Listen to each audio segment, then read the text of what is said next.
The Rise of America 1620. Hello again, dear adventurers of the multiverse. Thanks for joining us once more on this epic journey. Remember, this story is pure science fiction from our wild imagination. So don't go trying to summon dragons in your backyard. The rights of this amazing novel belong entirely to its original author. We are only the narrators. Do you want more adventures? Show some love to our YouTube channel with a subscription and a like. And if you want exclusive content, our Patreon is waiting for you with open arms. Chapter 426. I want to see it. Ouch! Ouch! Master, spare me, please. Stop eating me. The prisoner, whipped, rolled on the snow, but his pleas failed to move the overseer, Bao.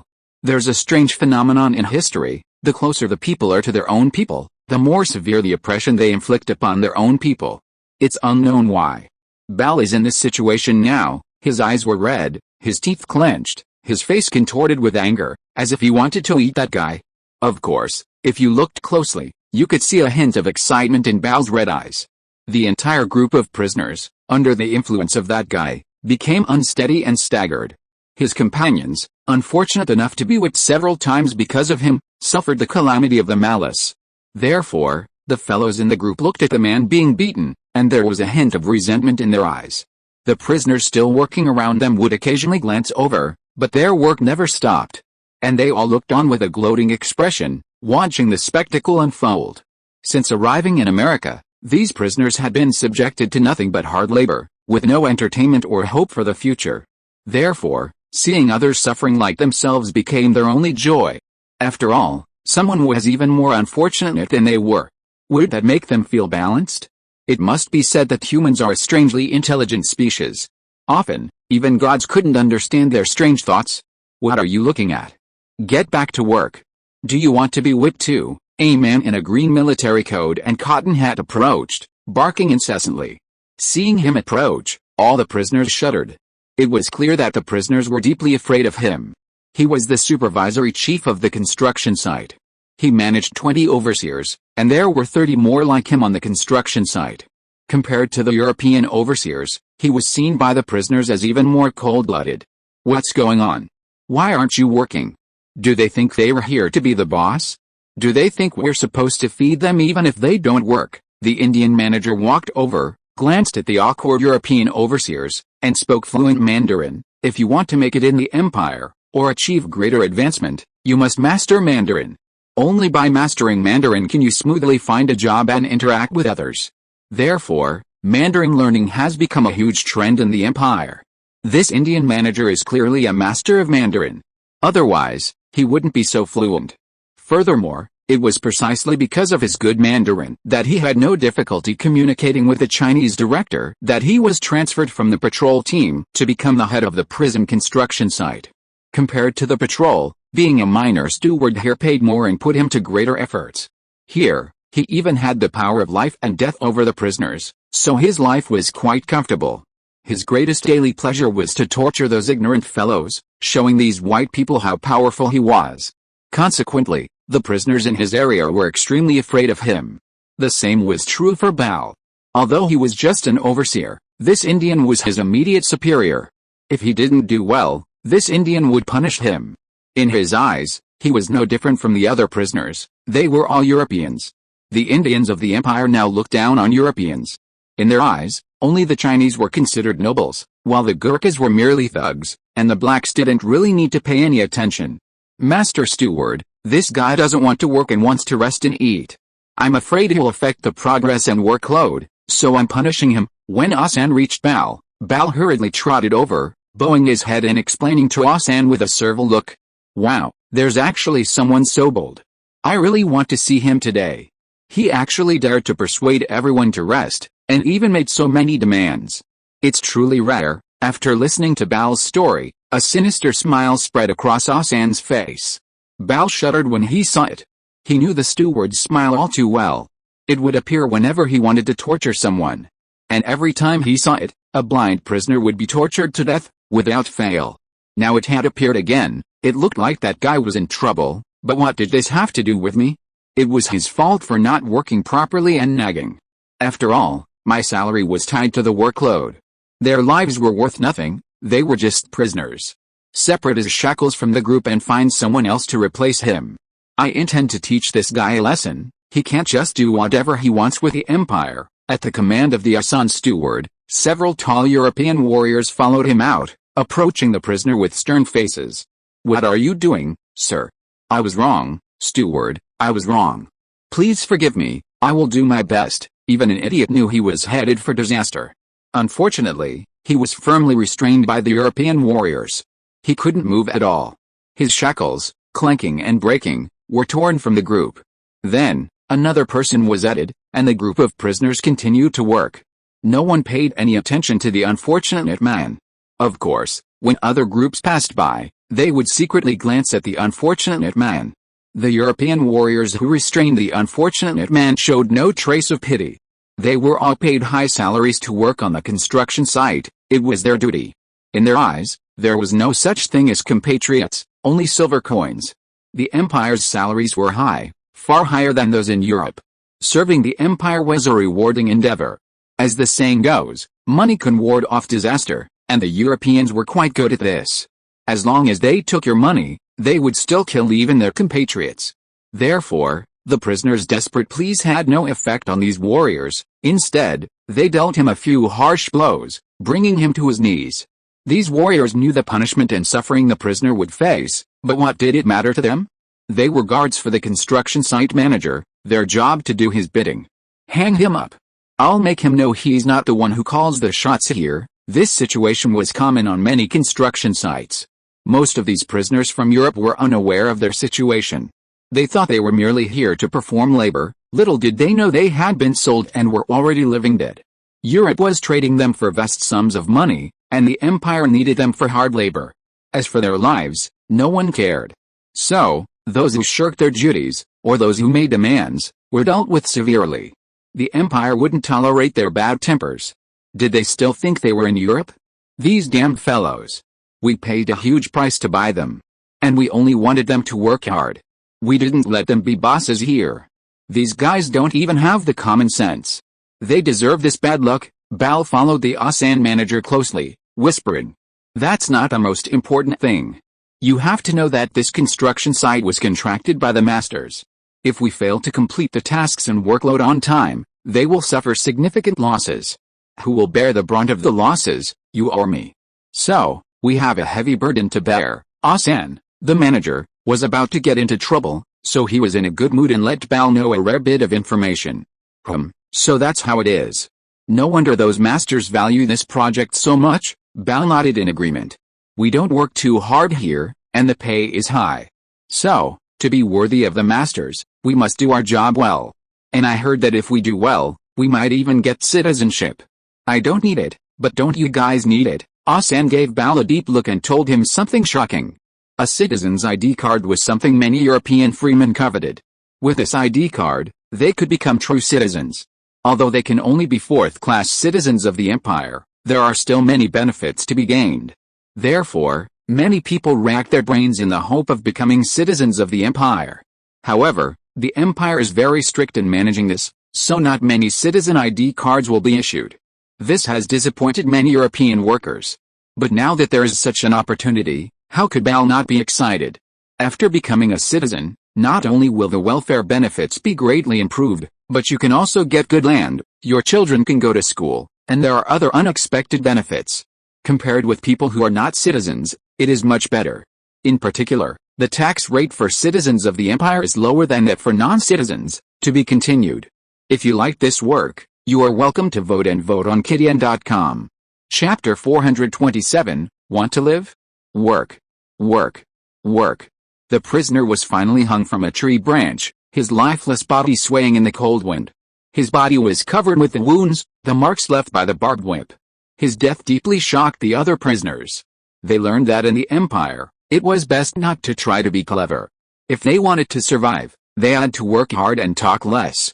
This was their only way to survive. This incident also showed that in the eyes of the Imperials, their lives were worthless. In fact, they were worth less than mules and horses. After the steward Asan leisurely left, Bal immediately spread Asan's words. The overseers, upon learning that if they worked hard, They would have the opportunity to become imperial citizens, immediately became enthusiastic about their work. But their enthusiasm was unfortunate, and the prisoners suffered. However, the prisoners' hardship was of no concern to them. After all, these people were criminals in Europe, not good people. Therefore, no one would pity them. Unbeknownst to everyone, only a portion of these prisoners were criminals, the majority were refugees or bankrupts. They were simply sold to the American continent as prisoners due to a secret agreement between Zhao Hongao, Spain, and the French. Their presence was a constant source of worry for France and Spain, as it threatened national stability and public security. Zhao Hongao proposed this idea, promising to address this daunting issue while also alleviating some of the nation's financial difficulties. How could they refuse? Thus, many once good citizens eventually became prisoners. These individuals, once in the American continent, remained law-abiding. Consequently, most of them experienced no abuse, and while the work was tiring, it had no impact on their lives. Those unfortunate individuals were essentially true prisoners. Their own arrogance doomed them to tragedy. European practices simply wouldn't work in the American continent. Acting ruthless or feigning pity were useless. If you want a good life, then you have to work. Work, sir. The roadbed in this section has been paved, but due to the extreme cold, we can't pour the cement. Therefore, we'll have to continue laying the roadbed. After separating from Song Hu, Professor Liu arrived at the intercity highway construction site for an inspection. Following him was a team of 50 elite genetic warriors. He had invested a considerable amount of money in the construction of this intercity highway, so he was extremely nervous. Whether he would make a fortune in the future depended on this one. In the virtual world, Professor Liu had no such opportunity, but after arriving in this world, Song Hu had coerced him into investing and even loaned him a loan. So, forced into the project, Professor Liu became the sole investor, and for this, he owed Song Hu a substantial sum of money. Professor Liu knew Song Hu had good intentions, wanting him to make a profit to support his family. But he felt sorry for the old man, who had no business knowledge. Therefore, he lived in constant fear, fearing that any problems with the project would cause him to lose all his money.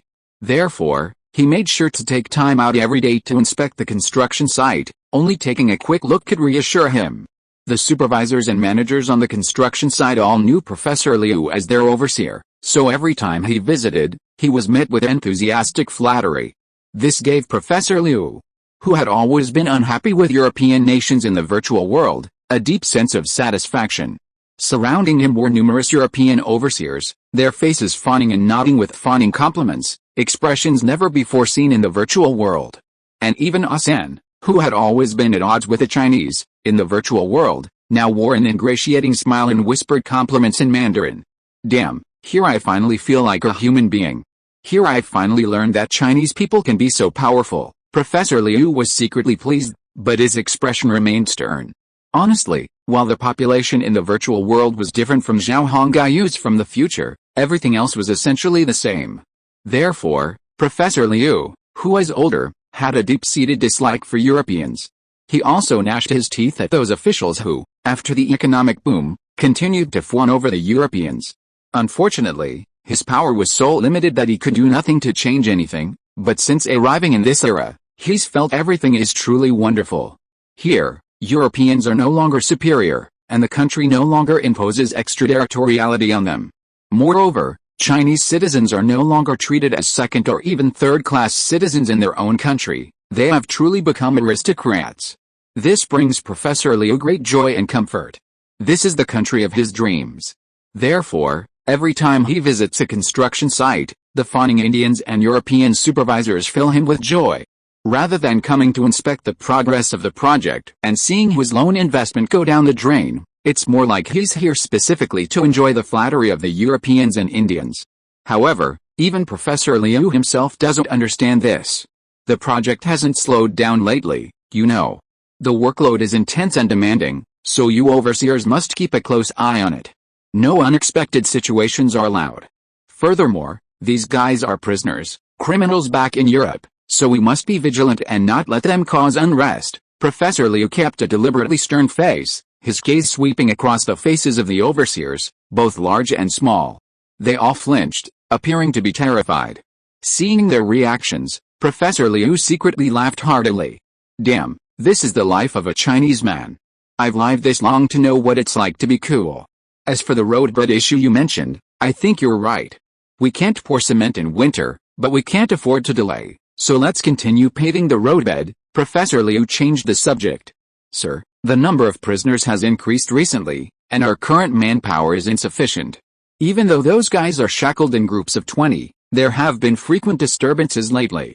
So, I request that you provide us with additional personnel to strengthen the security of the construction site, an Indian manager pleaded with Professor Liu. Indeed, there are now nearly 10,000 prisoners on this construction site alone, while the number of supervisors, and guards is only a mere 120 to 30. It's far from enough to monitor these prisoners and workers. Although the supervisors have been ruthless and have beaten and killed some, many still continue to cause trouble, hindering the progress of the project. The reason is that these people, seeing the lack of armed forces on the construction site, have developed some petty ideas. Professor Liu frowned at this, and a powerful force surged from him. Of course, this was just his own fantasy. In reality, the people around him didn't sense any aura at all. I'll go back and discuss this with Lord Song-hu. Guards aren't a big issue. I think we might hire some Native American citizens as armed forces. Just be ruthless with those who dare to challenge your authority. Professor Liu's heart swelled with displeasure upon hearing that someone had dared to cause trouble. He thought, wouldn't it be better if these damned Europeans just did their job honestly? They insist on causing trouble for me? Since they're causing trouble, don't blame me for being rude. Professor Liu was, at heart, a bittersweet young man. Furthermore, having arrived in a country where the Chinese were respected, he no longer had to hide his feelings. And with Song-hu, the biggest radical, by his side, what was there to worry about? Song-hu had stood in his way and made it clear to him countless times, only the Chinese were supreme. From now on, only the Chinese would rule the empire, and those Europeans would be treated as pariahs. The surrounding overseers, both large and small, breathed a sigh of relief after hearing Professor Liu's words. As long as the armed forces could be strengthened, everything would be a problem. Indians weren't bad either, at least they were ruthless. That should be enough to show troublemakers they'd mess with the wrong people. Furthermore, the Indians in Ontario City were all originally Iroquois tribes. Thanks to Song-hu, they were integrated into the empire. Previously, these tribes had poor relations with the white people, and frequent wars had left them with a negative impression of them.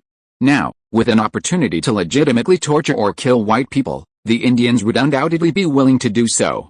After all, while Indians are warm and welcoming to their friends, they can also be incredibly ruthless in their killings. Historically, Indian tribes have used torture methods like amputating limbs and gouging out hearts and eyes while still alive during feuds.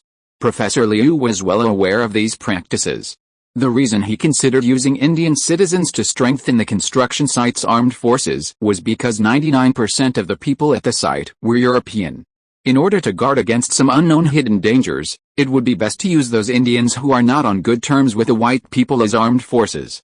Although these Europeans who work for the empire are honest and hard-working, they are not of our race after all. It is better to be safe than sorry. Professor Liu, who is already 60 years old, still has a lot to consider. To be continued. Novel Network. Chapter 428 European Convicts. After inspecting the construction site, Professor Liu left, feeling satisfied. Not far away, a lifeless body still clung to the branches of a tree. Professor Liu inquired, but once he learned the reason, he lost interest. The Chinese, especially the elderly, are actually quite open-minded.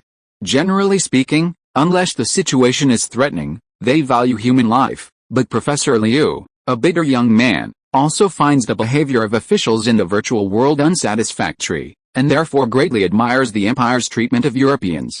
Therefore, on the construction site he contracted, the construction workers were somewhat brutal in their treatment of prisoners. After all, if Professor Liu, the great Chinese master, didn't care, why should they, the petty overseers? As for the dead, they didn't care, it wasn't them who were suffering. As long as Professor Liu, the great Chinese master, was satisfied, then the people under him would have a good life. As for the fact that their happiness was built in the blood and tears of their compatriots, there was no way around it, and no one considered it. Human nature is selfish, a fact further demonstrated by the Europeans of the 17th century. The cold wind howled, and goose feather snowflakes fell. Near the end of the afternoon, A heavy snowstorm descended. The prisoners were already wearing thin clothing, and the heavy snow only added to their suffering. But the overseers, both large and small, didn't care. They only demanded that the prisoners complete their work. They ignored everything else. Fortunately, despite all the problems, the prisoners completed their work for the day and finally could rest. The overseers led the prisoners on foot back to the thatched sheds nearby. While there was some shelter from the wind and snow, the temperature was still very low. Although Ontario City had coal for heating, these prisoners didn't have that luxury. So, every night, they sat together to brave the bitter cold. Every morning, the weaker ones would freeze to death. This happened every day. These people's lives were almost the same as those of the Chinese laborers in the 19th century. It was undeniable that this was probably Song Hu's deliberate revenge, or something else. Come on. Dinner's time. Several European free laborers, carrying several large, dirty wooden barrels, arrived at the shed door. A hint of life finally appeared on the prisoners' numb faces. They fumbled for a large wooden bowl and crowded over. Unpalatable brown rice, accompanied by a dish made from rotten vegetable leaves, was their dinner. Only when they ate could these prisoners regain some of their energy and show that they were still thoughtful people. Here, there were 30 to 20 large sheds, each housing 300 prisoners. At the door of each shed, someone carried a large wooden barrel to deliver food. Don't take my food. I haven't eaten in 3 days. If I don't eat, I won't make it through the night. A man, who had just finished his meal and was walking back with his companions, was knocked to the ground by a tall, flabby man. He stumbled, causing his companions, who were chained to the same place, to fall. The man ignored his pleading pleas and walked straight up to them, snatching the wooden bowl he was guarding, leaving the man wailing. The man's face was pale, devoid of any color, and even his sobs were weak. It was clear that he was extremely weak. As he had said, if he didn't eat tonight, he wouldn't be able to survive the cold snap that hit in the middle of the night. Unfortunately, his pleas met with no mercy from the attacker, and even his companions, chained to the same iron chain, ignored him. This perfectly captures the essence of selfish human nature.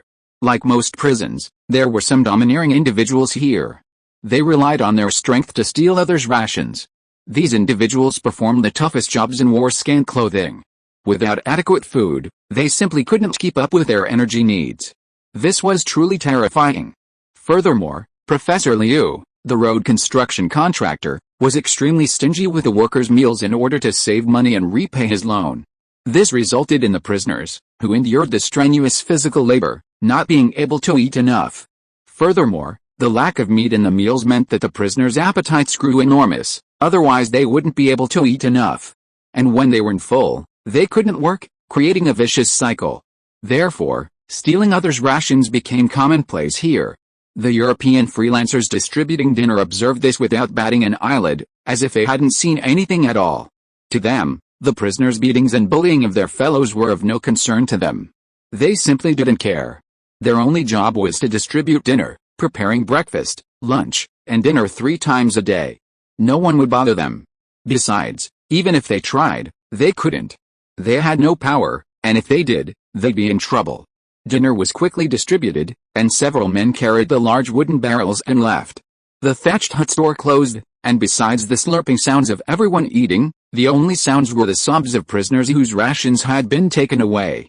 Although the surroundings were covered with thick straw, it still couldn't keep out the biting cold wind. Still, it was better than outside. And now that everyone had eaten, they were finally warm. The prisoners were largely free of thoughts now, they simply lived day by day. Some had once considered uniting in a rebellion, but after the last rebels froze to death in the snow after escaping, and the remaining ones were publicly executed, the remaining few had any such ambitions. The work was hard, but as long as they did their work, the overseers would pay them no attention. The food wasn't particularly good, but it was at least enough to fill you up. As the saying goes, a good death is worse than a miserable life. As long as you don't cause trouble here, no one will pay you any attention. Unless you're courting death, you can't blame anyone else. Night fell, shrouding the entire prison camp in darkness. The north wind howled, and the occasional howl of wolves could be heard from afar. The entire camp was surrounded by a wooden fence, with dozens of sentries standing guard. Escape meant facing arrows from the European guards. And even if you escaped, there was nowhere to hide, and wild animals roamed the area. Therefore, Running away would be tantamount to seeking death. Professor Liu didn't care about the prisoner's thoughts or living conditions. He had no fondness for Europeans. Although theoretically, these Europeans were the ancestors of later generations, or even of Europeans in a parallel, virtual, world, what did that have to do with Professor Liu? After leaving the construction site, he returned home. When he returned, his wife had already prepared dinner. She was a kind-looking old lady who had been with Professor Liu until now. After Professor Liu arrived in this world, Song Hu, at his request, brought his family along. Thus, Professor Liu's daughter, wife, and their families had all settled down in this era. Professor Liu's wife also loved this era and this continent. Only his daughter had some complaints about the place, primarily the lack of recreational facilities. Professor Liu's daughter taught at a school and provided accommodation, so she wouldn't be returning. Therefore, it was just the old couple at home. Wow, sauerkraut pork, and stewed potatoes with green beans, not bad, not bad, all my favorite dishes. Upon entering the house, Professor Liu was immediately greeted by the aroma of the food. He walked into the kitchen, where his wife carried the dishes to the dining room and set them aside. Then, he went to the cupboard and pulled out the bulk guotao he had bought. Professor Liu's home was much larger than those of later generations, a small two-story villa covering over an acre. Such a large home, occupied only by the old couple, seemed a little empty. Fortunately, the house had electricity, otherwise, who knows how eerie it would have been. Professor Liu, as a government official, earned a high salary. He might have been able to hire a few maids, but Song Hu's coercive loan and forced him to submit a road construction project made Professor Liu hesitant to spend money recklessly. He was worried that the project would fail and he wouldn't be able to get a loan. He resented Song Hu's insistence on submitting the project. He saw it as a trap, intended to bury him in debt and keep him at his side. Little did Professor Liu know, he was completely mistaken. Song Hu's coercive loan and road construction contracts were primarily to allow him to make some money, and to do it legitimately. But Professor Liu, an old intellectual with no knowledge of these matters, was understandably apprehensive. He never shared these concerns with Song Hu, keeping them hidden deep within himself. If he had told Song Hu what he was saying, perhaps he wouldn't have been so upset. Song Hu would surely have laughed his head off if he knew what Professor Liu was worried about. The prisoners could be used to death without having to worry about losing their lives or paying for their work. Plus, many of the raw materials were very cheap, so how could this project possibly be a loss? How is it today? You've been to the construction site, so you should be relieved. Unlike her husband, Professor Liu's wife believed the contracted project couldn't possibly be a loss. But Professor Liu simply didn't believe that. After settling down, he filled his glass with wine and picked up a piece of fragrant pork belly. It smelled delicious. Professor Liu squinted, enjoying it immensely. You know what, this pickled cabbage is quite flavorful, much more fragrant than in later times. It might have something to do with a less severe pollution. Of course, pork back then wasn't fed hormone-laden feed. Professor Liu didn't answer his wife, but instead addressed the pickled cabbage. Don't interrupt, I'm asking you a question. As his boss, his wife, who had lived with him for decades, surely knew him well, and she knew he was trying to change the subject. I've seen it, and it's progressing quite well. The Europeans are very dedicated. And the overseers are also very hard-working, so the project is going smoothly so far. However, because it's winter now, we can only lay the roadbed first. As for pouring the cement, we can't do that until spring. Professor Liu sipped a small sip of her guotao, a traditional Chinese medicine drink, and continued his attack on the sauerkraut. His wife poured him a large bowl of white rice and placed it in front of him. Don't just drink, eat something first. She knew her husband liked to drink, but she couldn't help but say a few words. Besides, the armed security over there is too weak. We need to strengthen that aspect. So I plan to talk to Song Hu and have him organize some people to serve as armed security. The mention of this matter made Professor Liu look a little worried. After all, the number of prisoners in Europe is truly enormous. The combined number of guards is only a little over 100, while the prisoners number nearly 10,000. Such a disparity in numbers is bound to lead to unnecessary thoughts among the prisoners, leading to major unrest. The prisoners have only recently arrived in America, and it's still winter. If they start to cause trouble, they'll have no recourse. But what about next spring? The number of prisoners is steadily increasing. Ships carrying prisoners arrive at the port in Manhattan daily, and are being sent here by the organization. We need to be careful about this. Those Europeans are no pushovers. They're typically bullies who only care about the weak and fear the strong. If you show them even a little kindness, they'll immediately turn against you. Professor Liu's wife, like him, has no fondness for Europeans. After all, when they were young, Chinese history in the virtual world was similar to real history. People in that era deeply resented European and American imperialism. It was only after the reform and opening up that a large number of new foreign slaves emerged, which led to some unhealthy phenomena in China. Professor Liu's wife was also very dissatisfied with this. To be continued. Please search for better novels and faster updates. Chapter 429, Persuading His Majesty to Go to the East. Professor Liu and his wife, the elderly couple, discussed a great deal over dinner. They ultimately concluded that, having arrived in this era, they couldn't indulge the foreigners who traveled through time and space in the female protagonists of the novels. At the very least, the suffering endured by the Chinese people in their own, virtual, world should be truly experienced by the foreigners of this era. The goal was, if nothing else, psychological balance. They didn't have such opportunities in their own, virtual, world, and now that they had such a good opportunity, they would be truly sorry if they didn't take advantage of it. Professor Liu's wife fully agreed with the old man's idea. After all, they were also a group of intellectuals who grew up in New China, had experienced the countryside and responded to the call of the nation. And one characteristic of this group at the time was their single-minded focus on achieving imperialism. Of course, imperialism only refers to countries like Europe and the United States. Whether they were imperialists or not was irrelevant. Therefore, Professor Liu couldn't pose a threat to Zhao Hongai's Song Empire. Besides, Professor Liu, the old, angry young man, completely agreed with Song Hu's philosophy. The Chinese were supposed to be the most noble. As for the other races, they could go have some fun. After dinner, the old couple settled down. After all, compared to their own world, the virtual world of the 21st century, this world's entertainment options were truly limited. While there was electricity, there was no television or anything like that. So, during the day, it was fine, but at night, the conversation was frenzied.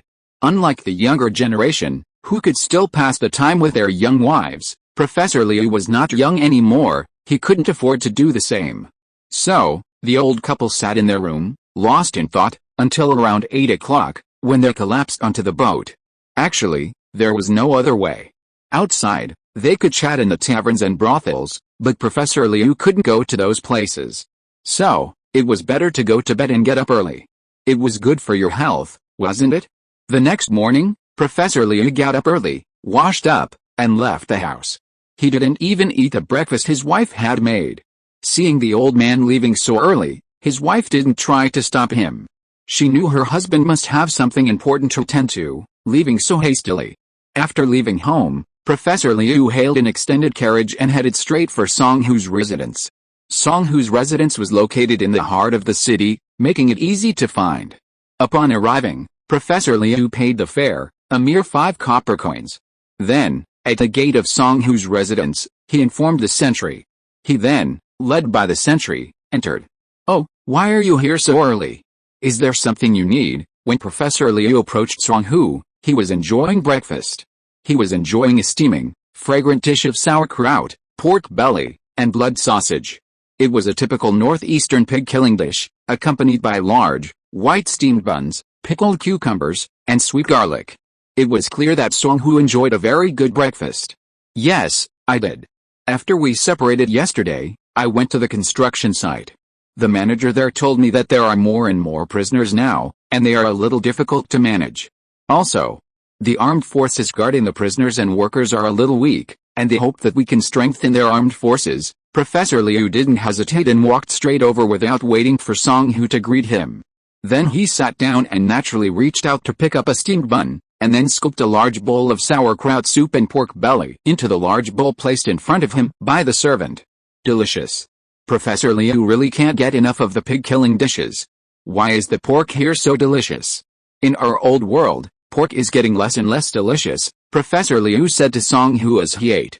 Song Hu said, "There's nothing strange about it. What do the pigs in our world eat now? It's all feed with who knows how many harmful substances added to it, in order to fatten the pigs, so their meat will definitely become less and less delicious. But look at what the pigs here eat. It's completely green vegetable scraps without any fertilizer additives or feed. How can they be compared? Professor Liu nodded, completely agreeing with what Song Hu said. Author's words, I have a deep understanding of this. The author was lucky enough to get half a pig home from the countryside. It tasted really delicious. After eating the meat, I continued to buy more pork from the market, and found that it actually tasted irony. Professor Liu, I will deal with the problem you just mentioned immediately. This matter does need attention. Although those prisoners are unlikely to cause any big waves, it will be very troublesome if there is any problem. We must prevent problems before they happen and cannot wait until something happens to remedy them. Professor Liu laughed when he heard this. That's right. That's the truth. Then Professor Liu said, it's still good here. Young people like you agree with what an old guy says. It's not like our world. Young people have complicated backgrounds and will not accept any opinions.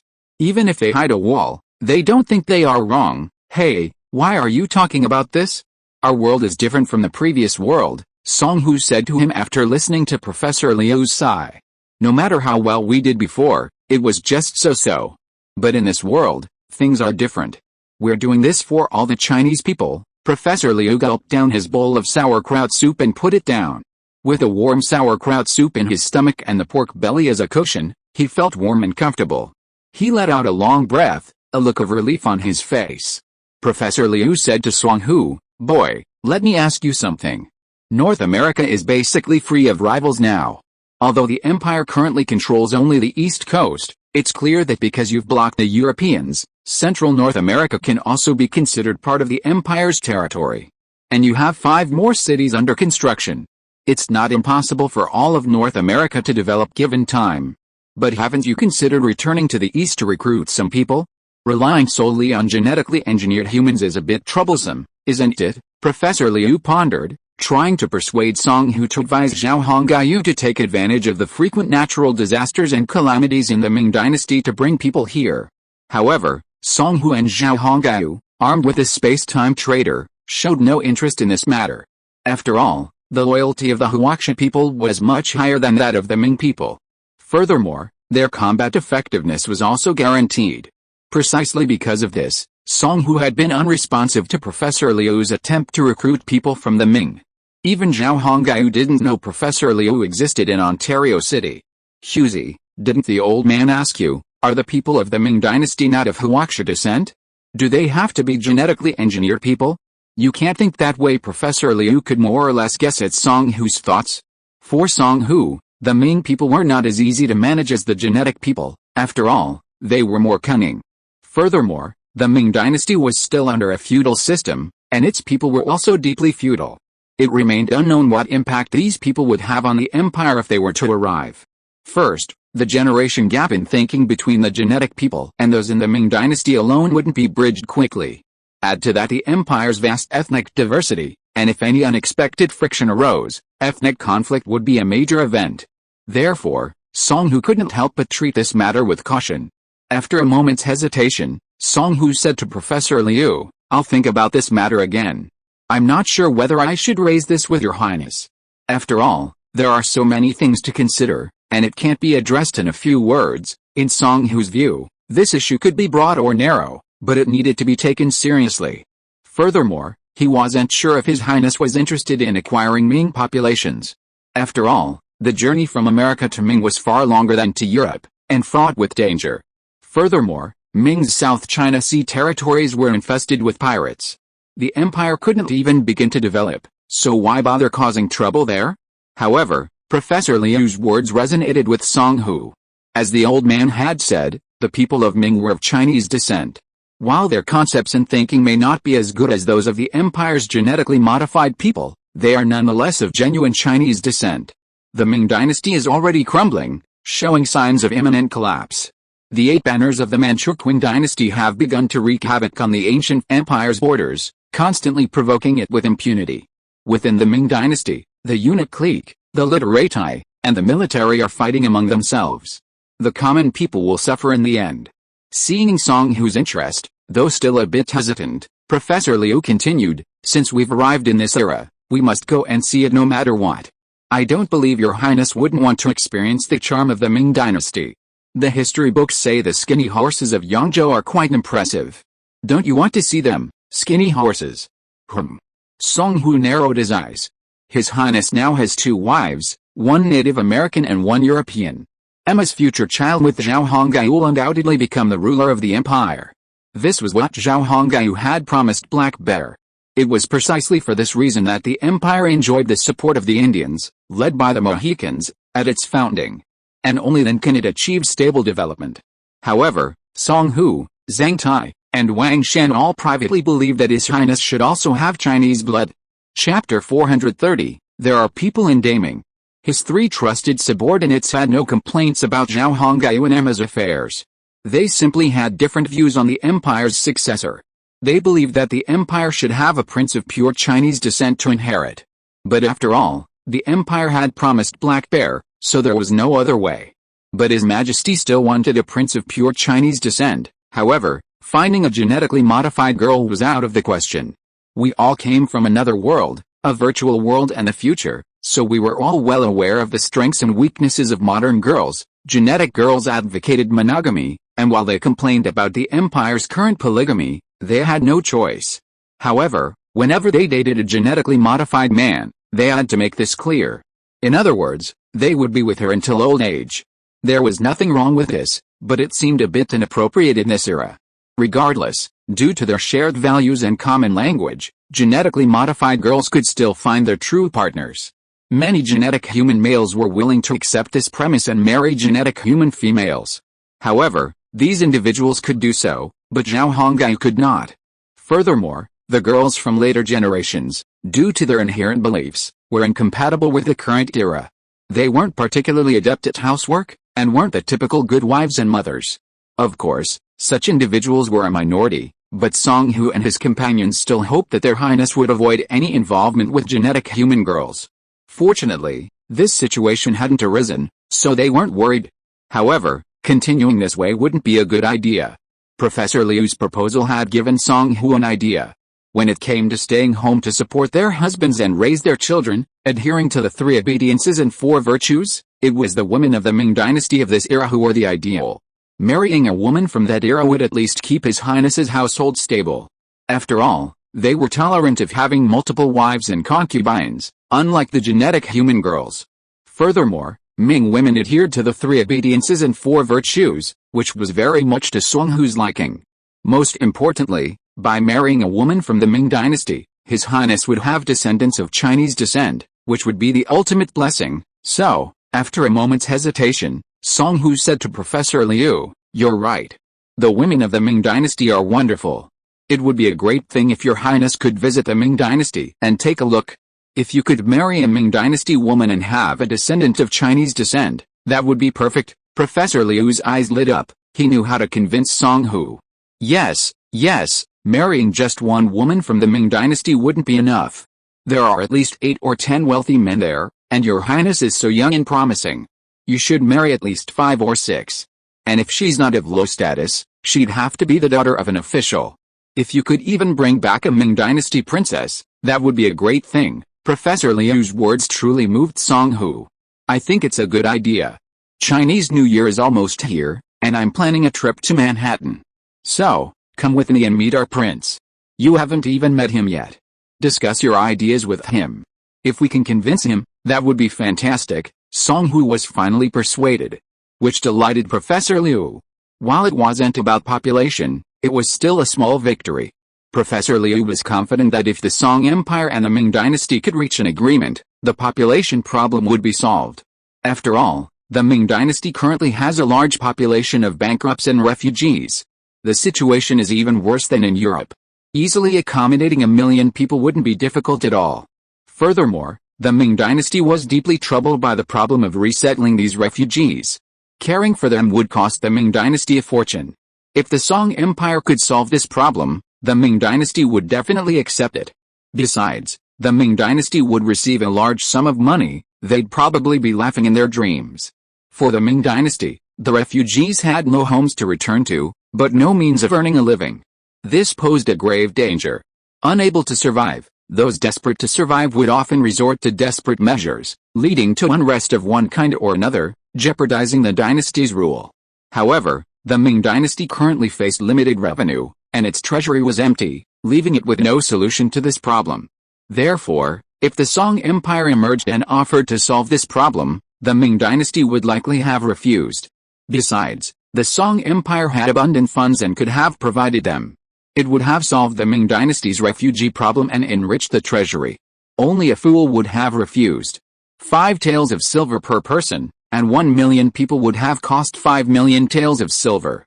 How much was the Ming dynasty's current annual revenue? Even if the money was embezzled, the amount that could be deposited into the treasury was only a little over 2 million taels. Even this amount would not last long. It would have been sent to the 9 frontiers or used by the Ministry of Revenue to provide disaster relief before it even reached the treasury. However, a significant amount of this would be embezzled, and there was no way around it. The Ming dynasty was in dire need of silver. Professor Liu could predict that the Song Empire's proposal to purchase refugees would be entirely feasible within the Ming dynasty. At most, it would require bribing officials. The Song Empire had plenty of money. Gold and silver from Europeans were flowing into the Song treasury in an endless stream, and the empire was well positioned for it. Furthermore, within the Song Empire's territory, there was a gold mine in Manhattan and a large silver mine in Virginia. Each mine could produce at least 3 tons of gold annually, equivalent to 60,000 to 70,000 taels of gold, equivalent to 500,000 taels at the Ming dynasty silver exchange rate. The silver mine in Virginia could also produce nearly 1 million taels of silver annually. In other words, even if the Song Empire stopped trading, these 2 mines alone would still produce 1.5 million taels of silver. This wasn't to mention the food, vegetables, timber, and seafood produced by the empire, which could all be sold to the virtual world and exchanged for industrial silver. It's safe to say the empire doesn't have industrial overcapacity, as they have an incredible sales channel. Besides all this, Ontario's coal, iron ore, and copper mines are all in great demand in the virtual world. The Song Empire is undoubtedly wealthy. Furthermore, Europeans constantly send money to buy imperial products. 1 million people are nothing to the Ming Empire. Rather than letting them become a mob and endanger their rule, selling them to the Song Empire seems like a good option. We can also purchase some slaves from Japan and Korea. Relying solely on African slaves is far from enough. I've read the data, and the demand for slaves in Manhattan alone is huge, not to mention Quebec and Ontario City. Next year, even the other 5 cities are expected to need slaves in large quantities, so we need to prepare for the worst, Professor Liu reminded Song Hu sinisterly. Haha, Japanese. Korean. Song Hu slapped his thigh upon hearing this. Damn it. How could I have forgotten these 2 places? Zhao Hongai could actually cultivate them using the virtual spacetime trader, but the cost of living and living standards in these 2 places are quite high, so acquiring genetically modified individuals would be more expensive than acquiring Chinese genetically modified individuals. Furthermore, they have modern values, which is why Zhao Hongai didn't cultivate them. Otherwise, Zhao Hongai could have cultivated a few Korean and Japanese genetically modified individuals to serve him. That would have been quite enjoyable. Of course, to be on the safe side and avoid any accidents, it was better to forego this idea. Who knows if such genetically modified individuals would be harmful to him? After all, Korean and Japanese genetically modified individuals, combined with their modern thinking, could cause serious trouble. However, acquiring individuals from Korea and Japan in this era would greatly reduce the risk. In this era, Koreans were still very weak and docile. While Japanese people could be violent, when faced with a stronger individual, they would become even more docile than Koreans and their loyalty would be unimaginable. Furthermore, the people of these 2 regions share a common advantage: they are obedient, hard-working, and able to endure hardships. But the problem was, both Korea and Japan were in the east. Without traveling there, it would be impossible to obtain slaves. Thinking about it, it seemed a trip to the east was truly necessary. After all, it was for population. Yes, Professor Liu, you're right. We need slaves from Korea and Japan. If possible, we could also purchase large quantities from N and India. European slaves alone can't satisfy our needs right now. It's time to explore other avenues. Song Hu nodded, agreeing with Professor Liu's advice. Professor Liu smiled broadly, knowing that the eastward voyage was essentially a success. After all, acquiring populations from the east in this era was far more cost-effective than acquiring genetically modified people. and the Ming refugees of this era would be obedient and docile as long as they were fed. As for the Koreans and Japanese, all they needed was to show them the power of the empire. With their heavy warships and powerful muskets, Professor Liu was confident they could bring the Japanese to heel. Humph, when we have Japanese slaves, I will definitely bring some back. Just thinking about being able to bully the Japanese, Professor Liu's face is really red. Professor Liu and Song Hu talked about this in detail. Afterwards, Song Hu sorted out his conversation with Professor Liu and began his trip to Manhattan. Of course, before leaving Ontario City, Song Hu still had to solve a problem, which was to strengthen the armed forces of the prisoner construction site. To be continued, Novel Network. Chapter 431 Give me 300 city management officers. After seeing Professor Liu off, Song Hu activated the space-time trader and the template for cultivating genetic humans. Although the two had discussed using the Indians from Ontario City as a military force to suppress the prisoners, Song Hu decided he should still use some genetically engineered personnel. After all, genetic talent was the foundation of the empire. Whether it was the Indians or the docile Europeans, genetic humans wouldn't be as effective. Even the genetically engineered Indians were performing remarkably well, although they occasionally accepted bribes. That was human nature. With this in mind, Song Hu opened the template, and a holographic map of China appeared before him. He needed to be highly combat capable of fighting in any terrain. And he also lacked compassion and mercy, capable of killing even women, children, and the elderly. Such a candidate was a significant source of mental strain for Song Hu. These people needed a leader. Therefore, he had to cultivate a specific individual before he could create the template based on him. After much deliberation, Song Hu's eyes suddenly lit up. Damn, leaving the powerful urban management officers unused would be a complete waste. Although Song Hu came from a virtual world, how could he not know the fighting power of the powerful urban management officers? After all, this team has achieved remarkable results since its formation. In China, there's a saying, give me 3,000 urban management officers, and I can unify the universe, which speaks volumes about their formidable combat power. Of course, Song Hu's idea of unifying the universe was a bit unrealistic. As long as he could suppress those European prisoners and keep them in line, he'd be fine. Then, Song Hu, having made up his mind, slowly enlarged the holographic image. According to the theory and system of genetically engineered human cultivation, a small county town would be ideal. So, Song Hu chose a small county town in a moderately developed province and began his cultivation. Sun Dazhu, nicknamed Sun Badian, had been fond of fighting and causing trouble since childhood, having been in and out of the Public Security Bureau numerous times, and had always been idle. Because of his reputation for fighting, and his particularly ruthless tactics, the local county's Urban Management Bureau recruited him for his formidable fighting prowess. Since joining the Urban Management Bureau, Sun Dazhu has thrived like a fish in water, a dragon in the sea. After spending over 1,000,000 yuan, Song Hu finally secured the warrior he'd always dreamed of. Shit. Scum. Scoundrel. Looking over Sun Dazhu's resume, Song Hu frowned and cursed under his breath. Normally, cultivating a genetically modified human wouldn't cost that much. But Sun Dazhu had been a constant fighter since childhood, and his brutal tactics meant he had to pay compensation after each assault. And this compensation was borne by Song Hu. Still, Sun Dazhu's cultivation was a success. The system notifications continued. Song Hu knew. If the system didn't notify him, then it wasn't time to claim the genetically modified human yet. But the question was, when exactly could Sun Dazhu be claimed? He'd already spent so much money. Just as Song Hu was perplexed, he was puzzled. Finally, Sun Dazhu was ready to claim his position. During a mission, Sun Dazhu had brutally beaten and killed 3 vegetable farmers entering the city. Because the incident was so serious that netizens had reported it online, the local Urban Management Bureau could no longer protect him. Thus, with the title of temporary worker, Sun Dazhu was honorably dismissed. Notice, genetic human training is complete. Are you accepting him? Holy crap. Killing someone means training is complete? If they don't, are they disqualified? Damn. Urban management is truly a special troop. Song Hu listened to the notification tone with a strange expression on his face. But regardless, the genetic human was considered complete, accepted. After confirming the acceptance, Sun Dazhu, a man with a face full of flesh and a sturdy build, appeared out of thin air. Of course, Like all genetic humans when they first appeared, he was also naked.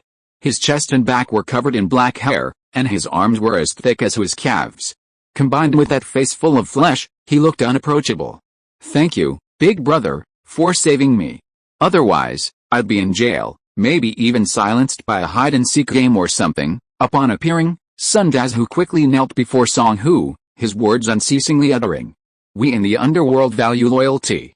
Big Brother, you saved me, and I, Sun Dazhu, can only repay you with my life. He was quite good at talking, but anyone who believed him would be an idiot. Such words are fine to listen to, but not to be taken seriously. Song Hu's face remained expressionless, as he stared at Sun Dazhu with a cold expression.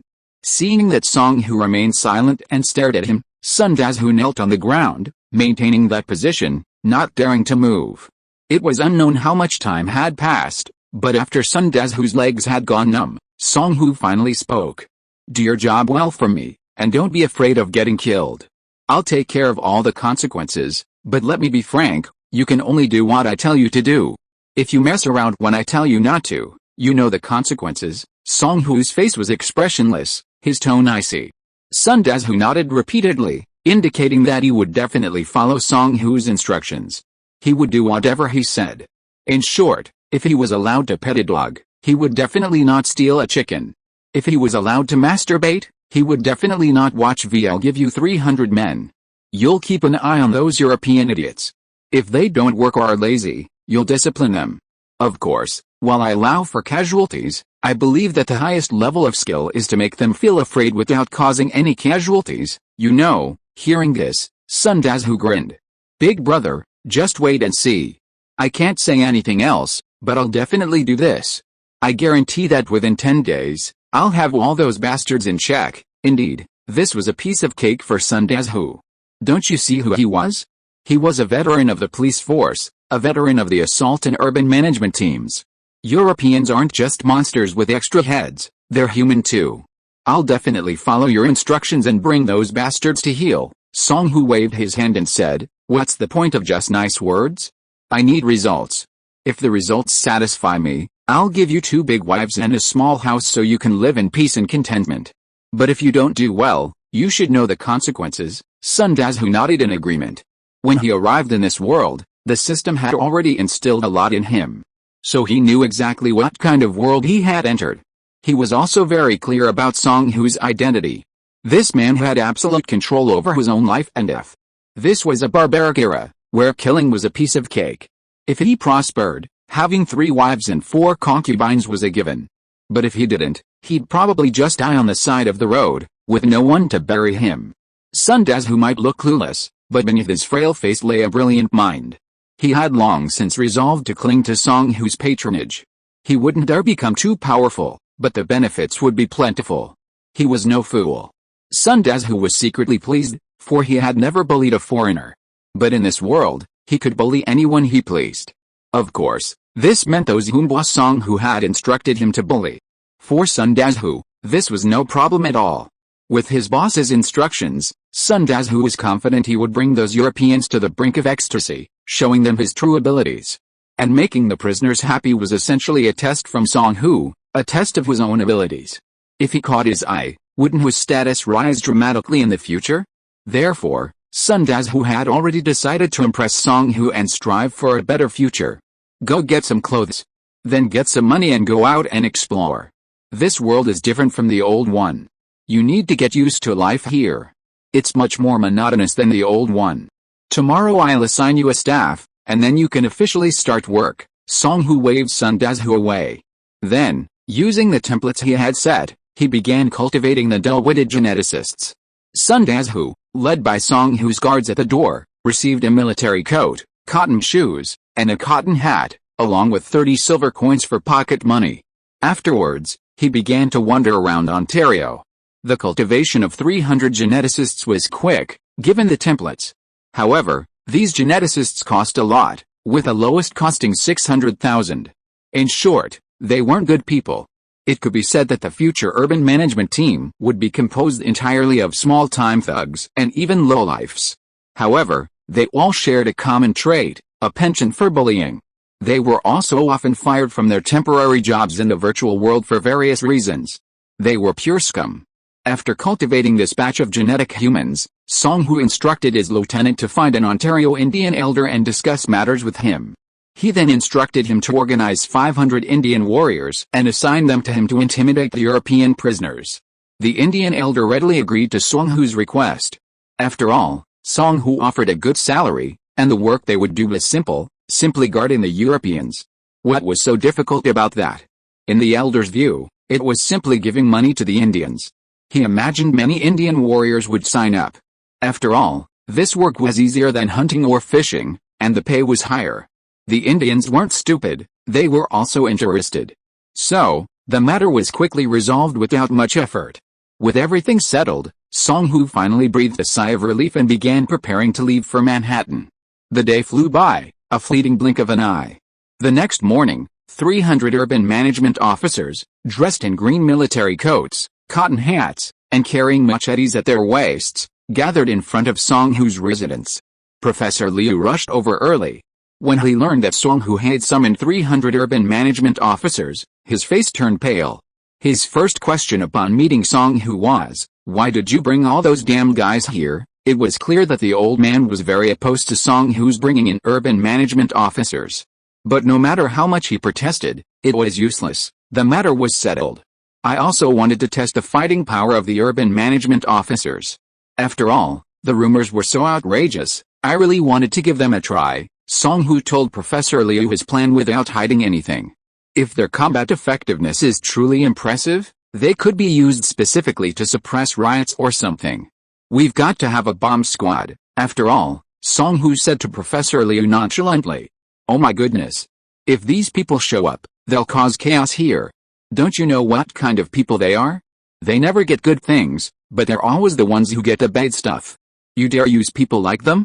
What can I say? Professor Liu said this with deep anguish. Yes, in Professor Liu's opinion, these urban management officers are nothing but troublemakers.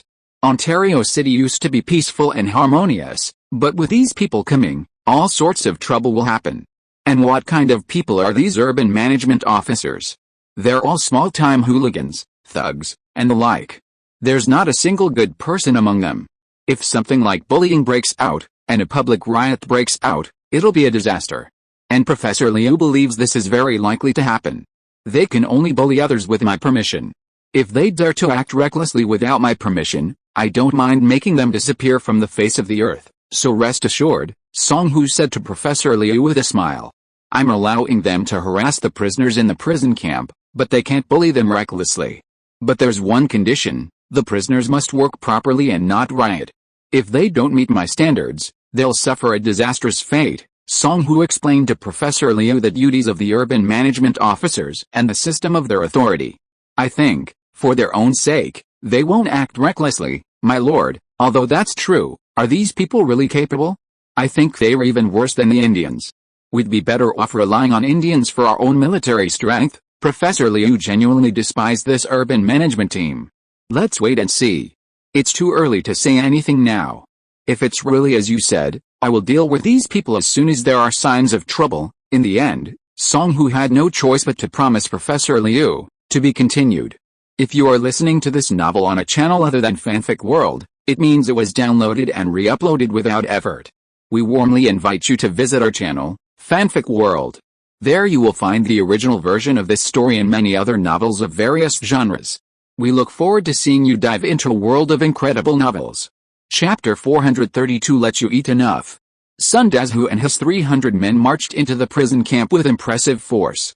Initially, the prisoners showed little reaction to their arrival. They viewed everyone as the same.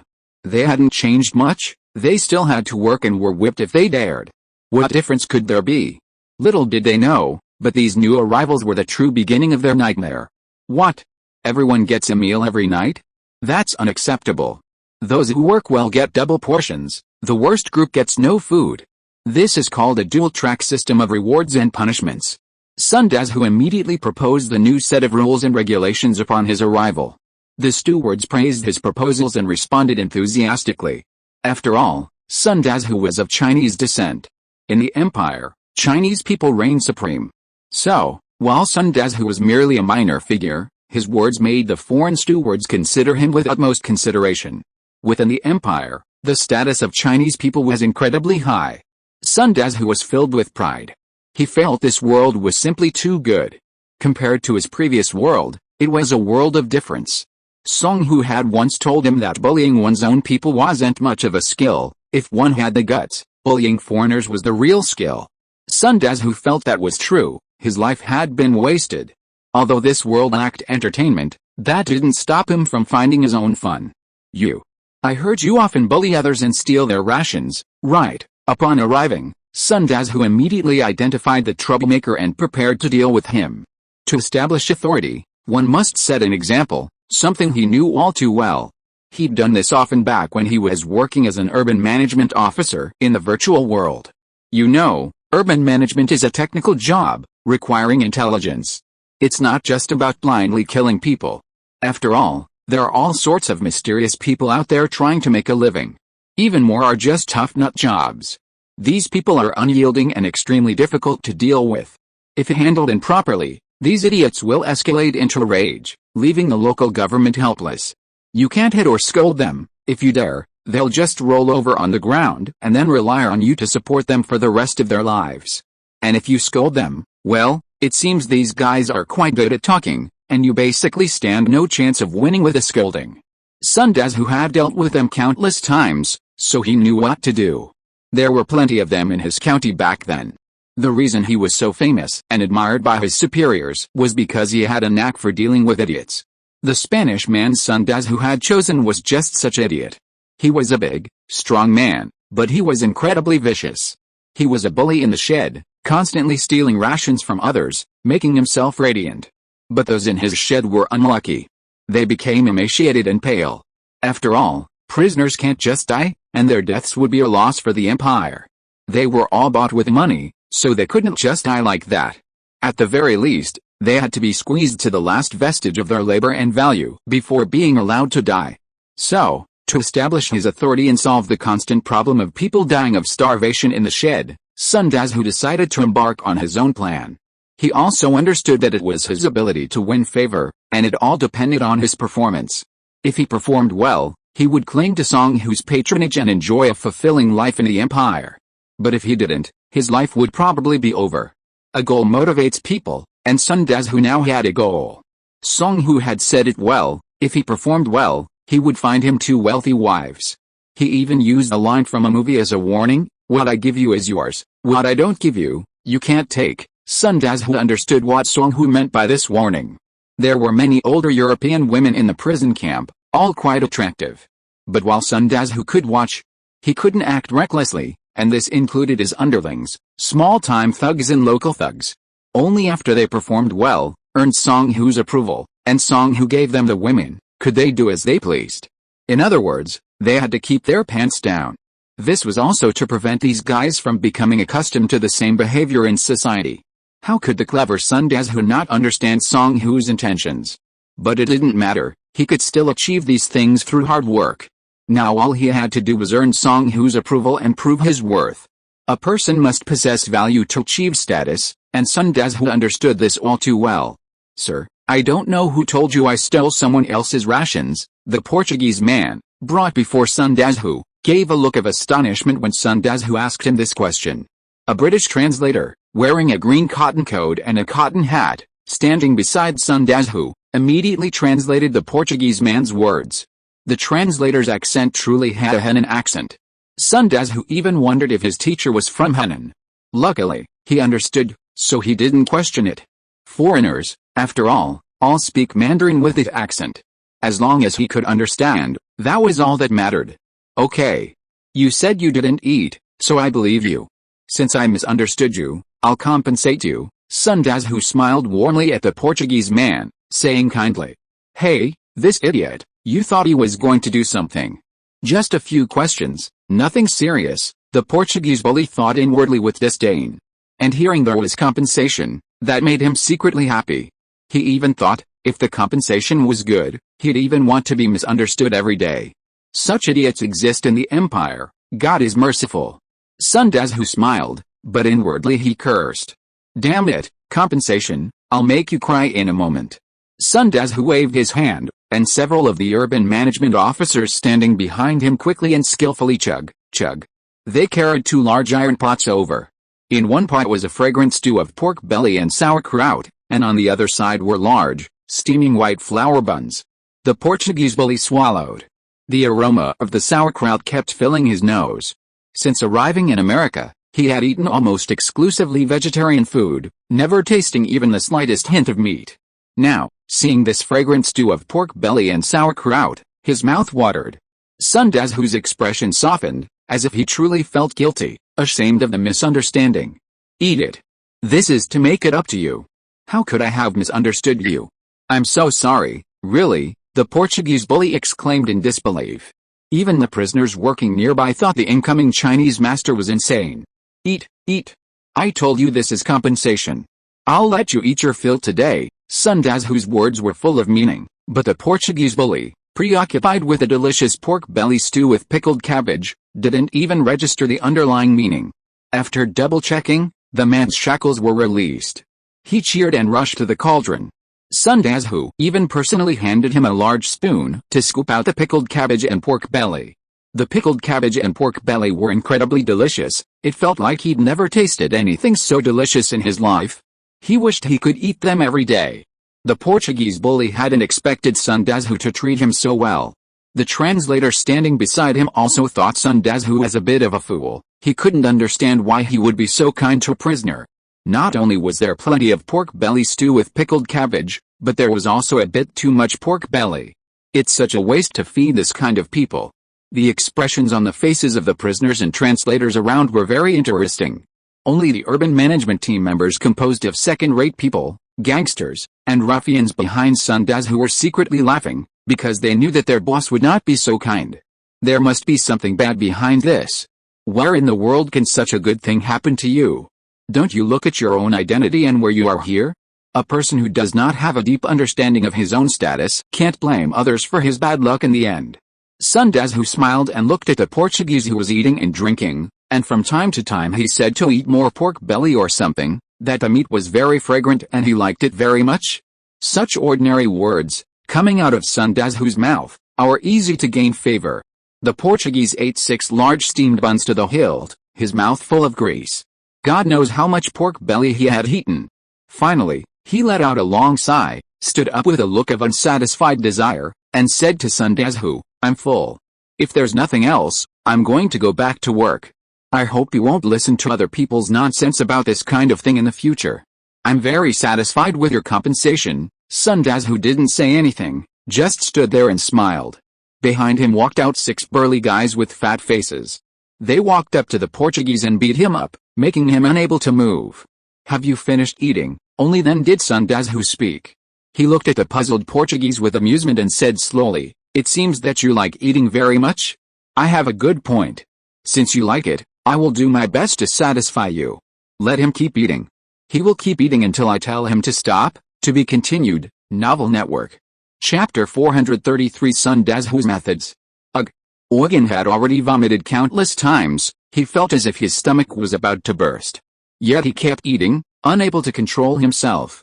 Even though he knew he couldn't eat any more, those beastly Chinese people still forced his mouth open and forced food into it. The sauerkraut and pork stew still tasted delicious, but now Eugen had lost all appetite. All he could feel now was pain, and discomfort. The prisoners working around him no longer had envy on their faces. Instead, they were filled with lingering fear and a hint of gloating. Yes, Eugen was a bully in the shed of about 300 people. Life was tough for everyone under his oppression. But he relied on his strength and the vast number of his followers, so no one dared to speak out. Many people were secretly pleased with his fate. Sun Dazhu's gaze wasn't focused on Eugen, he had a new target. Eugen was drowsy over there, but Pierre stood before Sun Dazhu, feeling uneasy. Pierre was a portly man, a member of Eugen's bully group.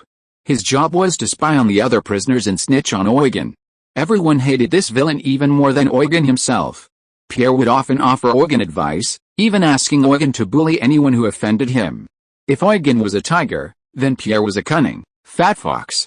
Sun Dazhu had a clear understanding of the composition of this evil gang. I can't eat any more. My stomach's about to explode. Please spare me, sir. Ugh. Gulp. Gulp. Work harder. Pry his mouth open and give me the funnel. How can this guy still be so strong? The constant wailing and pleas for mercy, along with the occasional shouts from the urban management officers, made Pierre shiver. Although he didn't understand what was being said, it didn't stop him from guessing. Anyway, it was definitely not a good thing. A subordinate brought a single sofa and placed it behind Sun Dazhu. Sun Dazhu sat down, and just like that, he sat there in front of the prisoners in the construction site. What a chat! I want to watch TV. After Sun Dazhu finished, he laughed, and then turned around and said to those around him. As soon as the voice fell, a subordinate came out, and walked towards Pierre with a knowing smile. You, what are you going to do? Hey, don't be afraid, our boss wants to watch TV, so we have to trouble you. What, you don't know what TV is? It doesn't matter, we will teach you. The members of the urban management team talked to each other, and the translator who followed translated their words. Pierre really didn't know what TV was, but he guessed that these people must have made him do something bad. Hey, since we came to this world, we are going to say goodbye to the Japanese action movies, don't you think? Sun Dazhu still had a nonchalant look and said to the men around him. Yes, boss. Now we don't even have anything to enjoy masturbating. Goodbye, my Aoi. For a moment, the men who heard Sun Dazhu's question all echoed. In that case, let's watch a love action movie today. It has to be intense, Sun Dazhu said lightly.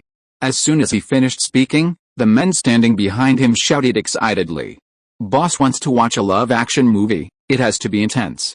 You directors want the actors to perform better. The guys surrounding the trembling Pierre looked at each other and laughed obscenely after hearing this.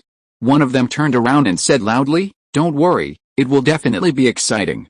After getting the guarantee, the bunch of scumbags roared with excitement. Sun Dazhu also sat there with a smile, watching and waiting to watch the TV program here.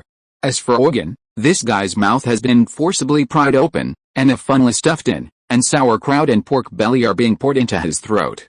And those guys who restrained Eugen would occasionally stuff the broken steamed buns into his throat. Brutal. The prisoners nearby took a furtive glance and immediately turned back, not daring to watch again. Although food kept pouring in from the funnel, it would be sprayed out immediately, which showed that Eugen really couldn't eat it. But this guy is really strong. His stomach hasn't had any problems yet. If it were an ordinary person, he would have exploded long ago, right? But from the color of Eugen's face, it can be seen that he is definitely feeling bad now. In short, the prisoners felt a deep tremor and fear at the smiling Sun Dazhu. They knew that this man with a face full of flesh and a pleasant expression was absolutely a scumbag. Sun Dazhu didn't care about the prisoners' feelings or thoughts. He had come here to intimidate them. Did he really want to become friends with them? That was nonsense, absolutely impossible. Since Song Hu had asked him to bring people to this place, it was definitely not to do good deeds. How could Sun Dazhu not understand this? Besides, what could Sun Dazhu do but some shady things? And the reason Song Hu brought him here from his original world must be because of this. Although Sun Dazhu looked big and strong, he had other ideas. Sitting on the sofa with his legs crossed, Sun Dazhu was in a good mood. He felt that being assigned to work here was the best use of his talents. Here, he could definitely use his abilities to the fullest. If you ask someone like him to plan urban development, it is completely impossible. With a primary school education level, he is not that material at all. Several men surrounding Pierre over there waved their hands and slapped him in the face from time to time, but Pierre was obedient and did not dare to resist. After beating him, some people began to teach him deductions. Pierre felt so miserable. Although he didn't understand what these gentlemen told him, he had to be very alert to listen to what the other party said, and then do what the other party asked him to do. Only in this way can he avoid being beaten, which is a very real problem. These people are very good at beating people. Their hands slapped on his face, which not only made a sound, but also made him feel dizzy.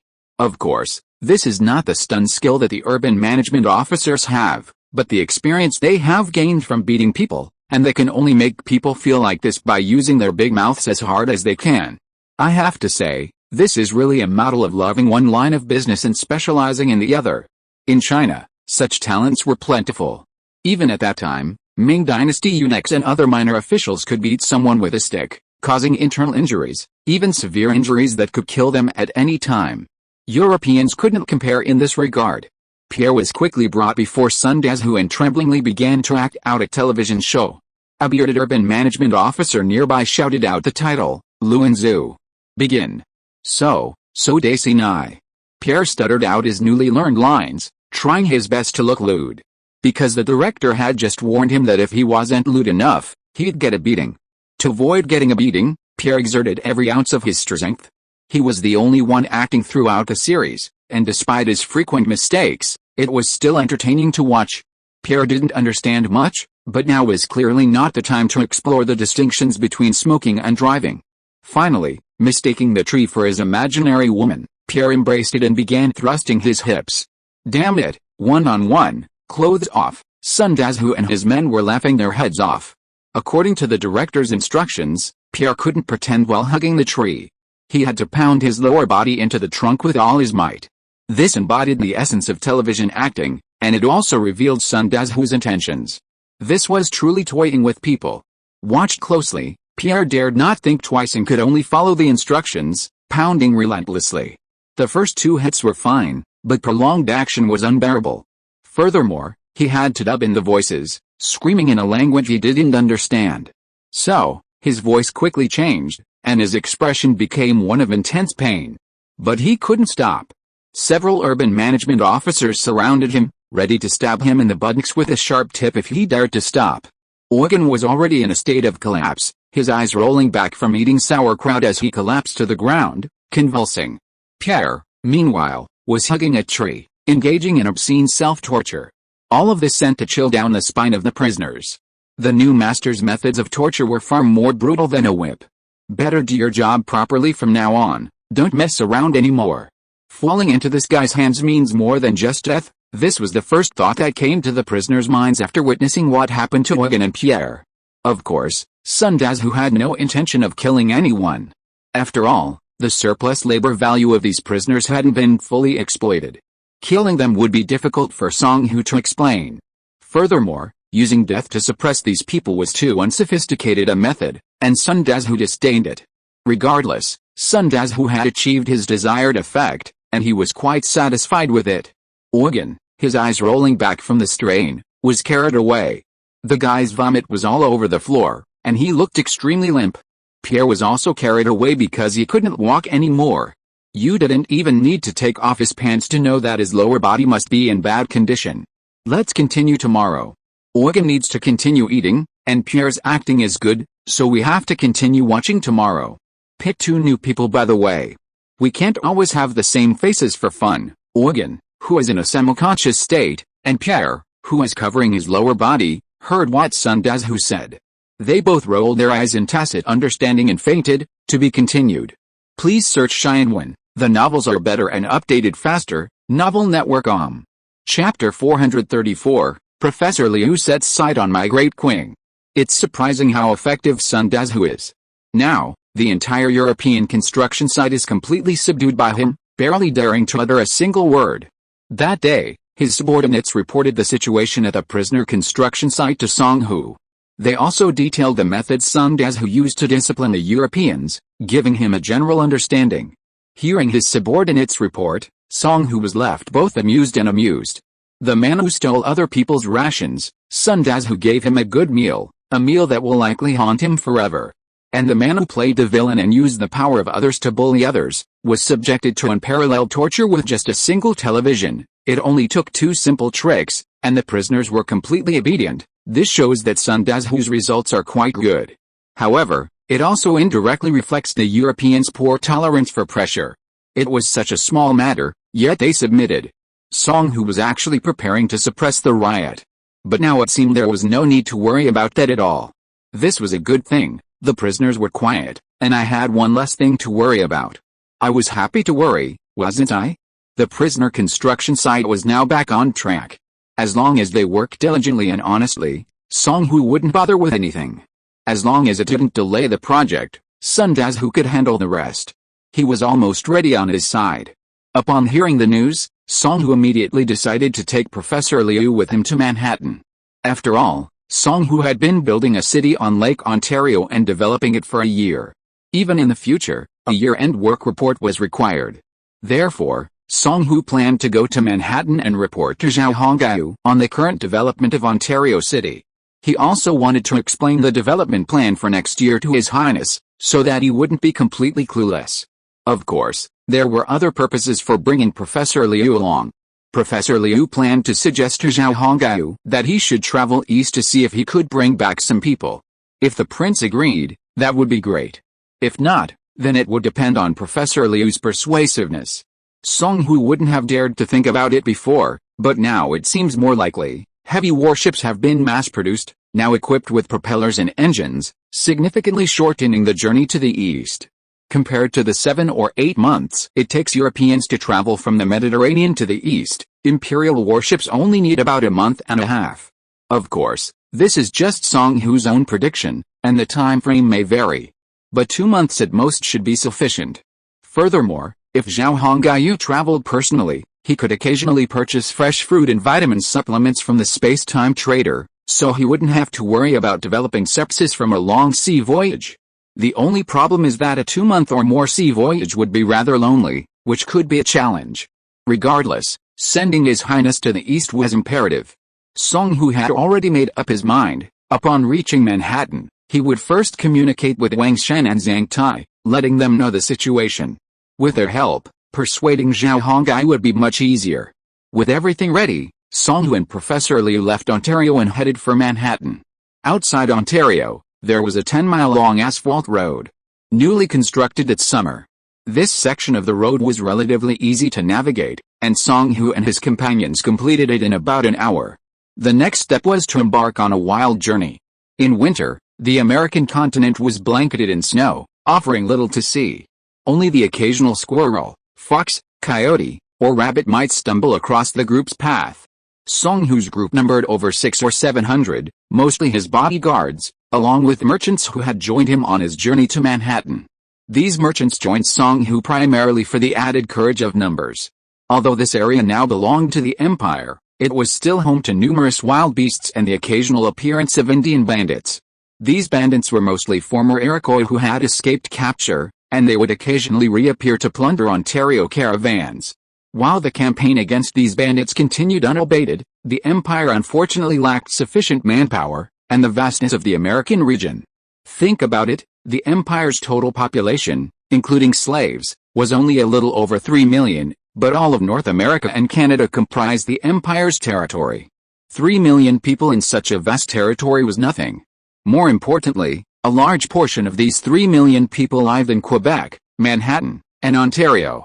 The scattered settlements and towns surrounding the area were few in number. It was precisely for this reason that Zhao Hongyu felt the Empire's control over its territory was weak, and therefore, after seizing the 2 British colonies, he began establishing settlements and towns in a coordinated manner. After all, more people always meant more. It was always better than a lonely journey. That was the kind of place to talk. One of the accompanying merchants picked up an acoustic guitar and, unfazed by the bitter cold, began singing folk songs from his homeland. Professor Liu, seated in the comfortable carriage prepared for him, listened quietly with narrowed eyes. That's just how Europeans are. They always sing about brother and sister. In short, all they can think about is women, nothing new. Song Hu urged his warhorse to the carriage entrance and began to complain to Professor Liu. Technically, the Frenchman singing and playing guitar had a good voice, and while his piece wasn't particularly technically sophisticated, it was still quite captivating. It wasn't nearly as bad as Song Hu had described it. The lyrics were about a childhood sweetheart waiting for him back home, and a deep regret that he didn't know when he'd be able to return. It wasn't even a love song. But Song Hu was just like that. He always had a problem with anything involving Europeans, and he always had to criticize them. Professor Liu and Song Hu had known each other for so long that he had a clear understanding of this aspect of his personality. "Oh, since you think my singing isn't good enough, then please sing a few songs, sir. We've been chatting a lot on the way, so it might as well be a relief," Professor Liu said to Song Hu with a sly smile. Song Hu coughed and turned to look at the singer chatting and laughing with others in the caravan wagon behind him, then glanced at the half-faced figure peeking out from the carriage ahead. The face belonged to an Indian woman with somewhat Chinese features, and her expression seemed captivated by the singing.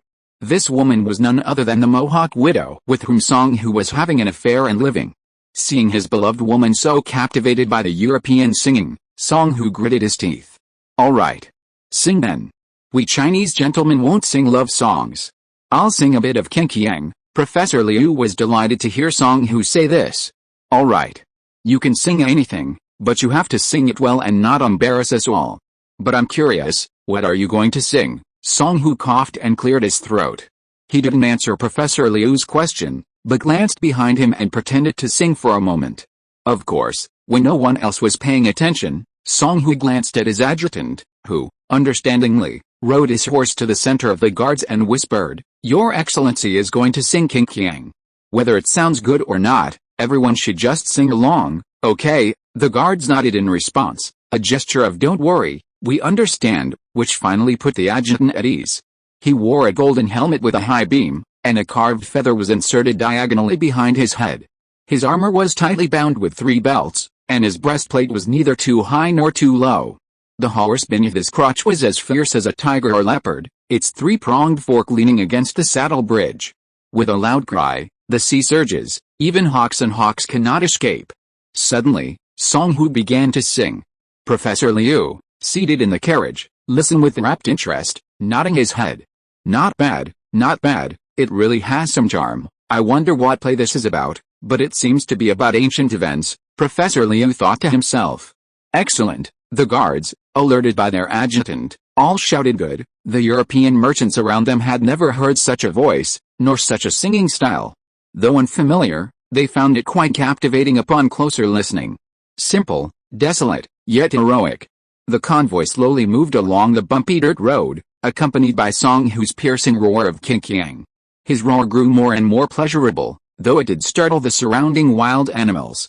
After finishing the piece, Song Hu paused, feeling unsatisfied. "If there's a chance to create some shadow puppetry, I think there's a market for it these days. After all, people have so few entertainment options." Song Hu, now feeling relaxed, leaned into Professor Liu's carriage and chatted with him. The young widow with a mohawk in the carriage ahead glanced at Song Hu with admiration before retreating back inside. Song Hu chuckled, even chuckling with satisfaction. The aides and guards around him were also discerning, cheering and applauding, giving Song Hu the illusion of being a superstar. "That's easy. If your highness goes to the east, you can get some shadow puppeteers from the Ming dynasty. But I'm curious, which piece are you singing?" As a member of the older generation, Professor Liu still has a fondness for Qingqiang. It's just that in this virtual world, like Zhao Hongguyu's afterlife, for various reasons, some Chinese arts have been completely lost or obliterated. Professor Liu has always felt a pity for this. You know, these things passed down by our ancestors would be considered treasures if taken anywhere else in the world, and foreigners covet them with utmost zeal. Only the Chinese would consider such things rubbish and choose to imitate the rubbish of Europeans and Americans. This is a clear example of their worship of foreign things. Investiture of the gods. There used to be an old party secretary from Xi'an near my house who knew how to sing this. When I was little and free at home, I'd learn it for fun. I learned 2 scripts. Just 2. One called Zhulongling, and one called Huanghazhen. The one I just sang was the Zhulongling script. "You didn't learn all of them?" Professor Liu asked regretfully. Song Hu nodded. "During the special period, all the scripts were burned, leaving only 2.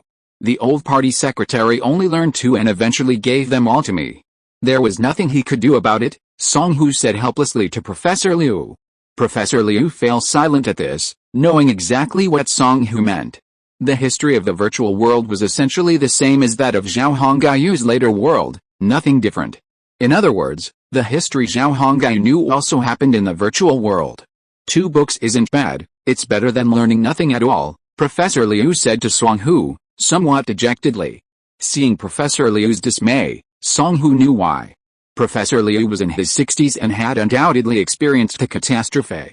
He might even have been a member of the 5 black categories. As for the sending to the countryside movement, that was a foregone conclusion. Therefore, when their conversation came up just now, Professor Liu likely recalled some unpleasant past events. Seeing him like this, Song Hu changed the subject and soothed him, saying, "It's okay. Didn't you say that just now? When His Highness goes to the east, have him bring back some shadow puppeteers from the Ming dynasty. Then we can complete the story." It's still over 20 years before the Qin dynasty enters the Central Plains, so there's no need to worry about it being destroyed by the Qin dynasty's war. At the mention of the Qin dynasty, Professor Liu shuddered. If you hadn't mentioned this, I'd have forgotten about it. Don't you think we should help the Ming dynasty and eliminate those whippersnappers still in the northeast? Professor Liu, a bitter young man at heart, actually had no good feelings towards the Qin dynasty. Especially since he knew what was about to unfold in the east over 20 years from now. The massacres, the land grabs, the suffering endured by the Chinese bloodline. If this could be addressed now, wouldn't it all have happened beforehand? Most importantly, the Qin dynasty isn't very powerful yet. If the empire were to force its way in, they'd be in for a real disaster. After all, no matter how powerful the Ming dynasty was, those people were the very foundation of the Chinese bloodline. No matter what, we can't just let history continue and allow these tragedies to continue. Song Hu chuckled at this and said, we've already considered this. Now that we've arrived in this era, there's definitely no place for the Qin dynasty. Although Song Hu's face was full of smiles, Professor Liu felt a certain sleazy undertone in that smile. To be continued. Please search for Astronomy. The novel is better and updated faster. Novel website Chapter 435 years ago. With a Lunar New Year just around the corner, everyone in the Song Empire in North America began preparing for the occasion. Besides the slaves and prisoners working within the empire, citizens and European laborers alike were thrilled. The Chinese citizens were thrilled to celebrate the Lunar New Year in this era, and they were expecting a prosperous year. The Native Americans, on the other hand, saw the opportunity to celebrate alongside the Chinese as proof that the empire had truly embraced them and didn't exclude them. In Native American culture, only those within the empire could celebrate together. Especially since they heard that Lunar New Year involved ancestor worship, and since schools had long taught Native Americans that they shared a common ancestor, this was a significant event. Therefore, the Native American citizens were also overjoyed and took the Lunar New Year very seriously. They prepared numerous items and waited for the arrival of the Lunar New Year. Meanwhile, the European citizens and laborers were simply happy to celebrate the holiday. Imperial law prohibited the celebration of European holidays, so these Europeans had no choice but to comply in order to make money. But being able to celebrate holidays was always a good thing. After all, while European holidays were prohibited by law, imperial holidays allowed for holidays, and those who worked during those holidays received generous salaries. Therefore, the citizens of China and the European workers were delighted. In short, everyone in the Song Empire celebrated the New Year with joy, and no one complained. Besides, after a year of hard work, everyone deserved a break, a celebration, and the fruits of their labor. After all, with a little money on hand, everyone needs a few days to spend it well. Therefore, the cities controlled by the Song Empire in North America and the towns it was establishing were filled with a strong festive atmosphere. Unlike North America, Central America presented a somewhat strange scene. With San Diego as a springboard, the vast imperial fleet began rapidly expanding into Central America. They rigorously followed a plan drawn up by the General Staff, employing a cunning and insidious strategy to launch surprise attacks on Spanish colonies such as Nassau, Santiago, Havana, Veracruz, Mérida, Trujillo, Cayman Islands, Santo Domingo, and San Juan on the Gulf of Mexico. Their tactics were to dock for supplies, then exploit the Spanish's letdown to launch successful midnight raids. While these tactics were underhanded, the ultimate results were highly impressive. In a short period of time, taking advantage of the Spanish's lack of information, the imperial fleet captured numerous colonial cities, ports, and islands along the Central American coast. However, by this point, the remaining Spanish had already reacted and engaged in hostilities. The Dutch, driven by the imperial fleet's aggressiveness, disregarded the situation in Europe and instead joined forces with the Spanish to counter the imperial fleet. Meanwhile, the Spanish and Dutch sent envoys to Manhattan to question the undeclared war. In their view, the Song Empire lacked chivalry and acted like nothing more than thieves and bandits. The imperial fleet now controlled virtually all of the northern ports and islands in Central America. This success pleased Zhao Hongyu immensely. While not conquering all of the Central American colonies in one fell swoop, it was still a significant achievement. With the cities in northern Central America as a support, the imperial fleet could slowly but surely conquer the entire region. After all, it was impossible to conquer everything in one go. This wasn't what Zhao Hongyu had envisioned. Initially, He thought taking 3 or 4 cities would be enough, and then a naval engagement would commence. However, due to the Imperial fleet's cautious approach, and to prevent leaks, they banned merchant ships from sailing and massacred Spanish troops wherever they arrived.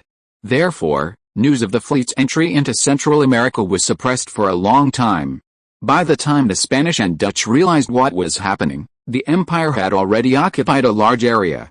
The fact that news of the fleet leaked was quite accidental. Otherwise, the Spanish and Dutch might have continued to be deceived. Regardless, naval battles were raging in Central America, and the Imperial fleet held the upper hand. Therefore, Zhao Hongyu had no interest in meeting the Dutch and Spanish envoys. In the end, Zhang Tai met them and offered a response. "We have an agreement with France and the Portuguese Restoration Organization. If they attack the Spanish mainland, we will coordinate by attacking the Spanish colonies in Central America. Since we are allies with France and the Portuguese Restoration Organization, Spain, at war with the French, is naturally an enemy of our empire." What? The French and Portuguese rebels have actually signed an alliance with the Song Empire. The envoys sent by the Spanish colonial governor were horrified upon hearing this news. It's no wonder the Song Empire declared war on them. This was not a good thing. Currently, 80% of the Spanish colonies in Central America were occupied by the Song Empire, and the Spanish fleet had returned to Europe, engaged in a fierce battle with the French in the Mediterranean. Therefore, they were no match for the Imperial fleet in Central America. Although they had allied themselves with the Dutch fleet was no different. Several naval battles had already broken out in Central America, but each time the Imperial fleet had triumphed. Given this situation, Central American interests seemed untenable. Furthermore, there was no way or confidence that they could persuade the Song Empire to cease their attacks on the Central American colonies. Indeed, they simply couldn't offer any benefits in exchange for a ceasefire. The Spanish envoy was in a bad mood. After meeting Zhang Tai, he hurriedly left Manhattan. The envoy sent by the Governor-General of the Dutch Central American colonies questioned why the Imperial fleet had harassed the Dutch colonies in Central America. Zhang Tai's answer was straightforward: they had their eyes on the Dutch colonies. This succinct response left the Dutch envoy speechless. He had imagined many possible answers, but not this one. Zhang Tai's words suggested that the Song Empire had significant ambitions for Central America, and that having sent a fleet there, they certainly wouldn't withdraw so easily. Their situation was also dire. A large portion of their fleet had been transferred back to Europe and was currently engaged in a battle with the British in the North Sea. Having lost their North American colonies, the British had turned their attention to the European continent and had reached an agreement with the Spanish. Furthermore, the Imperial fleet had destroyed numerous Dutch warships in several battles in the Caribbean Sea of Central America. With their current naval power, the Dutch were no longer able to stop the Imperial fleet, and mainland Europe was unable to provide support. Therefore, it was only a matter of time before the Song Empire seized the entire Caribbean. You are so treacherous. Undeclared war, and even using the tactic of stopping to resupply, this is unchivalrous. You're a villain. A thief. Facing the envoy's words, Zhang Tai simply smiled faintly and said, "All is fair in war. This is war." This immediately stopped the envoy from saying anything more.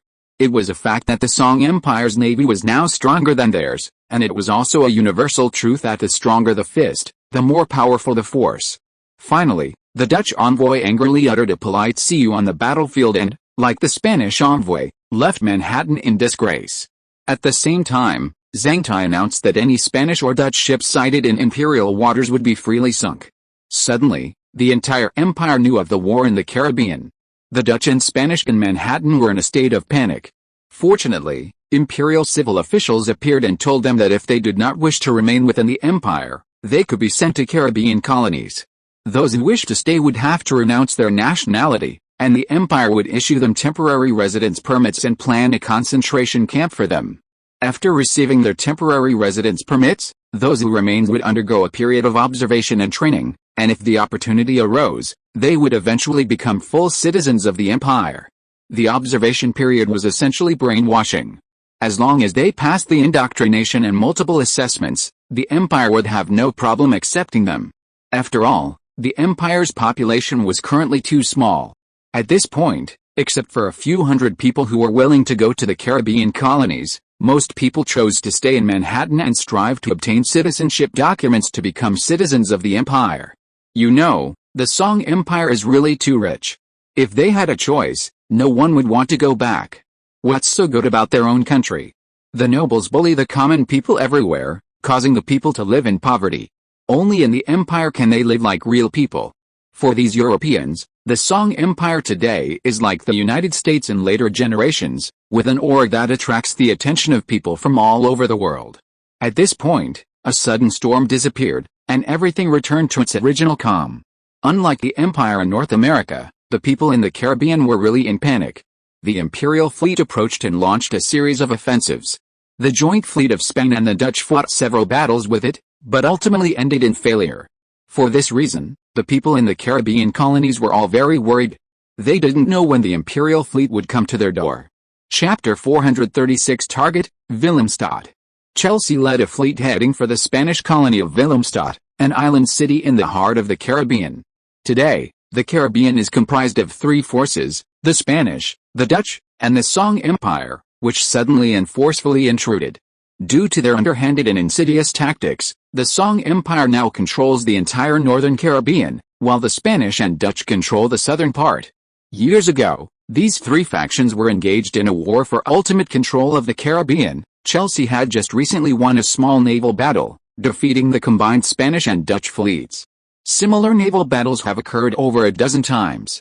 With most of the Spanish and Dutch naval forces withdrawn to mainland Europe and caught up in the fighting in the Mediterranean and the North Sea, the Imperial fleet, relying on heavy warships converted from replica Dutch frigates, was able to dominate the Caribbean. Chelsea's fleet consisted of one heavy warship and 36 converted Dutch frigates.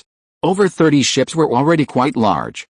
In his captain's quarters, Chelsea stared intently at the sea map on his desk, pondering his next battle plan. Willemstad is located in the very center of the Caribbean Sea, the hub of the entire region. Therefore, if we want to attack the southern Caribbean colonies, we must capture this place. A captain standing beside Chelsea offered his advice. While Chelsea was nominally the commander of all 13 fleets, the captains of each warship were of Chinese descent. This way, Chelsea could be fully supervised. The young Chinese captain who spoke was a mass-produced geneticist, but after a year of living there, his intelligence had blossomed, leading him to be commissioned as the captain of a converted Dutch frigate. Mass-produced geneticists like him were numerous in the empire, but only a small number had developed their intelligence. The majority of geneticists remained in a state of confusion, forming the cornerstone of the empire's military strength.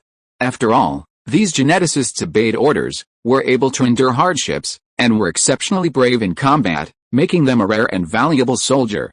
It's precisely because of these soldiers that Zhao Hongayu's empire remained so stable. Chelsea's gaze shifted briefly over the sea map upon hearing this. Not bad. After controlling Willemstad, we can capture the nearby Dutch colony of Machapuret to the southwest. Then, we can launch a full-scale attack on the southern Caribbean, Chelsea spoke. The captains present at the meeting offered their own suggestions. The only two Spanish colonies left are Guatemala and Acapulco. We can have Veracruz's fleet dispatch the army to conquer these two places. After all, they are on the west coast, and it's impossible to circumnavigate all of South America to reach them. Indeed, in those days, reaching the west coast required circumnavigating the lower reaches of South America. After all, the Panama Canal hadn't yet been dug. So, this was a bit more complicated. But it didn't matter. A naval attack is too cumbersome, so let the army do the job. The Empire's army is quite formidable, isn't it? Although the Marines were small, a fleet of over 30 warships comprised only 3,000 Marines. A garrison would also need to be left behind to garrison the city. Therefore, only 1,500 soldiers could be deployed. But that was more than enough to deal with the Spanish in the two colonies. The distance from Vickers to the two Spanish colonies was closer than from Manhattan to Pennsylvania. Therefore, an army attack was the best option. Chelsea glanced at the map and nodded. Well, judging by the map, using the army is the most appropriate way to deal with the Spanish. We must send someone to notify the governor of the Vickers garrison and have them begin preparations immediately. That way, the Spanish will no longer be a concern for us, as they are destined to disappear from the Caribbean. Chelsea was confident in this. Indeed, this confidence wasn't random. It was instilled in him by the Song Empire through war. He had been with Zhao Hongyu for so long, and he had experienced a great deal. He was well aware of the strength of the imperial army. Therefore, conquering the two Spanish colonies with an army of 1,500 men seemed like a piece of cake to him. Of course, there's also the issue of the Mayan tribes collaborating with the Spanish, who could potentially inflict considerable damage on the imperial army. Chelsea specifically warned against this. The Caribbean coast's climate, terrain, and environment are particularly different from those of North America. Dense rainforests abound, along with a variety of jungle beasts and diseases. Furthermore, the humidity poses significant risks to musketry. Chelsea addressed this concern to the captains present. The Spanish have established a colony here for 100 years, and the local indigenous population has largely settled. Therefore, if we deploy our army, the Spanish will undoubtedly recruit the indigenous population to march and fight alongside them. The Spanish aren't formidable, and defeating them is easy, but we must be wary of the indigenous population. Chelsea's concerns were not unfounded. The people of Chinese descent attending the war conference were well aware of this.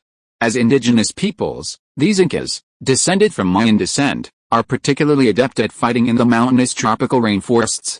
They also make excellent use of the terrain to conceal themselves in ambush. Therefore, even a formidable force like the Imperial Army could be utterly defeated if they weren't careful. From the trees, the dense jungle, or the broad green leaves, a deadly arrow could strike at any moment, slaying the soldiers. Although Chelsea had been a ship's handyman, back when he was in Europe, he'd often read Spanish novels about Caribbean campaigns. These stories vividly described such events. Chelsea's fears were sparked by these memories. Upon hearing this, the Chinese captains lowered their heads in thought. They all knew Chelsea's fears were not unfounded. The Caribbean was truly different from North America. Therefore, the soldiers would undoubtedly have to fight in the dense tropical jungle. Fighting in such an environment was extremely dangerous, as you never knew when or where the enemy would emerge, or even where they would appear. After all, the tropical jungle offered countless opportunities for concealment and hiding. Since the Spanish can conscript the natives of the colonies, why can't we have Governor Vickers hire them? At this moment, a captain offered a suggestion. Chelsea's eyes lit up. Yes, if the Spanish can conscript the natives, then we can hire them, too. The Spanish have established a colony for 100 years, and the natives here must have assimilated considerably. Previously, their mode of trade was barter. But now they use gold and silver coins as well. Under Chelsea's encouraging gaze, the captain continued his thoughts. Also, based on what we've seen in various Spanish colonial ports along the way, I believe the natives here also need to make money. So, I propose that Governor Vickers hire the natives to assist the army in combat. I think the natives will definitely agree. After all, why would they refuse if they can make money? I also propose that we exchange heads for money. This will increase the natives' fighting spirit and encourage them to fight bravely. The captain's proposal was met with universal approval, and Chelsea smiled happily. He had been a bit worried about this situation, but now it seemed unnecessary. Money. The Empire had plenty of it. And with the help of the natives, the Imperial Marines would be much less vulnerable. After all, who knew how to fight in the jungle better than the natives? Only the natives themselves. Furthermore, intelligence revealed that the natives in the Spanish-controlled colonies were practically at odds with the natives in every other city, sometimes even holding blood feuds. The relationship was one of intense hostility. The Spanish had used this method to sow hatred among the tribes, acting as arbitrators and maintaining their control over the Caribbean colonies for so many years. Now the Empire could capitalize on this hatred and coax the natives into supporting their war efforts. Especially when there was money to be made for fighting, and even for beheading, the natives were unlikely to refuse. Furthermore, Vickers had a similar blood feud with the natives of the two remaining Spanish-controlled colonies. Therefore, motivated by money and revenge, it was easy to hire them. After making his decision, Chelsea dispatched a warship back to Vickers to inform the governor of his decision and to begin preparations for a war against the Spanish. The Spanish only had 2 colonies left, and they could be conquered by land forces. Therefore, Chelsea's only remaining enemy was the Dutch. If they could defeat the Dutch, the Caribbean would be the sole domain of the Empire, and their strategic goal would be achieved. Sail with all your strength, aiming for Willemstad. Chapter 437. The Dutch with their own thoughts. It was truly unexpected that the Song Empire fleet was so formidable. Their heavy warships, in particular, were as powerful as those of a naval behemoth. The Song Empire's invasion of the Caribbean not only shocked the Spanish and Dutch, but also intimidated them. In the governor's palace of Cayenne, a Dutch colony in southern Central America, the Dutch fleet's commanders gathered with gloomy faces to discuss a response. But after much discussion, they came to a complete quandary. Yes, the Song Empire was unyielding and refused to negotiate. Now that they had the upper hand, why would they? And since they had no ties to the Vatican, you couldn't use the Vatican to pressure them. The Dutch were completely helpless against the Song Empire. They also knew the Song Empire would not stop until they occupied Central America, but they couldn't afford to cede their Central American interests. So, they had no choice but to bite the bullet and fight the empire. Unfortunately, their warships and artillery were no match for the Song Empire's, and the Dutch were defeated in dozens of naval battles, both large and small. This depleted their already underpowered fleet, further weakened by these repeated defeats. It was practically impossible for the Dutch to resist the Song Empire. Even so, they refused to accept defeat and surrender their Central American interests. The Song Empire's shipborne artillery has a long range, nearly double ours. They can fire from a distance and inflict damage before we even get close, a Dutch captain who had participated in the naval battle said mournfully in the governor's office. The attendees nodded in agreement. They were all well aware of the power of the Song Empire's artillery. They had witnessed it firsthand or participated directly in the naval battles. And most considered their continued survival a blessing from heaven. Their shells were incredibly powerful. A single cannon shot sent fragments flying everywhere, and those that hit a ship could pierce the wooden hull. As for the sailors, even a single scrap of debris would have been nearly unsuccessful. Another captain, still terrified, recounted his observations. It's more than that. The enemy warships are inlaid with iron plating, offering exceptionally high defenses. Even after desperately closing in, our cannons couldn't penetrate the hull, causing absolutely no damage, a captain nearby spoke up. His voice was loud and tinged with fear. And the weapons their sailors wield are also formidable. They carry them on their shoulders and charge at your warships. Then, a streak of fire hits the ship, creating a massive breach. Speaking of the Song Empire fleet's warships and weaponry, the Dutch captains were truly impressed, especially since they had all experienced them firsthand. I desperately tried to close the two ships and engage in boarding. But the enemy's shoulder-mounted weapons inflicted heavy casualties from a distance. If I hadn't been smart enough to jump overboard, I would have gone down with my fellow sailors. Everyone was talking about the Song Empire's might. Governor Thomas sat there with a sullen expression, observing the captains in silence. The current situation was giving him a headache, and he didn't know what to do. He had sent envoys to the Song Empire, but they wouldn't budge. The envoy's message was that no force other than the Empire would be allowed in the Caribbean. The situation was stronger than anyone. The Song Empire was now too powerful, and as Governor Thomas, there was nothing he could do. He wanted to ask for aid from mainland China, but mainland China was also mired in the war. The army was engaged in fierce fighting with the Spanish in the Netherlands, and the navy was entangled by the British in the North Sea. Therefore, mainland China had no power to come to his aid. The Song Empire's fleet was now swift. It had recently seized all of Spain's colonies in the northern Caribbean, leaving the Spanish doomed. With only 2 colonies left on the west coast, they were completely powerless to resist the Song Empire. And since they themselves were no match for the Song, were they truly destined to surrender? Governor Thomas pondered. Surrender wasn't a solution. At least, they could secure a dignified end, avoiding suffering. But if he simply handed over his interests to the Song Empire, regardless of whether his captains agreed or not, the mainland would certainly not let him off. Even if he returned to the mainland, he would likely be imprisoned for the rest of his life. After all, the profits from the Caribbean were too great for the mainland to afford. Thomas knew full well that the Dutch treasury derived the majority of its revenue from the Caribbean colonies. Gold, silver, tobacco, cotton, corn, and wheat were all in high demand. Losing the Caribbean would reduce the Dutch treasury by at least a third. This is definitely not a small number.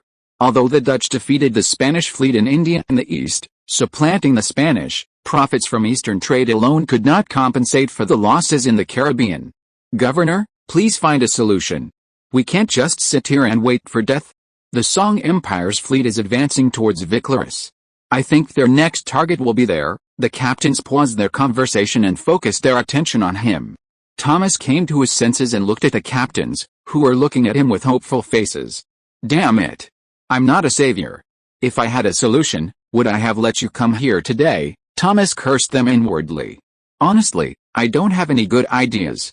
Now we have no choice but to bite the bullet and concentrate all our warships to defeat the Song Empire's fleet. Is there any other way? Hearing Thomas' words, the captains' faces darkened. Many of them seemed to be hesitant to speak, as if they had something to say. But he seemed to be in a dilemma. With a quick turn of his eyes, Thomas came to his senses. Fuck you. So that's what you guys are planning. Seeing the expressions on everyone's faces, Thomas suddenly realized why these captains had come to him today. Apparently, they were hoping to hear an idea from him, and one they wanted to hear. And that idea was, in 2 words, surrender. Frankly, Thomas had considered surrendering, but the problem was that if he made that decision, these captains would be fine. But he would be in big trouble. Then, these captains could just say obey orders and get out of the way. But as the Governor-General, I would definitely be punished later. Thinking of this, Thomas cursed them inwardly. You guys are just wishful thinking. You actually have this idea in mind. And you're deliberately asking me if I have any solutions. Such pretense is disgusting. Everyone is clear about the current situation. Asking me if I have a solution is unnecessary. They can't defeat them, and they won't negotiate. Clearly, they've given Thomas only one option: surrender. These captains, presumably understanding the current situation, gathered at Governor Thomas's mansion. But while they all eagerly awaited Thomas's words, they wisely refrained from saying so. They knew that if they truly surrendered, those who proposed it would be punished in the future. Therefore, such words must not be uttered. While they felt this way, they absolutely could not utter them. It was for this reason that, upon arriving, these captains began to boast about the formidable power of the Song Empire's warships and the advanced weaponry they possessed. Hoping to put pressure on Thomas and show him they were no match for the Song Empire's fleet. With no other options left, what choice did Thomas have?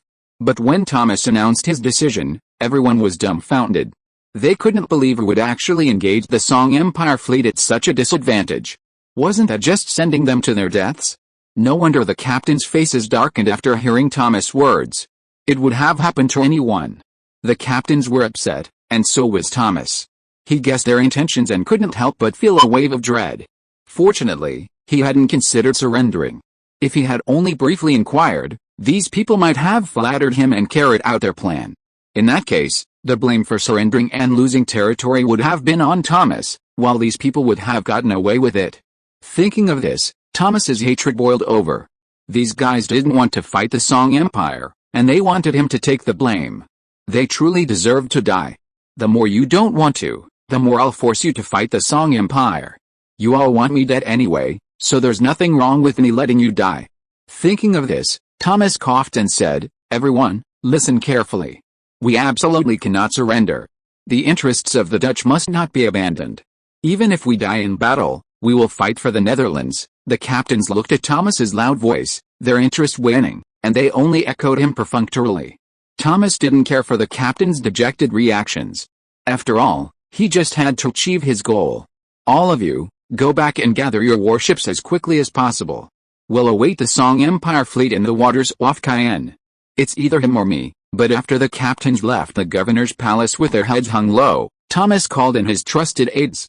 "Master, what do you want to ask me?" Thomas looked at the butler who had watched him grow up and said seriously, "This is a matter of life and death. You need to help me do something. If you succeed, our current situation will be much better. If you fail, I might be doomed." Seeing Thomas's seriousness, the nearly 70-year-old butler also took it seriously. "Is it related to the Song Empire? Master, do you have any ideas?" "But didn't you make the decision just now?" the old butler asked. After all, there were no outsiders here, and the old butler was trustworthy and a close confidant. Therefore, there was nothing he couldn't tell the old butler. Besides, this matter now required the old butler's intervention. Thomas sighed deeply, then said to his loyal butler, "You can't take this seriously. I doubt the captains will actually carry it out. Going against the Song Empire now would be tantamount to committing suicide. They're not fools. How could they possibly want to die?" Thomas had no hope that the captains would actually carry out his decision. He had already seen exactly what kind of people they were. Perhaps after leaving the governor mansion, They would take their warships elsewhere. Worse still, they might surrender outright to the Song Empire. Of course, that would require them to obtain imperial citizenship and never return to Europe. And if the empire also promised them the right to retain their current rights, all the better. So, Thomas had his own plans. Although the Netherlands still had many colonies in the south, their naval power had been largely destroyed. Even the remaining warships, even if improvised, would be no match for the Song Empire. Therefore, there was no way this war could be sustained. Taking advantage of the fact that the people of the Song Empire have not yet occupied all the Dutch colonies and he still has some bargaining chips in his hands, Thomas knows exactly what he should do. He will not go to die. He has not lived enough, and he is still young, so why should he die? There is a merchant ship of our family in the port of Cayenne. You should go to the port immediately and take my warrant to the city of Viclaris. The fleet of the Song Empire is targeting that city. I estimate that the defenders there will surrender after a short time. And what you have to do after you get there is to protect yourself. After the fleet of the Song Empire captures Viclaris, you should immediately go to their commander and give him this letter. Thomas took out a wax-sealed letter from under his desk and handed it to his old butler. To be continued. Chapter 438 I have no choice. Thomas's old butler understood his master's intentions perfectly. Faced with the Song Empire's attack, his master was now completely helpless. But surrender couldn't be openly announced. Meanwhile, they lacked the necessary resources to fight the Song Empire's fleet to the death. Furthermore, public sentiment was unstable, with many considering colluding with the Song Empire's fleet or even defecting. Under these circumstances, it wasn't surprising that Thomas was considering his own interests. Besides, who wasn't thinking about their own interests now? The captains were also thinking the same way, though they kept it to themselves. But behind the scenes, they were undoubtedly doing the same. Although the old butler held no government position, as an outsider he saw the situation more clearly. Master, rest assured, I will personally deliver this letter to the commander of the Song Empire's fleet. Accepting the letter from Thomas, the old butler solemnly assured Thomas. He knew his trip depended on his master's safety, and even his future. Clearly, what he was about to do was extremely important. Hurry. We're running out of time. The Song Empire's fleet is heading for Willemstad, so you must get there as soon as possible, Thomas instructed the butler with a serious expression. He then gave the old butler a few more instructions before sending him off. After leaving the governor mansion, the old butler immediately took a carriage to the port. At that moment, the people of Cayenne were still relaxed. They didn't believe the Song Empire's fleet would attack them directly. In their view, the Dutch fleet was still very powerful, and the Song Empire's fleet was no match for them. It wasn't their fault, as the Dutch fleet was repeatedly defeated. And news of their heavy losses was kept strictly secret, never leaking. Therefore, while the people of the Dutch-controlled colonies knew that the Song Empire's fleet was engaged in battle, they knew little about the outcome. Therefore, these people speculated wildly, relying on their own imaginations to believe that the Song Empire's fleet was vulnerable and must have been pursued and attacked by the Dutch. However, they had no idea that the reality was vastly different from their speculations and fantasies. It could even be said that if their imaginations were reversed, they would be close to the truth. At Cayenne Pier, a Dutch double-decker warship, used for both commercial and military purposes, had docked early. Its 3 masts were already raised, awaiting the arrival of the old butler. Once the old butler boarded, the captain ordered anchor raised and departed the harbor, rapidly steaming towards Willemstad. This ship, its crew, and its captain were all trusted aides of Thomas, governor of the Caribbean colonies. Since Thomas was going to engage with the Song Empire, he needed to rely on trusted individuals. Besides, if he were to suffer misfortune, his trusted associates wouldn't suffer either. If he could survive this crisis, they wouldn't suffer either. After all, these individuals shared common interests with Thomas, so he could trust them to handle the situation. Meanwhile, the Dutch captains who had previously left the governor mansion, after receiving Thomas's order to mobilize their warships, arrived at the port and boarded their ships. However, in their hearts, they were filled with disdain for Thomas's order. Whether they would actually carry it out remained to be seen. Everyone now had their own agenda. Under such circumstances, there was no guarantee what these selfish captains would do. Thomas saw through this, and so he dispatched his old steward to Willemstad to contact the Song Empire. Thomas suspected that the captains who had previously attended the meeting might share his views and had begun privately contacting the Song Empire. After all, it would be easy for these people to hide their intentions from him. Just now, in the governor mansion, hadn't they hoped that he would take the lead and make the decision to surrender? Unfortunately, he saw through their intentions and didn't fall for them. Thinking that he would be the first to do so, only for them to pat their butts on the back and take all the blame? That was simply a pipe dream.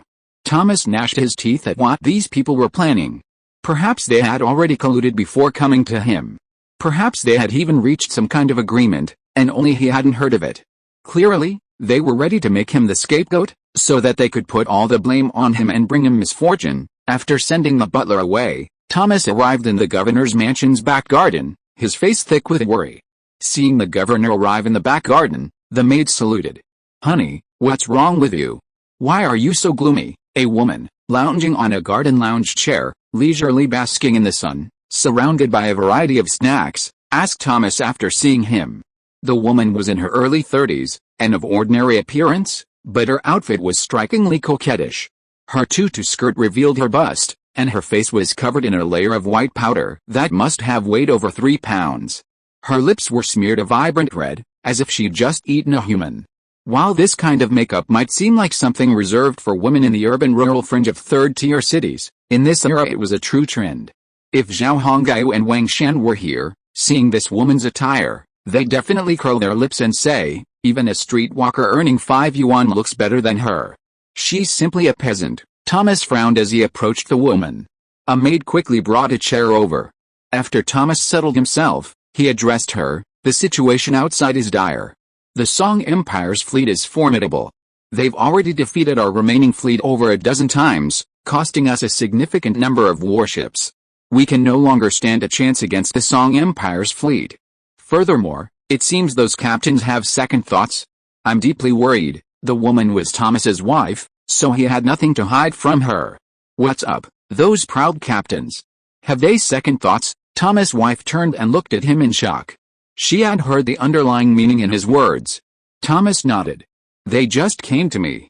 First, they were telling me how formidable the Song Empire's warships were, how far their artillery had range, and how advanced and powerful their weapons were. Then they asked me if I could come up with a solution to the current problem. He recounted everything that had transpired during the meeting to his wife. As he spoke, Thomas's expression was deeply sullen, almost awful. These guys have been defeated time and again. Now, the entire Caribbean colony has only about 60 warships left. They're no match for the Song Empire's fleet, Thomas said bitterly. They even have the nerve to ask me if I have any solutions. They're simply asking to get a word out of me. Thomas's wife was no longer lying down, she had sat up. When Thomas said this, the woman said, "Are they threatening me just to hear the word surrender from you?" This woman was no fool, she pretty much understood what the captains meant. Thomas nodded. Yes, your guess is correct. They may not say it out loud, but I'm sure they mean it. Thomas was absolutely certain of this. So much so that even his wife, after hearing all this from Thomas, had guessed it. HMPH, do these guys really think I'm an idiot? It's a shame I saw through their tricks and didn't fall for them at all, much to their disappointment. Thinking of the disappointed faces on those men's faces when they heard his final decision, Thomas couldn't help but feel a surge of satisfaction. They've plotted against me, and now I can't be blamed for it, he thought to himself. Seeing his wife's questioning gaze fixed on him, Thomas explained, when those guys asked if I had any solutions, I already suspected they had other intentions. It's simple. Our current naval forces are no match for the Song Empire's fleet, so what's the point of them asking me to find a solution? His wife listened intently to her husband's words. It's not that I haven't tried, but the envoys I sent to Manhattan always returned in disgrace. The Song Empire's goal is simple, to seize all colonial interests in the Caribbean.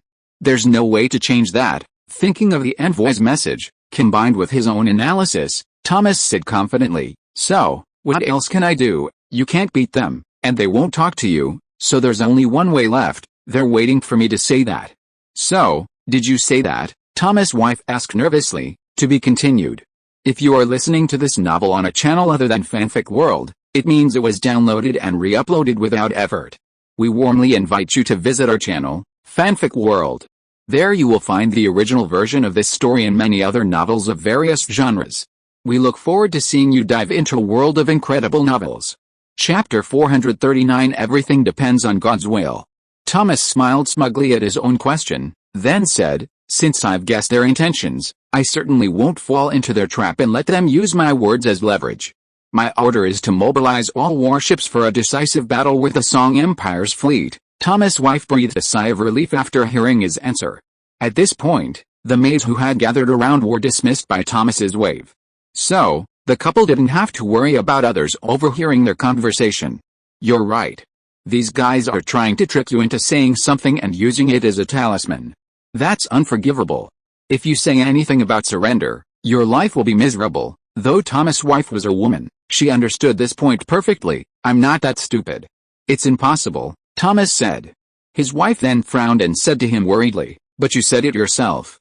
We don't have the strength to fight the Song Empire fleet right now.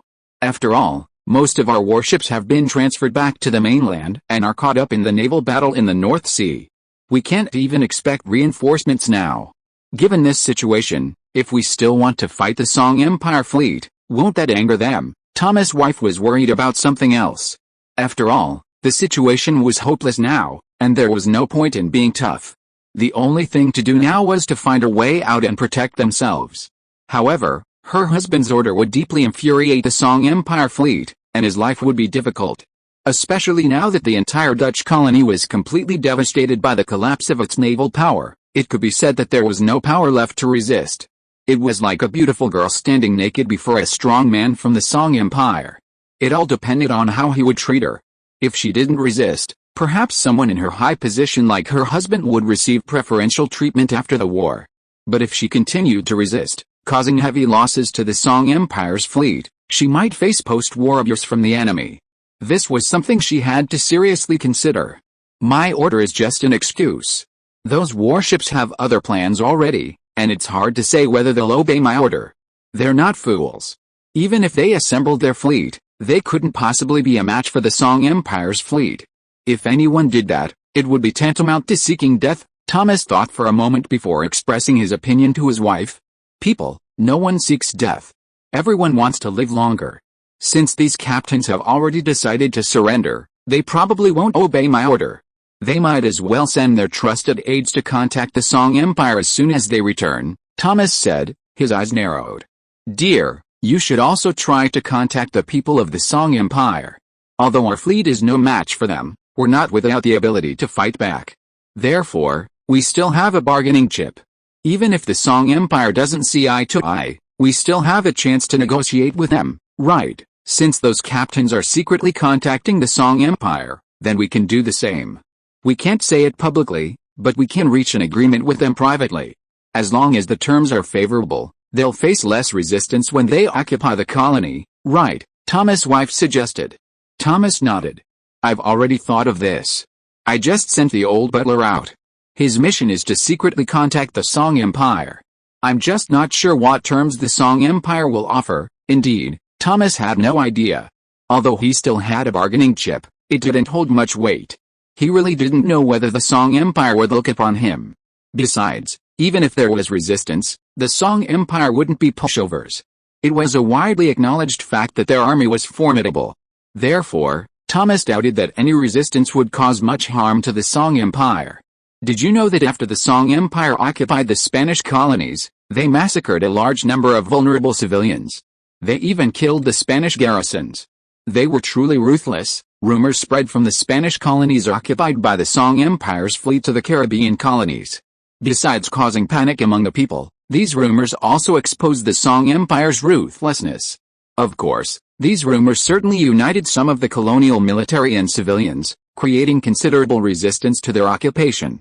But there was another aspect, one Chelsea and his companions hadn't anticipated. When faced with the Song Empire's garrison, the colonists became remarkably docile. They knew the Song Empire's garrison wasn't just talk, they were capable of massacres. Therefore, no one dared to provoke them. After occupying the northern Caribbean colonies, Manhattan's 27,000 Chinese genetically modified people began arriving in the occupied colonies aboard French merchant ships. The arrival of these armed genetically modified people further stabilized the colonies. The Chinese immigrants, numbering only 1,000 per colony, were not numerous, but they were roughly on par with the Spanish. As for the indigenous Maya or Inca people, there was no need to worry too much. For them, who ruled was irrelevant, they cared little. Furthermore, the new rulers were clearly easier to deal with and more approachable than the Spanish. Furthermore, they had money, making the Chinese even more popular with the indigenous people. With the support of the indigenous people, the Spanish could no longer cause any major trouble. Therefore, as long as the Spanish were kept under control, the colonies would be virtually secure. Furthermore, rumors of ruthlessness and cruelty made the remaining Spaniards, concerned for their own safety, even less likely to cause trouble. Suddenly, in the Spanish colonies occupied by the Song Empire, the once high-handed Spanish were reduced to third-class status, even inferior to the natives. Meanwhile, the natives, long oppressed by the Spanish, finally had their chance and were determined to deal with them. Using the natives to police the Spanish was Chelsea's strategy, and it seemed quite successful. The Dutch, of course, were aware of this. The treatment of the Spanish brought a certain degree of sadness to them, as they wondered if they, the Dutch, would suffer the same fate as the Spanish after the empire conquered the Dutch colonies. After all, the Dutch in the Dutch colonies had also bullied the natives. But the Dutch had no solution. Their naval power was severely deficient, making them unable to resist the invading Song Empire fleet. Facing the Song Empire's invasion, the Dutch Caribbean colonies were completely defenseless. The arrival of the Song Empire's fleet would easily allow them to capture these colonies. Of course, fighting within the cities might ensue, but it would ultimately be unnecessary. The people of the Song Empire are truly ruthless. They could have killed so many people. Aren't they afraid that after doing something like this, they won't be able to easily capture colonies again? Because of their actions, everyone will worry that they'll massacre them themselves after they capture a city. Thomas' wife expressed her doubts, puzzled. Thomas said, "It's just a rumor. I don't know if it's true or not. It's all spread from the Spanish colonies. Maybe the Song Empire didn't do it, but the Spanish spread it deliberately. I don't think the people of the Song Empire are so stupid. They wouldn't do it." Thomas hesitated and expressed his opinion. In fact, he himself was unsure whether to believe the rumor. You say you believe it, but the massacre is too brutal. No one in Europe would do such a thing. Therefore, an empire as civilized as the Song Empire, which is more advanced in Europe, would not do such a thing. But if you say you don't believe it, the rumor is so convincing. In fact, no one knows who started it, and Chelsea and others have also heard about it. When they did this, their methods were extremely secretive, and they even buried the bodies of those people very well. They really couldn't imagine how it was exposed. But no matter what, such a method played an important role in stabilizing the Spanish colony. Now that such rumors have been leaked, it seems that such methods should be restrained as much as possible and can no longer be used. Let's wait until the housekeeper comes back to discuss everything. It's just a rumor. Don't we think about ourselves because of this rumor? Thomas finally said to his wife dimly. Yes, just because of this rumor, does he, Thomas, have to fight to the death with the Song Empire? Besides, even if he has to fight to the death, he, Thomas, doesn't have the capital to do so. So, everything can only be left to fate, to be continued. If you like this work, you are welcome to vote and vote on Kidian.com. Chapter 440, Stupid Plot. Of 1622, Willemstad, located on a tropical island in the central Caribbean, was under siege by the Song Empire's fleet. They had been under siege for 7 days, 7 agonizing days filled with despair. Boom. Boom. The Song Empire's Chelsea fleet was bombarding Willemstad. Shells of fire blasted and exploded above the city, the fragments fell, destroying countless buildings and rooftops. Some unfortunate individuals met their end under this aimless bombardment. Their luck was truly unbearable. Thomas, the old butler, had arrived in Willemstad the day before the Song Empire's fleet launched its siege. The next morning, he discovered the city was completely surrounded. The enemy's fleet was small, just over 30. But these 30-odd ships destroyed the 8 ships docked at Willemstad's harbor. Willemstad had now lost its naval power. The city's administrators simply allowed the army into the city, preparing to engage the enemy in street battles. Unfortunately, the Song Empire's fleet had no intention of entering the city, they simply bombarded it relentlessly from the sea. Chelsea's strategy was simple, he wouldn't allow his sailors and marines to land and engage the Dutch in brutal street fighting. That would put him at a significant disadvantage. Only a fool would choose that course of action, But Chelsea was clearly no fool. So, he resorted to bombarding the city from the sea, hoping to force the defenders of Willemstad to surrender. After all, if they surrendered, the bombardment would continue. This was a test of patience and the ability to overcome fear. The Dutch warship, after being modified, boasted 3 decks and 76 guns. This warship served as a frigate for the heavier warships, and its firepower was formidable. A single salvo of 36 rounds, each one ablaze with explosives, caused immense damage to the city's buildings. Over the course of 7 days, most of Willemstad's buildings were ravaged by the explosives.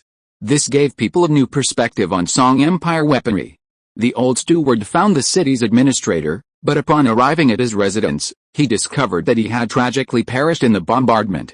Therefore, the responsibility of defending the city fell to a junior army officer. When the old steward revealed his identity, the junior military officer happily handed the heavy responsibility to the steward, and he himself felt relieved. After all, after the siege, the city was in dire straits. The city only had enough food to feed the soldiers for 2 days. The steward's willingness to take on this responsibility was a welcome development for the junior officer. He had been worried about where to get the rest of the food once it ran out. Now that someone was willing to take it on, he was more than happy. Then, he could let the governor's steward handle this headache. It wouldn't be his business after all. When the soldiers started to cause trouble, he could let the old man take the blame. He would be the one to blame for any trouble, and he wouldn't have a thing to do with it. In reality, the young officer had no idea that the old steward had his own agenda for assuming control of the entire city. First, he had to complete the tasks assigned to him by the governor, otherwise he wouldn't have come to this dangerous place.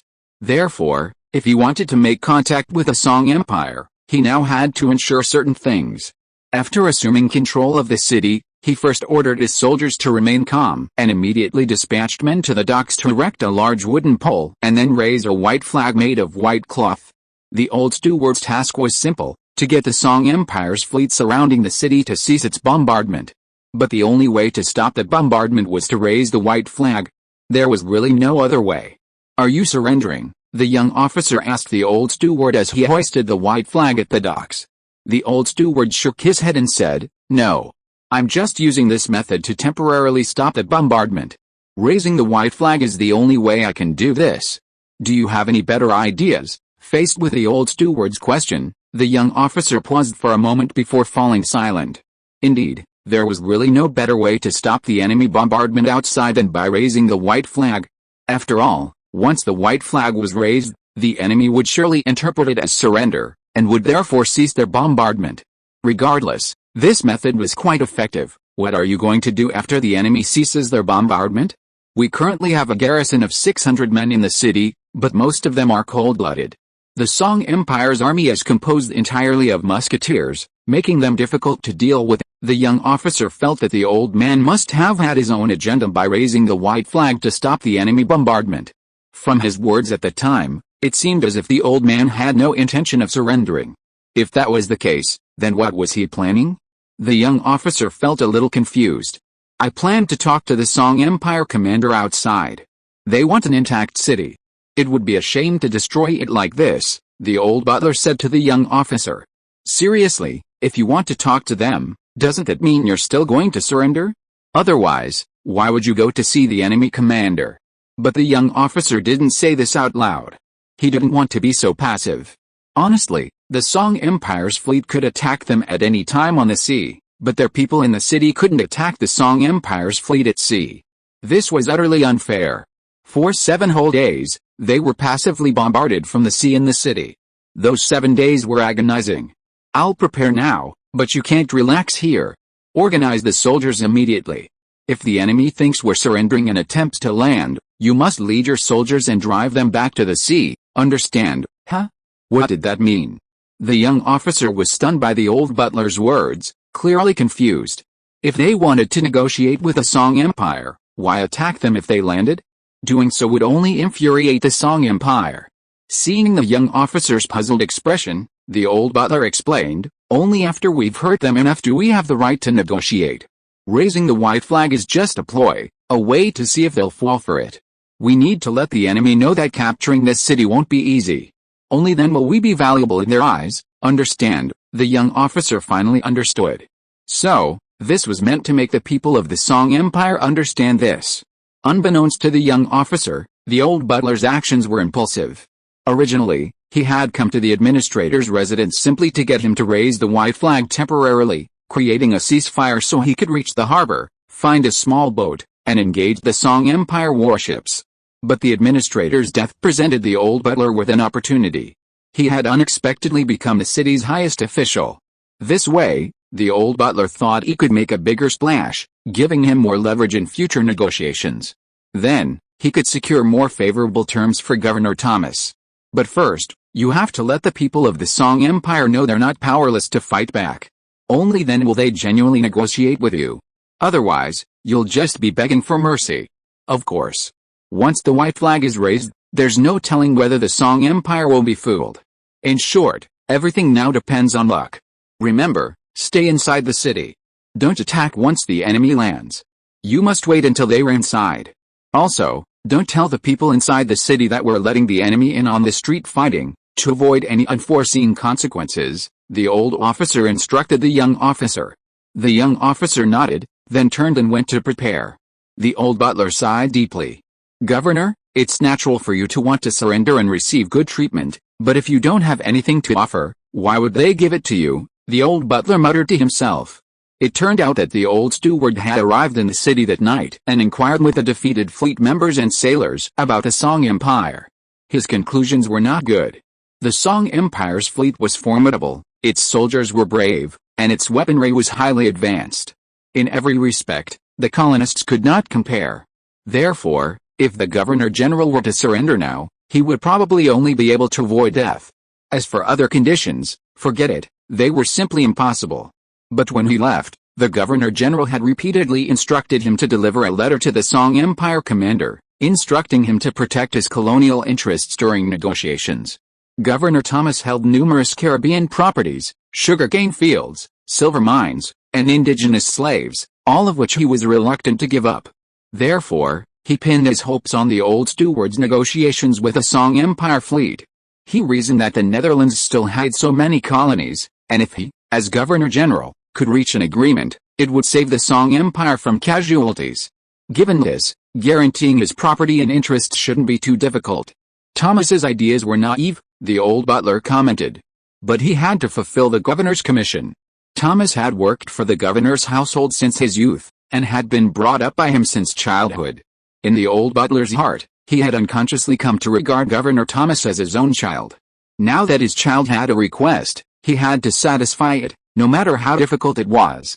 So, on a whim, the old butler decided to create a situation that would give him some leverage. He wasn't sure if it would work. After all, he had heard of the massacres perpetrated by the Song Empire in the Spanish colonies. While the veracity of these rumors remained to be verified, he believed there was no way around it. Therefore, he prepared for his resistance, even if it might provoke the Song people. He had the governor's letter. If things really got out of hand, he could simply produce it. While it might be embarrassing, it was better than losing his life. In short, the old butler's plan was simple, to gamble with the lives of Willemstad's soldiers and the city's residents. If he lost, he wouldn't lose anything. But if he luckily won, he could fulfill Governor Thomas's request. As for how many lives would be lost in Willemstad, that wasn't his concern. For him, the governor's affairs were paramount. Well, he should continue to spread the rumor that the Song people favored massacres. That way, to prevent the city from falling and being massacred, the entire city would rise up in anger, wouldn't it? Thinking about this, the old butler couldn't help but feel a sense of pride.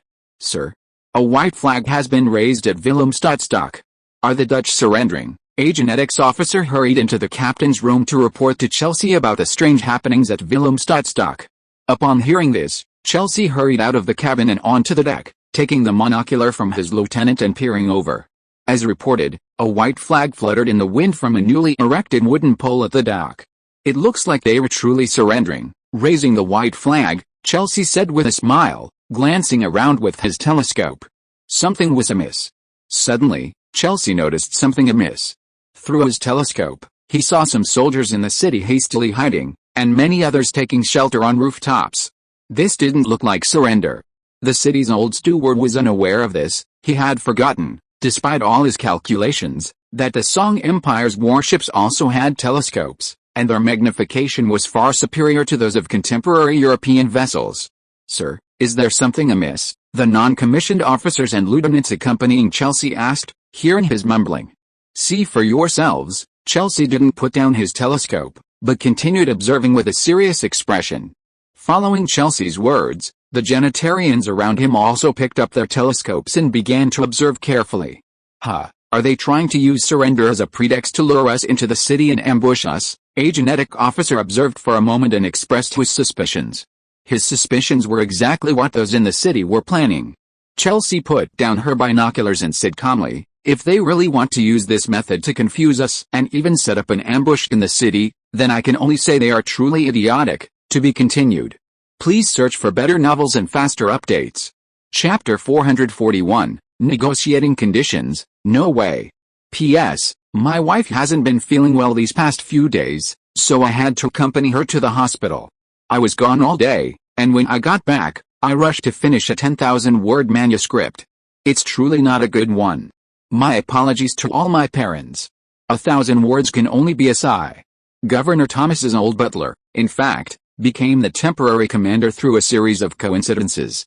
If that young officer had any sense of responsibility, he wouldn't have let an old man take charge. Things in the world are so strange. Countless coincidences often occur, something no one can control. The city with the white flag raised, the soldiers in ambush, everything seemed perfect. But the ultimate outcome was far from ideal. Chelsea ordered 37 warships to form a line and bombard the city, effectively ruining their plans. Finally, Thomas's old butler personally arrived at the docks, carrying a white flag, boarded a small fishing boat, approached the Song Empire fleet, and met with Chelsea. Chelsea's reaction to the old man was rather indifferent. In reality, Chelsea didn't want them to surrender, because if they did, he'd have no excuse to continue the bombing. After carefully examining the letter from the old butler, Chelsea asked, "You're Governor Thomas's man. Does this letter mean you're here to discuss the surrender of all the colonies?" The old butler nodded, then shook his head. "It's not surrender, it's about negotiating a conditional ceasefire with the higher authorities," the butler corrected with a serious expression. Indeed, adding or removing a few words can completely change the meaning. The butler, a diplomat in his youth, understood this all too well. Chelsea curled his lips in disdain. "If it's not about surrender, then I'm not interested. Someone send him away." The old butler was completely stunned. He hadn't expected to be met with such a situation. As soon as the other party heard it wasn't surrender, they immediately turned hostile, not giving him a single chance. So, no matter how good his plans were, they were useless. The situation was stronger than the person. After a silent sigh, the old butler immediately spoke, "I'm only saying this to save face. Actually, what we're discussing is all about surrender, but I still ask that you at least be able to cover up your shame when you speak publicly." The old butler clearly stated his request, and his expression was perfectly matched. Any ordinary person would have been fooled, but what kind of person is Chelsea? He's a brainwashed European. He's nothing like the average young European. Therefore, the old butler's performance couldn't impress Chelsea at all. "Put it away. You have no leverage left. Your military defeat leaves you with no leverage to negotiate with me. So you should lower your stance, or I won't negotiate with you." He spoke with such force, and refused to give him a single chance. But Chelsea had already said much. The Dutch military defeat had sealed the fate of the colony. For the loser, in the parlance of the empire, they would be chased down, slapped twice, then kicked to the ground and trampled on 10,000 times. Saving face for the loser means only doing so when the enemy still has the strength to resist, and when inflicting a heavy price on the enemy would be a significant cost. Only in this way can one minimize losses. However, the Song Empire had no such concerns at the moment, as the Dutch had no resistance left. The combined warships of all the colonies in the Caribbean numbered only a little over 60, and most of them were old and damaged. In sheer numbers, they could not compare to the massive fleet of the Song Empire's 13 fleets. Furthermore, the Dutch warships' artillery and the sailors' melee weapons were inferior to those of the Empire. Therefore, it could be said that the Dutch were no match for the Empire at sea. As for the garrisons within the colonies, Chelsea had nothing to worry about. With the arrival of the Song Empire, public sentiment within the Dutch colonies had begun to waver, and some natives were beginning to struggle. Simply suppressing these natives was already a significant challenge for the Dutch colonial armies, so they had little energy to deal with them. He didn't plan to land immediately, but instead bombard the city from the sea, using his superiority to fight the Dutch. This left the Dutch completely helpless. "If you want to negotiate with me, then surrender," Chelsea said indifferently to the old butler. "Thomas asked me to guarantee his property in the colony and his own interests. I think this is a joke." "Who does he think he is?" Chelsea had no intention of accepting Thomas's proposal. In his view, Dutch surrender would be of no benefit to him. Besides, if the Dutch refused to surrender, he would have an excuse to bombard the city as heavily as possible, killing as many Dutch as possible and reducing their population in the colony. The buildings in the city would be more or less destroyed, but what did it matter? They could be rebuilt later. Thomas's thoughts were simple. He intended to ally himself with the empire, but the empire would guarantee his interests and status. It had to be said that his plan was beautiful, but impractical.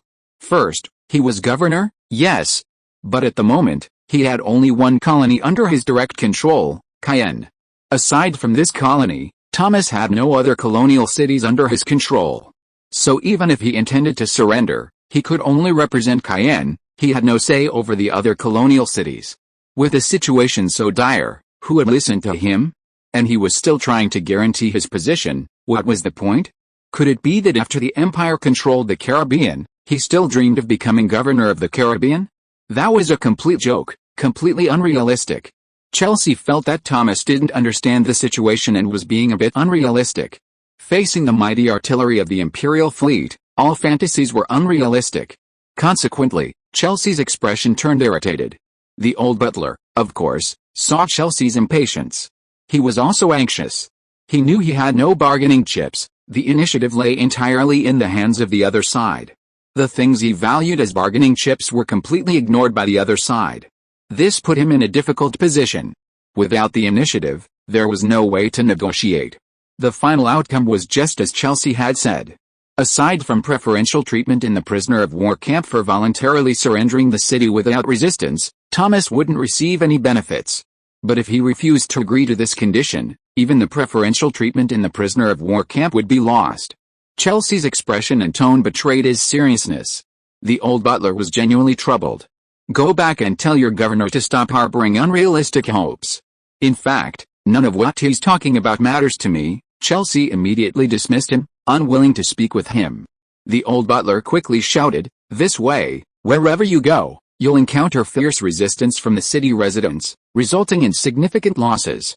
Now that you have the opportunity to mitigate these losses and ease the occupation, why not consider it?" The old butler was right. Thomas's surrender would at least serve as a role model. With his example, other colonial administrators would likely refrain from resistance. That would be the case. Chelsea and his men could easily seize the Dutch colony and take over all its interests and rights.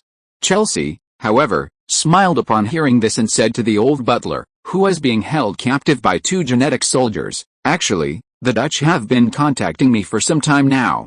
They are all high-ranking officials in the colony, and I tell everyone the same thing. Surrender on terms, and I guarantee your lives, and I'll send you to Egypt. But I absolutely will not agree to any other terms. With the Empire's powerful fleet, everything here belongs to the Empire, not you." Chelsea's face darkened, becoming stern.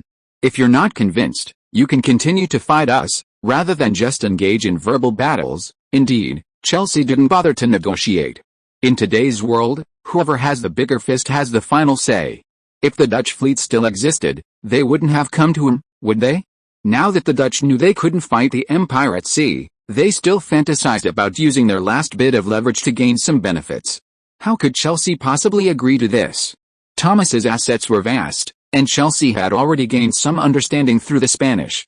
Now that the Empire had arrived and held a significant advantage, Chelsea saw no need to give the Dutch a proper face. With things already at this point, the Dutch still wanted to cling to their wealth and interests. It was sheer nonsense. Honestly, given the current situation, these Dutch properties would eventually become part of the Empire's wealth. Chelsea couldn't possibly offer them as a favor, as he had the Empire to consider. These people's properties and wealth comprised a significant portion of the Caribbean, representing a considerable sum. Therefore, the victor had the right to seize these assets. That was the victor's right, wasn't it? The losers still dreamed of retaining these assets, truly unrealistic. Chelsea felt they were mentally ill. The envoy from Governor Thomas before him was a prime example of this. "I will massacre every city that resists until there are no Dutch left. I believe the natives would be happy to join us in this endeavor," Chelsea shouted with a devilish smile as the old butler was being carried out of the captain's cabin. This sentence made the old housekeeper's eyes widen and his body tremble. Chapter 442 The Threat of Resurgence. Over in the Caribbean, Chelsea led the fleet with unstoppable force, and good news came back to Manhattan one after another, which made Zhao Hongai very happy. Songhu and Professor Liu also returned to Manhattan from Ontario City and met with Zhao Hongai, telling him about their development in the past year. In short, everything was moving in a good direction, developing steadily and on a solid basis. "Your Highness, we have to take our time in breeding genetic humans to increase the population. The price of Chinese genetic humans is too high, and we can't breed too many people at once. As for genetic humans of other lineages, given the current situation, there is no need to breed them in large numbers for the time being. After all, there are too many of them, and the space-time trader system will issue a danger warning again." In Zhao Hongai's mansion, Songhu and Professor Liu were communicating with him. Zhao Hongai nodded and sighed. "Yes, the Huaxia people are our foundation. While some are cheap, too many of them pose a risk to our rule. I believe there's a critical point. If we exceed it, it's very likely that the other lineages will riot or revolt against us," Zhao Hongai expressed his speculation. Songhu and Professor Liu both agreed with Zhao Hongai's speculation. However, they can't cultivate too many Huaxia people right now, so they can only gradually accumulate them. This year alone, the number of Huaxia people has only increased by less than 300,000. And that's in just 1 year. Of course, this isn't related to the fact that the foundations of the empire have only just been established. Coal, the main source of income, was only established this year, so the income is not yet significant, and the expenses are enormous. So, Your Highness, we need to find an opportunity to increase the population from outside. Songhu and Professor Liu looked at each other, and after exchanging glances, Songhu said to Zhao Hongai, "Oh, do you have any suggestions?" The net doesn't skip words. Zhao Hongai perked up upon hearing Songhu's words. He knew Songhu would say such a thing. He must have a plan. Increasing the empire's population had always been of great concern to Zhao Hongai. After all, the vast territories controlled by the empire still included large tracts of human settlements. Without increased population control, these territories were practically useless. Therefore, to effectively control these territories, Zhao Hongai needed a large population to establish towns and villages within these settlements. Only in this way could he establish the empire's actual occupation of the Americas, rather than simply displaying them on a map. Population had always been a concern for Zhao Hongai.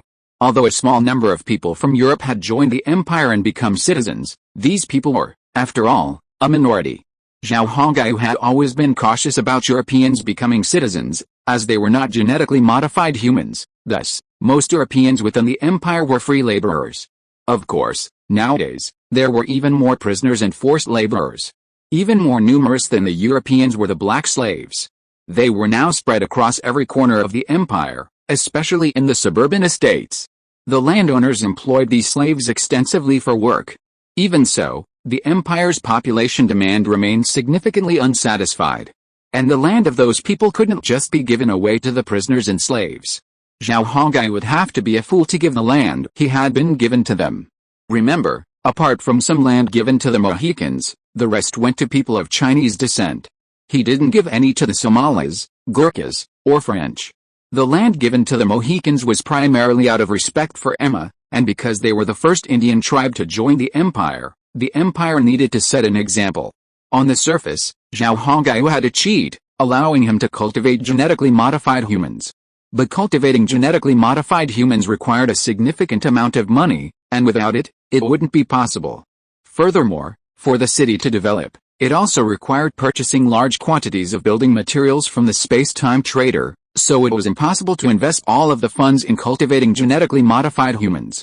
Therefore, the number of genetically modified individuals available for cultivation each month is pitifully small. The 7 township heads can only cultivate a little over 10,000 Chinese genetically modified individuals per month. If it weren't for the 77,000 individuals they cultivated at the end of the year, the number of genetically modified individuals this year wouldn't even reach 200,000. Tell me, what are your thoughts? If we're getting people from Europe, I think it's fine. There are already a lot of Europeans in the empire. If there are more, we won't be able to control them, Zhao Hongyu said to Song Hu seriously. You don't know, the entire empire currently has 330,000 Chinese, 20,000 Somali genetically modified individuals, 50,000 Gurkhas, and 40,000 Indian Afghans. Altogether, the genetically modified population is less than 500,000. However, the number of European prisoners and laborers has already exceeded 700,000. That's a significant number. Of course, the Indians, numbering over 1 million, could offset the threat posed by the Europeans. After all, Indians and white people don't get along, and we could exploit that, Zhao Hongyu told Song Hu some data from the census, which gave Song Hu an intuitive understanding. In fact, the number of genetic people still at a disadvantage in the territory controlled by Zhao Hongyu. Your Highness, are you in trouble here? Hearing this, Song Hu's face tightened and asked. Professor Liu behind him didn't care about asking Song Hu to immediately propose to go to the east. He also showed a concentrated look. Zhao Hongyu nodded. It is difficult to manage the population in Europe after it has increased. Fortunately, those Indians are serious about their work and have destroyed many small church organizations. Because these Europeans always worship God secretly, this is a very troublesome thing. Yes, before the Lunar New Year, the brave Indians, acting on intel, dismantled numerous small organizations.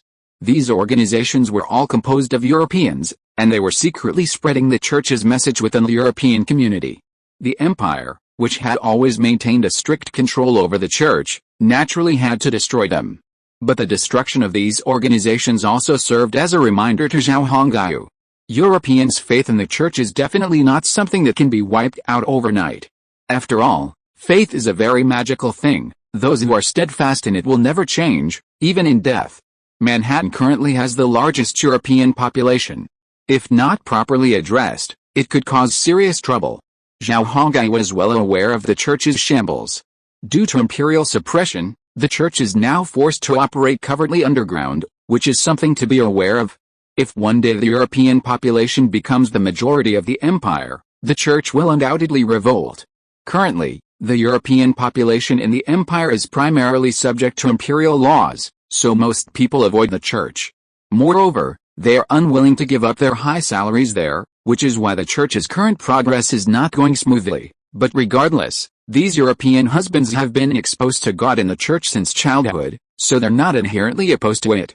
These are all hidden dangers. Currently, they have high salaries and strict regulations to control them. But as time passes and they earn money, they'll inevitably begin to seek spiritual comfort again, and then these things will explode exponentially. Your Highness, I actually think our abyss church should be brought to the surface. The church teaches us that it's impossible to fight it with the law alone. Only organizations with the same faith can fight it. Song Hu also expressed deep concern, as he knew all too well the church's terrifying power. Especially the insane things people can do for their faith, that's the most important thing. Zhao Hongyu nodded silently at this, and now he had no other choice. The church's problems were now before him, and he couldn't help but address them. Yes, I plan to bring the Abyss Church to the surface after the new year, and provide them with as many technological products as possible, as if they were miracles. The church doesn't have such a thing. I can't say it in Europe, but I don't intend to give them any ground here. The Church of the Abyss? A religious organization? Faith? Professor Liu on the side was stunned. He didn't know anything about this matter. After all, this matter was formulated and implemented by Wang Shen before he came to this world. So it's normal that he didn't know. Your Highness, my lord, what are you talking about? I heard you mention the church in Europe. Is this church causing trouble for us? Professor Liu asked seriously. If it is the church causing trouble, we need to pay attention. There are a large number of European people in the empire now. If someone uses the name of faith to make trouble, it can really cause a lot of trouble. Even Professor Liu was extremely cautious regarding the church. His words revealed a deep wariness of the European church of this era. Song Hu explained this to him. After listening to Song Hu's explanation, Professor Liu said, indeed, the church must absolutely not allow them to gain a foothold in the empire. Those within the church are extremely ambitious for power. If they were allowed to establish themselves here, it would undoubtedly cause considerable unrest. Then, with some kind of divine right of kings, they would place themselves above you, your highness, and become the supreme emperor. Professor Liu immediately reacted. To be continued. Chapter 443, The Faith Plan is about to be put on the table. Despite Xia Tian's crackdown on the church, faith isn't something that can be simply annihilated. Zhao Hongyu and his men are deeply aware of this. It's precisely because of this profound understanding that they've been able to suppress the church's influence in Europe, preventing it from taking root within the empire and ultimately causing them great trouble. But now the church's power is resurgent, which makes Zhao Hongyu and his men deeply wary and worried. After all, there are a significant number of Europeans within the empire, and they've been exposed to the church since childhood. Their environment is such that Zhao Hongyu has no way to control it. We all know what you're worried about, and I certainly won't let those church masters ride roughshod over me. Bullshit about divine right of kings? In this world, only the mighty can rule. They're just talking nonsense to fool the people. Am I going to let them rule the world? Zhao Hongyu spoke of the church with disdain and contempt. If they think America is Europe, they're gravely mistaken. I'll make them know what regret is, because they don't call the shots here. We are the ones who truly make the decisions, Zhao Hongyu said bitterly. Of course, Your Highness. We still have the final say here. Let the damn church eat shit. Thinking they can rule here is sheer fantasy, Song Hu nodded in agreement. It's safe to say that everyone with Chinese genetic heritage in the Song Empire, as well as Zhao Hongyu's trusted confidants at the top, is deeply dissatisfied with the church. They all know that if the church is left alone, its future power will undoubtedly have a significant impact on their rule. Even overthrowing the empire is possible. As the church's influence grows, its ambitions will surely grow. America is rich in natural resources. There are also abundant mineral resources, and the gold and silver produced will surely drive the church's members to take risks. The church's so-called dedicated servants of God are no less greedy for wealth and power than ordinary people. Even worse than that. They usually use nice words and act in the name of God. But in essence, they still use religion to control the government. While people of this era may not understand this, Zhao Hongyu, who came from a later era, and Wang Shan, the virtual world's geneticist, are very clear. Both the virtual world and Zhao Hongyu's original world are highly information-rich. The internet is a hive of information. How could the church's affairs not be exposed? And the church's worst flaw is its confession system. Zhao Hongyu loathes it most. To those unfamiliar with it, it might seem like a good system, but Zhao Hongyu knows it's a means for the church to gather intelligence. Through this confession system, the church can obtain numerous hidden secrets and exploit them.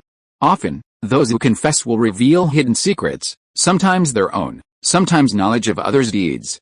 Often, in these situations, the church will use others to threaten the perpetrators in exchange for support or benefits. It could be said that the church secretly controlled the European situation by relying on its knowledge of numerous hidden secrets. Confession sounds good. It's not just about repenting after a wrongdoing and going to heaven after death. This kind of talk might fool Europeans, but it wouldn't work on people like Zhao Hongyu. Just listen to it. Anyone who believes it is an idiot. Why should a priest keep secrets? Is it just because they are servants of God? What a joke. Above the priests, you have to remember, there are regional bishops and archbishops. To priests, God is distant, but bishops are real. And these bishops have even greater power than lords, nobles, and kings. The existence of the Vatican, a state within a state, is proof of this. The power of the church during this era had not yet been weakened, it was still quite formidable. Far from being restrained as it would be in later generations, it strived to present a positive image. Church members of this era often oppressed the common people, exploiting their special power to acquire wealth through bribery and frame-ups. Their methods were extremely despicable. If such an organization were to take root in the empire, it would undoubtedly lead to moral decay and the loss of imperial power. Wouldn't Zhao Hongyu himself then become a mere puppet? He wouldn't allow his own hard work to benefit others. Therefore, Zhao Hongyu consistently adopted a high-pressure crackdown on the church. Yet, even so, the church was still slowly spreading its faith throughout the empire, demonstrating its extraordinary resilience. Fortunately, Zhao Hongyu and his team had a plan in place, otherwise, this situation would have been incredibly troublesome. God? He's only one person, and he doesn't perform any miracles. As for myths like the splitting of the sea, the cutting off of water, and the great plagues in Egypt, Zhao Hongyu believed they were all later additions. Their purpose was simple, to convince the world that their God was incredibly powerful, unparalleled in power. It would be best if everyone believed in God, or else they would suffer misfortune. But words alone were useless. God's angels have never appeared. Only the idiots of Europe could have been fooled for centuries by the constant propaganda of the church. But the faith plan formulated by Zhao Hongyu and his team is different. There are hundreds of different gods, each with their own purview. Furthermore, these gods reside not on earth. Earth is a mere drop in the ocean, a mere grain of sand in the eyes of the gods. At least this theory will amaze people hundreds of years from now. By then, when the universe is fully understood, looking back on the sect Zhao Hongyu and his team created, it will surely astonish people. Furthermore, Zhao Hongyu will use future high-tech gadgets to demonstrate miracles. This will be far more convincing than the church's mere rhetoric. Zhao Hongyu is eager to see how the church will respond when faced with such a situation. They can bring out the so-called Holy Lance and the Shroud, but failing to produce any miracles would be humiliating. The church is currently unaware of the Song Empire's plot. If they knew, they would undoubtedly be worried. Zhao Hongyu's plan calls for his church not only to resist the church's influence in America but also, when the time is right, to invade Europe and invade the church's stronghold. After all, with the support of various high-tech products, a church that merely boasts of its power is no match for the sects merely supported by the Song Empire. Unlike the church, within the Abyss cult, rumors persist that Zhao Hongyu is actually the reincarnation of a deity, and a high-ranking one at that. According to N theory, Zhao Hongyu's godhood is at least 100 points, placing him at the super god level. In the entire system, there are no more than 5 such deities. As for the brother Jesus worshipped by the church, sorry. He lacks even godhood, he could be considered a pseudo-god. Add to that the validity of N theory, coupled with its strong logical reasoning and the support of so-called artifacts, and you have to consider this a myth. It can be said that while the Abyss cult's membership is small, anyone who joins it is undoubtedly a fervent believer with unwavering faith.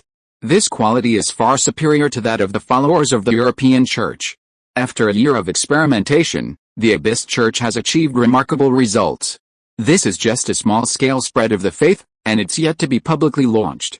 After all, in order to refine their information, the intelligence department must conduct secret experiments, identify any shortcomings and hidden dangers, and correct them to perfect the organization. Only perfection can confront the church and decisively defeat it. Now that the church is stirring up trouble within the empire again, Song Hu believes that this organization should be called upon to take action. After all, the true god they worship is Zhao Hongyu, the only living god on the world. What a perfect union of church and state.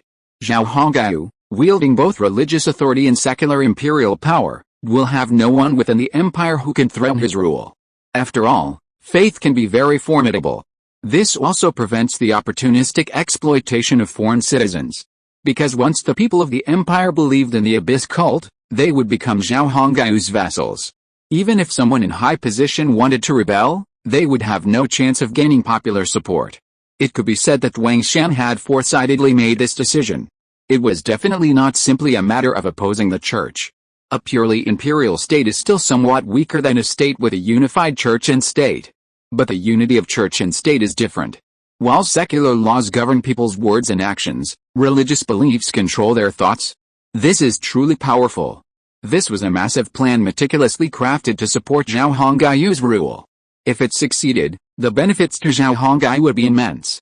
This also showed that Wang Shan was truly loyal to him, meticulously considering everything for him, without a single quibble. We'll do this right after the new year. We can't let those people in the church take advantage of us. Once we take action, we'll show them what power means. Zhao Hongyu resolved that this matter could not be delayed any longer. Who knows what unnecessary trouble this will cause if we continue to delay. Zhao Hongyu was well aware of the rapid spread of the church. By the way, didn't you all have something to tell me? We've been delayed by church matters. Now, please speak. The church issue had delayed their original proposal to go east, and Zhao Hongyu's reminder reminded Song Hu and Professor Liu of it. Song Hu coughed and said to Zhao Hongyu, "Your Highness, you've said it yourself. There are too many Europeans in the country right now, which poses numerous risks and has a significant impact on the empire's security. However, our domestic demand for population is enormous, so Professor Liu suggested that we bring some people back from the East. After all, Orientals, compared to Europeans, will behave themselves if they're fed, and they're easier to manage, aren't they? Zhao Hongai was stunned by Song Hu's words. He hadn't expected Song Hu to actually propose bringing people back from the East to replenish the empire's population. Ming Dynasty, Zhao Hongai asked tentatively. Song Hu nodded quickly. The Ming Dynasty, that's right. We can also get slaves from Korea and the island nations. Slaves from Henan and Siam are also fine. In short, we want Ming citizens, and slaves from surrounding areas. Song Hu had already discussed this matter clearly with Professor Liu before arriving. The Ming Dynasty? It's too far away, and there's no way they'd allow us to transport so many people. Even if we cooperate with the pirates, it wouldn't be enough for us. Zhao Hongai was tempted, but he quickly dismissed it. He had no idea how to address the many issues involved. Your Highness, the problem you're worried about is actually quite easy to solve. At Song Hu's signal, Professor Liu finally spoke. He could see that His Highness was somewhat tempted. But he was hesitant, considering the long voyage and the fact that the daimyo wouldn't allow population outflow. So, he decided to analyze the situation carefully. Professor Liu felt he could easily convince Zhao Hongai. Hadn't his proposal even convinced Song Hu? Furthermore, Professor Liu had always been displeased with the empire's low Chinese population, so he racked his brains to devise a plan to increase the number of Chinese people within the country. The people of the Ming Dynasty were of genuine Chinese descent. Their arrival could fully offset the empire's numerical disadvantage. Furthermore, the Ming Dynasty at that time was in the midst of a little ice age, plagued by natural and man-made disasters. The people were suffering terribly, so bringing them to America was a good thing. At least, they could live a stable life here, right? Of course, they would have to work hard, but ordinary Chinese people were incredibly hard-working. If they were given hope for a better future, their enthusiasm would unleash a passion unmatched even by Europeans. Therefore, there was no need to worry about this. And most importantly, the identity Zhao Hongai had fabricated when he was trying to deceive the Indians and Europeans would significantly reduce the obstacles to the immigration of Ming people here. Perhaps this was truly a case of good intentions yielding positive results. To be continued. Chapter 443, The Faith Plan is about to be put on the table. Chapter 444, We need Wang Shan. It's not impossible to go to the east. I could also go to Australia and seize the land there. Australia is completely uninhabited except for the indigenous people, and the indigenous people there are very weak in combat. Zhao Hongai raised his hand and gently stroked his smooth chin, while speaking to Song Hu and Professor Liu. But how can we get the population of the Ming Dynasty? Cooperate with pirates? And if we go to the east, we will inevitably clash with the Portuguese and the remnants of Spanish forces there. Now that we have broken off relations with the Spanish and Portuguese, I'm sure the fleet in the east has already learned of this. Zhao Hongai expressed his concerns. Upon hearing this, Professor Liu smiled and said to Zhao Hongai, Your Highness, the problems you're worried about are actually quite easy to solve.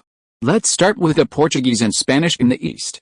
Their fleets are mostly based in India, Manila, and Macau, numbering less than 100 ships and being very dispersed. Just bring one fleet with you, and these people won't be anything to fear. In Professor Liu's eyes, these foreign warships, so formidable to the Ming pirates, were actually nothing to fear. The empire, with its longer range and more densely packed artillery, could easily defeat them. Therefore, there was no need to worry about this issue. As for those Ming pirates allied with the Spanish, as long as your Highness can show them our strength, they'll naturally retreat.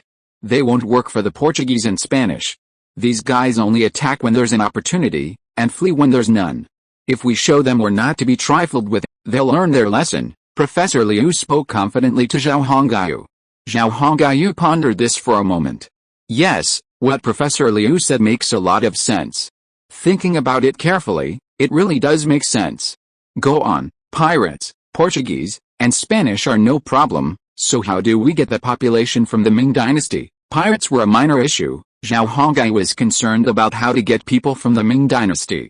Although the Ming Dynasty at that time was not closed to the outside world, and many officials and families had ships engaged in maritime trade along the southeastern coast, getting people from the Ming Dynasty was still a major undertaking and required careful consideration. Moreover, Unlike Westerners, Easterners generally do not like to leave their homes. Even if they suffer a major disaster, they will return if given the opportunity. Therefore, Zhao Hongai wanted them to leave their homes and come to America. This was a bit of a dilemma. Besides, the Ming Dynasty officials and the court would not approve. Seeing Zhao Hongai ask this, Professor Liu's expression remained relaxed, as if he was not troubled by this problem at all. Your Highness, you don't know.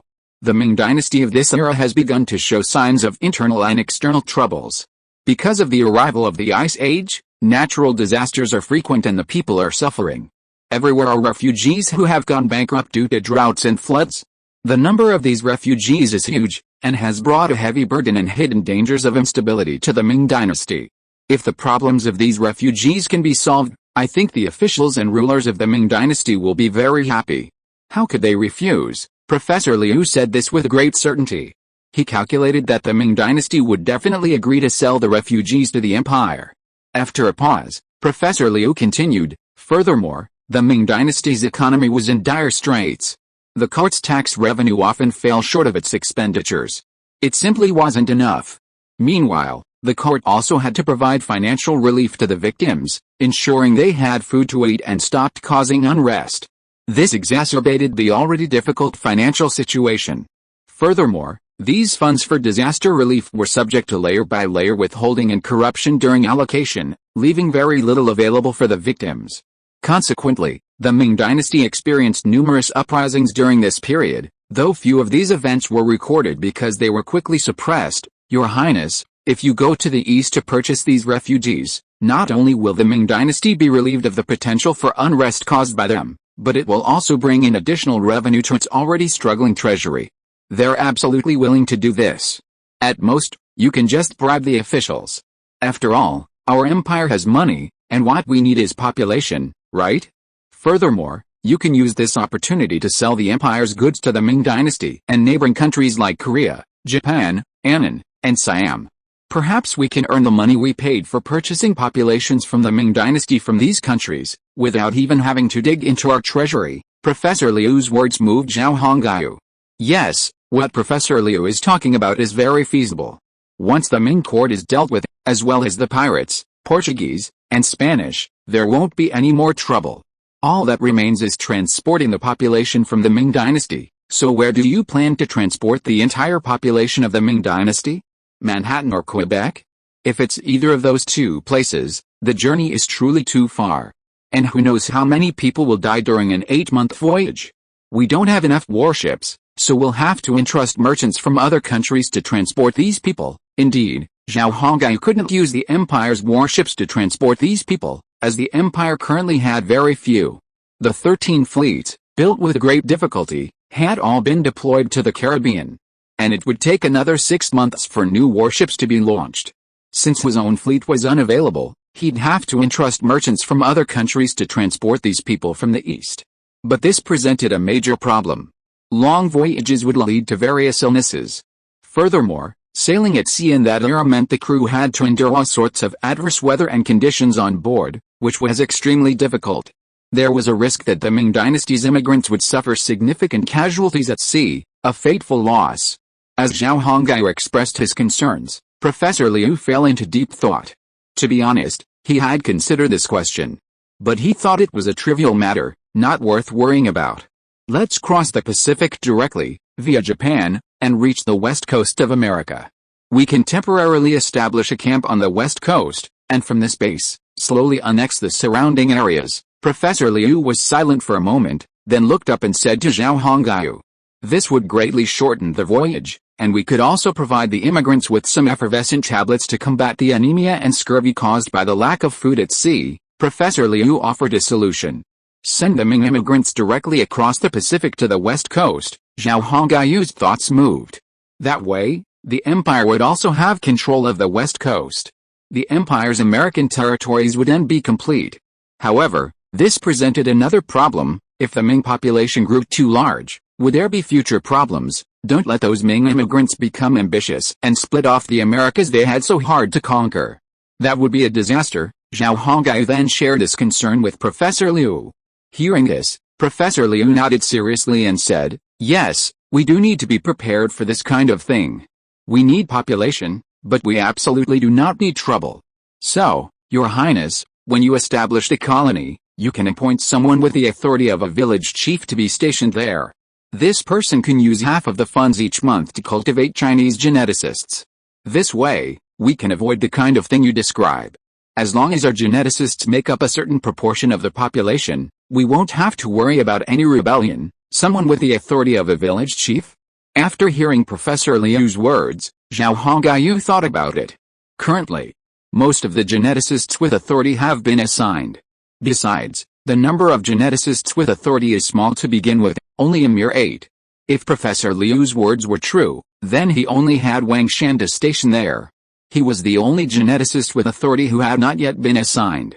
Wang Shan had chosen to stay by his side, using his monthly authority to cultivate geneticists to form the Royal Guard. It could be said that the powerful Imperial Guards around him were all built by Wang Shan himself. This Imperial Guard prioritized quality over quantity. Furthermore, after considering the virtual world, Wang Shan selected the genetically modified children from the mountainous region, but the cost was not low. Considering the children's growth and physical fitness, Wang Shan invested a large sum of money, ensuring they had a good diet and maintained a healthy physique from childhood. Therefore, each of Zhao Hongyu's imperial guards looked powerful and imposing. Yet, for a mere 800 men, Wang Shan had spent 6 billion yuan. These genetically modified people had also been systematically trained in simple and deadly fighting techniques, otherwise such a huge expense would not have been necessary. It could be said that all this was Wang Shan's achievement. But now, Wang Shan was being asked to leave him and stay on the west coast. Zhao Hongyu felt a little reluctant. Seeing Zhao Hongyu fall silent, Professor Liu knew that Zhao Hongyu was reluctant to leave Wang Shan. Professor Liu also learned from Song Hu that Wang Shan was the one who used his authority to establish a military escort for Zhao Hongyu. Therefore, Wang Shan's position and role in Zhao Hongyu were quite significant. But no matter what, he now had to convince Zhao Hongyu to temporarily allow Wang Shan to be independent. As for how to persuade Zhao Hongyu, Professor Liu already had an idea. To be continued. Chapter 445 Professor Liu's small request. This is only temporary. Once your administrative rank is promoted again, Wang Shan will be able to follow you. Oh, by the way, Your Highness, how many people are needed to reach your next promotion? Professor Liu asked. Zhao Hongyu replied, we're still 270,000 short. A county magistrate rank requires 700,000 people. Currently, there are only 430,000 people with Huaxia genes, so there's still a gap. The Huaxia population has seen another surge recently, perhaps due to the approaching Lunar New Year. The Huaxia population in other developing cities has suddenly increased dramatically, from 330,000 to 430,000, a full 100,000 increase. Even so, there's still a significant gap to reach my promotion, spread across the 7 township heads. That's only a little over 10,000 per person. Not much at all. I've been working hard for almost 2 years, and the Huaxia population is only at 430,000. Doesn't that mean it'll take at least a year for Wang Shan to leave me? Your Highness, when you lead your fleet to the west coast, keeping Wang Shan will be far more effective than keeping him with you. You should be aware of this, and I think you will make a reasonable decision. Zhao Hongyu sighed deeply, then said, all right, I'll listen to you. I'll keep Wang Shan on the west coast, and I'll recruit him back once my rank rises. You're right. With Wang Shan there, the Ming Dynasty immigrants won't cause trouble, and with genetically modified people making up a larger portion of the population, we'll be able to manage them better. Seeing Zhao Hongyu agree to his proposal, Professor Liu's smile widened. Your Highness, because the empire boasts vast tracts of land, we have a huge need for slaves. European and African slaves already make up a large portion of the empire's population. This is already very dangerous, so we may need other slaves to meet our needs. Zhao Hongyu understood this very well. Black slaves were, of course, honest and capable. However, the demand for them was so great that there simply wasn't enough to meet the empire's needs. Therefore, the empire must find another solution. While Europe could be used to bring people in, the Europeans, due to their connections to the church, harbor hidden dangers of instability. Therefore, the European population within the empire cannot be allowed to grow any further. Furthermore, the number of Europeans within the empire is already enormous. If this continues unchecked, there will be significant trouble in the future. This is something that must be taken into consideration. While the Europeans haven't caused any trouble yet, no one can predict what will happen in the future. Furthermore, there are those in the church working behind the scenes. Korea, Japan, Annan, Siam and India, these places can provide us with vast numbers of slaves. We can negotiate with the local lords, using gold and silver to obtain everything we need. Combined with the threat of force, I think this will be easy to accomplish. Professor Liu fiercely proposed his idea to Zhao Hongyu. Zhao Hongyu nodded. Yes, the populations of these places can indeed alleviate our slave shortage. I have no shortage of money, so I think this is feasible. Song Hu then let out a wicked chuckle. Perhaps. We wouldn't even have to spend any money. We could just trade our goods for slaves from these places. You know, the goods we have are quite tempting. Zhao Hongyu laughed at this, agreeing with Song Hu. Professor Liu also said, it would be best to get some land from India and grow opium. We could sell it to Europeans and the countries surrounding the Ming dynasty, especially the island nations and Korea. It's a money-making business. Zhao Hongyu and Song Hu stared at Professor Liu, his face full of sinister intent. They could never have imagined that Professor Liu, who appeared so refined and elegant, could come up with such a sinister idea. He actually wanted to grow poppies, make opium, and then sell it. Zhao Hongyu and Song Hu were of course aware of the huge profits involved. Hey, why are you looking at me like that? Professor Liu noticed the strange looks Zhao Hongyu and Song Hu were giving him, and he felt a little embarrassed. I can't believe an old man like you, with his thick eyebrows and big eyes, is actually so full of evil. Song Hu shouted at Professor Liu with an exaggerated expression. Zhao Hongyu nodded in agreement, saying, it's the educated who are bad, and the more educated, the worse. I didn't believe it at first, but now that I've heard your idea, I'm convinced. Professor Liu didn't get angry at the two young men's teasing. Instead, he looked at them smugly and said, what the Europeans did in history, can't we do? Now that I've come to this, I have to do something big. If I don't seek to be remembered in history, I'll at least be infamous for eternity. Puff. Song Hu and Zhao Hongyu were completely defeated. However, Zhao Hongyu still agreed to Professor Liu's proposal. Poppy cultivation and opium production weren't big issues in this era. There weren't even any international drug enforcement organizations, so no one would care. And if this plan succeeded, wouldn't he be a future hero of the Chinese people? Professor Liu was right. Heaven had given them the opportunity to come to this world and this era, perhaps with the intention of exacting revenge on the Europeans and the nations surrounding China. So, with such an opportunity, not taking advantage of it would be sheer folly. As Professor Liu said, if one can't leave their name in history, then one must at least leave a name for posterity to judge. Right, as for the method, that's unimportant. While many will complain about this later, I doubt the Chinese will say anything. Except, of course, for the brainless Chinese. Zhao Hongyu, Song Hu, and Professor Liu quickly set their sights on a journey eastward after the Lunar New Year, searching for poppy seeds and finding a suitable location to plant them. At the same time, they would search for Australia, occupy it, and reach the west coast to establish a settlement on Wangshan to accommodate future Ming dynasty immigrants. Thus, the tone for 1622 on the baseboard was set. With this goal in mind, Zhao Hongyu felt a surge of energy. The urban development plans on the American continent no longer needed him. But he couldn't do anything all day. If he did, wouldn't he become a useless person? Now that he had something to do, Zhao Hongyu was of course very happy. More importantly, he could go to the Ming dynasty and experience the charm of the late Ming dynasty. Song Hu and Professor Liu had even specifically talked about the Jinling romance of the Ming dynasty and the beauties of Qin Hui, topics that made Zhao Hongyu's heart itch. Although he was not a pervert, he thought it would be okay to go and see it with his own eyes and experience the brothels. In fact, Zhao Hongyu's mentality was like that of a tourist going on a trip. He simply yearned for the charm of the Ming dynasty. Add to that the folk customs and secular atmosphere, which Zhao Hongyu had never experienced before. After Song Hu and Professor Liu's conversation, Zhao Hongyu was immediately moved. Your Highness, Yangzhou skinny horses are not bad either. If you fancy any, remember to get some for yourselves, Professor Liu said to Zhao Hongyu with a disrespectful smile. Song Hu was even more careless, saying, what Yangzhou skinny horses? Daotun sisters? Mizhi women, Your Highness, You should get some back. You have too few women around you. The empire will expand in the future, and you'll need many descendants to share the thrones and preserve the family business. So Song Hu was asking Zhao Hongyu to get more women so he could have more children. Your Highness, when you go to the island country, remember to get some eunuchs back. I plan to keep them as servants. Professor Liu also made a small request.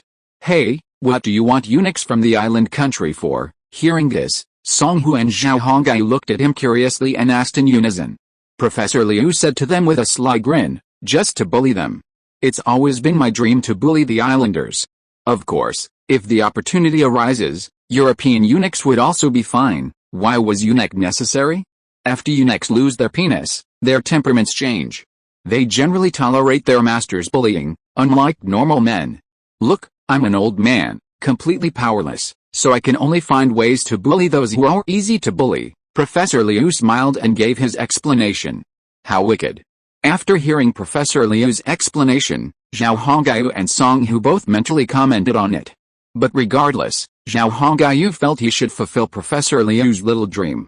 Besides, it was very much to his liking. Bullying outsiders is different from bullying one's own people. Using Europeans, future Koreans, and even Japanese people as slaves perfectly embodies the style of Chinese masters. It's something worth promoting. Zhao Hongyu even secretly wondered if all the slaves employed by the Chinese families in the empire would have to be Koreans or Japanese people in the future. Of course, this idea was just a thought. The three of them were so engrossed in their discussion about the East that they barely noticed a meal was over. While Zhao Hongyu, Song Hu, and the others were enjoying their conversation, Emma was also receiving a visit from a Quebec Indian tribe leader in the castle's top-floor living room. She wasn't very old, only about 16 or 17, but she had deep blue eyes, golden hair, and fair skin, which piqued Emma's curiosity. To be continued. If you are listening to this novel on a channel other than Fanfic World, it means it was downloaded and re-uploaded without effort. We warmly invite you to visit our channel, Fanfic World. There you will find the original version of this story and many other novels of various genres. We look forward to seeing you dive into a world of incredible novels. Chapter 446 White Skin, Indian Heart. Paknu of the Ankara tribe greets the king of all Indians. Your glory belongs to all of us. Although the grammar and accent differed slightly from Masi, Emma Hickey had no difficulty communicating. The blonde, blue-eyed girl's words delighted Emma. The Ankara tribe was originally a vassal Indian tribe under the rule of the French in Quebec. They and the Iroquois were sworn enemies.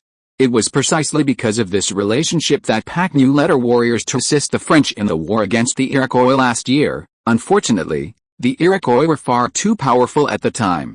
The small Ankara tribe was of little use. As the war worsened, the French were forced to retreat and defend themselves in Quebec City, while many Indians from the vassal tribes were surrounded and annihilated by the Iroquois. For a time, the Ankara tribe suffered heavy losses. Originally, the Ankara tribe had a small population of just over 3,000. After the Iroquois attacks and numerous battles for the French, the tribe's population had dwindled significantly. In the end, they had fewer than 300 warriors left to stop the Iroquois. Consequently, under the leadership of Paknu, the Ankara tribe entered the primeval forests and waged guerrilla warfare against the Iroquois. While this didn't prevent casualties, it did manage to hold back a small portion of the Iroquois forces. Finally, with the arrival of the Imperial Army, a glimmer of hope emerged. During the final stages of the battle between the Imperial Army and the Iroquois at the gates of Quebec City, Paknu of Ankara, along with warriors from other tribes, finally arrived on the battlefield and witnessed firsthand the clash between the Imperial and Iroquois forces. Paknu was astounded by the Imperial Army's fierce fighting power and style. It was beyond her comprehension and left her with the thought, I never thought weapons could be so powerful, and war could be fought this way. After the war, the Ankara tribe, as an indigenous tribe of Quebec, naturally remained there. However, they broke free from the French's protection and ceased to be vassals. Since even the French had become citizens of the empire, why would they still have vassal Indian tribes? Thus, the Ankara tribe began to make their own choices. Compared to the French, the more powerful empire was undoubtedly a better backer. This was a fact recognized by the remaining tribesmen. Quebec also effectively implemented the empire's administrative policies. They announced to the surrounding Indians that they could become members of the Mohican tribe, relinquishing their current tribal status while enjoying the same rights and benefits as imperial citizens, with the empire's future protection. The Ankara tribe had no objection to relying on such a big tree. The empire had already demonstrated its ferocious fangs and formidable fighting prowess in the war against the Iroquois. It would be unwise to become an enemy of such a power. Thus, the Ankara tribe, like the tribes surrounding Manhattan, all became Mohicans and abandoned their own tribes. However, to accommodate their concerns, their citizenship documents all indicate their place of origin. For example, labels like Song Empire, Indian, Mohawk, Ankara were included. Once Indians became Mohawks, they were inevitably subjected to systematic brainwashing and instruction. For example, who is Emma, the queen of all Indians within the empire? Why did the Indians in the empire live so affluently? It was all thanks to the crown prince and her wife, the Indian Queen Emma. This brainwashing message was constantly instilled in these Indians. As a result, the Indians who joined the empire developed a strong sense of loyalty to the empire. Although these tribes were incorporated into the Mohawks, they each chose a leader to serve as the empire's designated administrator. After all, rashly allowing Mohawks, or geneticists, to manage these people would cause significant trouble. Even Zhao Hongyu and his group were unfamiliar with many Indian customs. Causing trouble over a minor issue would be disastrous. Therefore, allowing these Indians, now incorporated into the Mohawk, to elect their own leaders was a good thing for the empire. First, the Indians wouldn't object. And once the empire controlled these chiefs, it could manage the Indians. At the same time, the chiefs would continue to enjoy some minor rights, preventing them from feeling too aggrieved and potentially developing a negative impression of the empire. So, it was a win-win situation. It was precisely because of this relationship that Pachinu continued to serve as chief. Whenever the empire announced new laws or welfare programs, they would communicate them to his people through these chiefs. Of course, Mohawk officials would also periodically send personnel to inspect the tribe's living conditions and offer suggestions. If they found that some tribes were not living well, Mohawk inspectors would communicate with local Chinese administrators and urge the government to provide support to these impoverished Indians. It was precisely because of this relationship that the Indians gradually accepted their identity as Mohawk Indians and no longer secretly rejected them.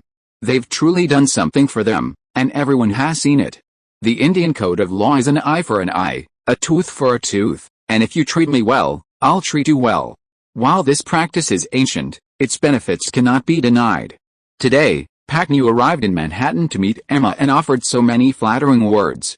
That's because these chiefs are required to meet the queen at the end of the year. This is a newly enacted rule of the empire. Otherwise, it would be unacceptable for these chiefs to not even have seen the queen. After all, Emma will have to rule these Indians in the future. If these people haven't even met Emma, how can they rule in the future? And how much loyalty can these Indians have to a queen whom these chiefs themselves have never met? These are the questions Zhao Hongyu's father-in-law raised with him. And all of this was motivated by Emma's concern. As Emma's father, Black Bear knew that this would greatly benefit his daughter. The more secure his daughter's position, the better his life would be as a father. His status within the empire would also rise. This also applied to the true Mohicans. Zhao Hongyu naturally didn't refuse his father-in-law's request. Emma was his wife, and Zhao Hongyu was happy to see the Indians pledge their loyalty to the empire as well as to Emma. This was a win-win for him. Black Bear had made it clear that if they had children, the Indians would also pledge their loyalty to the child, who bore Indian blood. This was merely a prelude. Zhao Hongyu deeply admired his father-in-law's good intentions. He was truly thinking of his daughter. Although Black Bear was deceiving him, Zhao Hongyu knew he was hoping his daughter would have some power around her to solidify her position. Even if Zhao Hongyu found more women, he would never ignore Emma. After all, the Indian community played a crucial role in the empire's composition and population. Emma's support was the Indians. If Zhao Hongyu treated Emma badly in the future, then she would have to think carefully. Although the couple's relationship was good, and Zhao Hongyu didn't seem like the type to treat his wife badly, it was still better to be prepared for some things. Although Zhao Hongyu saw through his father-in-law's plan, he still agreed. He even drafted a law specifically for the Indians. Black Bear felt embarrassed about his son-in-law's actions. But even if he felt embarrassed, it was okay to be thick-skinned for his daughter. Thus, Pachinu arrived in Manhattan and appeared before Emma. Before Pachinu, many chiefs had come to see Emma. Emma had given them many small gifts. She had many small items in her hands, all of which Zhao Hongyu had brought back from the space-time trader. Although they were just small things like Chinese knots and hairpins, the chiefs were very fond of them. Pachinu was the last chief to meet Emma. Her tribe wasn't very large, a relative minority among all Indian tribes. Furthermore, she didn't try to be too conspicuous, instead keeping a low profile. This was largely due to her appearance being different from other Indians. Although Pachinu lowered her head in front of Emma, she didn't need to look up to see the beautiful girl sitting across from her, her large, sparkling eyes gazing at her curiously. Her appearance was indeed strange, and many Indians who knew her identity were intrigued. Wow, you look a lot like a white person, right? They also have blonde hair and blue eyes. After a long pause, Emma finally spoke. However, Pachinu's pretty face instantly fell into a bitter expression upon hearing Emma's words. Of course, she was aware of her differences. She had once been troubled by them. As a child, she'd even fought with many other children over this. They all claimed they weren't Indian, but rather, found children. This had deeply concerned her. Fortunately, she has a very good father. Whenever her father came home tired after fighting with others outside, he would tell her that she was a baby given to her by God, an Indian child. Only then would she burst into tears and laugh. From childhood to adulthood, she has always believed that she is an Indian, and that the blood of Indians flows in her body. As for why she looks like this, no one knows. As she grows older, she has gradually accepted her unique appearance. And through her own efforts and talents, she has won the unanimous recognition of the tribesmen in the tribe. After her father died of illness, she took the leadership of the tribe. Although as she gradually matured, Pachinu no longer seemed to care much about her appearance. She knew that she was just hiding this sensitivity. Now facing Emma's question, Pachinu felt a little bitter. Your Majesty, my appearance is natural, and I don't know why. I've been troubled by my looks since I was a child. Please don't look down on me because of my appearance, Queen, and don't compare me to those despicable white people, because Pachinu had lived among Indians since childhood. The people she interacted with and the environment she grew up in made her believe she was Indian. Therefore, Emma's description of her resemblance to white people hurt her deeply. Of course, she was actually white, but for unknown reasons, she was abandoned in the wilderness and eventually found and raised by her adoptive Indian father. However, her tribe didn't tell her about her origins. When she was young, she would ask out of curiosity, but the answers she received were always the same. You are the child given by the gods to the chief, you are the pride of our tribe, and therefore you look different from other children. Therefore, Pachinu simply believed that she looked different. Like other Indians, she felt disgust and even hatred towards white people. Otherwise, she wouldn't have led her tribe's warriors to fight the French so many years ago. You know, the Ankara tribe had a real conflict with the French a few years ago. Of course, the French finally extended an olive branch, and the Ankara tribe became a vassal of the French. Even so, Pachinu still looked down on white people. I'm sorry, I shouldn't have said that, and I apologize for that. Emma did not have that kind of condescending attitude. When she realized her mistake, she would express it. It can be said that Emma, this little girl, is very friendly. It is precisely because of this that all the leaders who have met her are happy to have such a queen. Pachinu was also very happy after hearing Emma's apology. However, she still said, I'm sorry for causing trouble to the queen. In fact, I should say I'm sorry. I don't know why I'll look like the white people. Maybe this is the arrangement of the gods. Emma sat on her throne and looked at the respectful Pachinu with her eyes rolling. No one knew what tricks Emma was thinking about. To be continued. Chapter 446 White Skin, the Heart of the Indians. Chapter 447, Developing. Emma and Pachinu's subsequent conversation went smoothly. Emma stopped questioning her appearance, and Pachinu gradually relaxed. Finally, when Emma learned of Pachinu's impressive skills, she suddenly decided to keep her.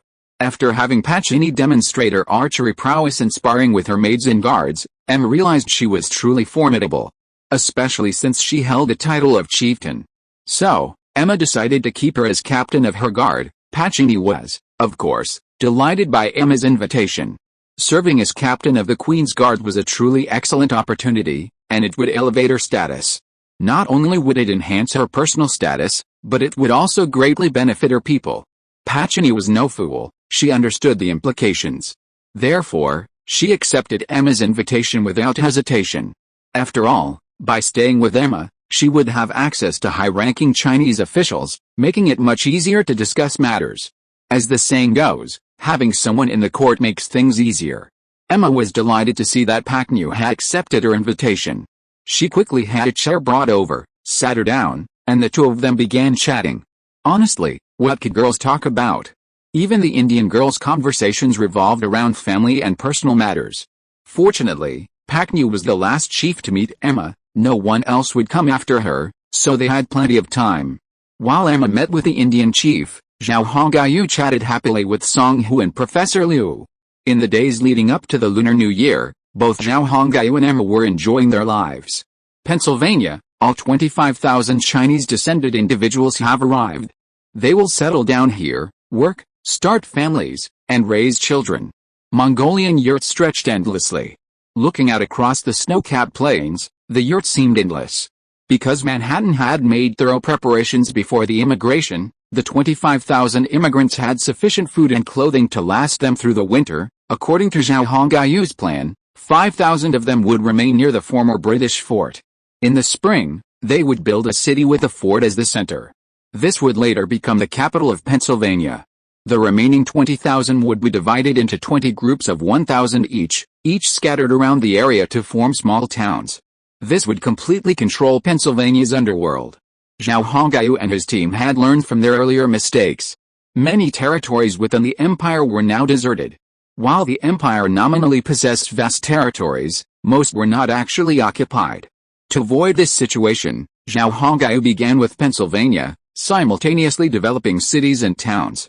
Fortunately, Pennsylvania was not far from Manhattan, and all necessary supplies could be transported from Manhattan.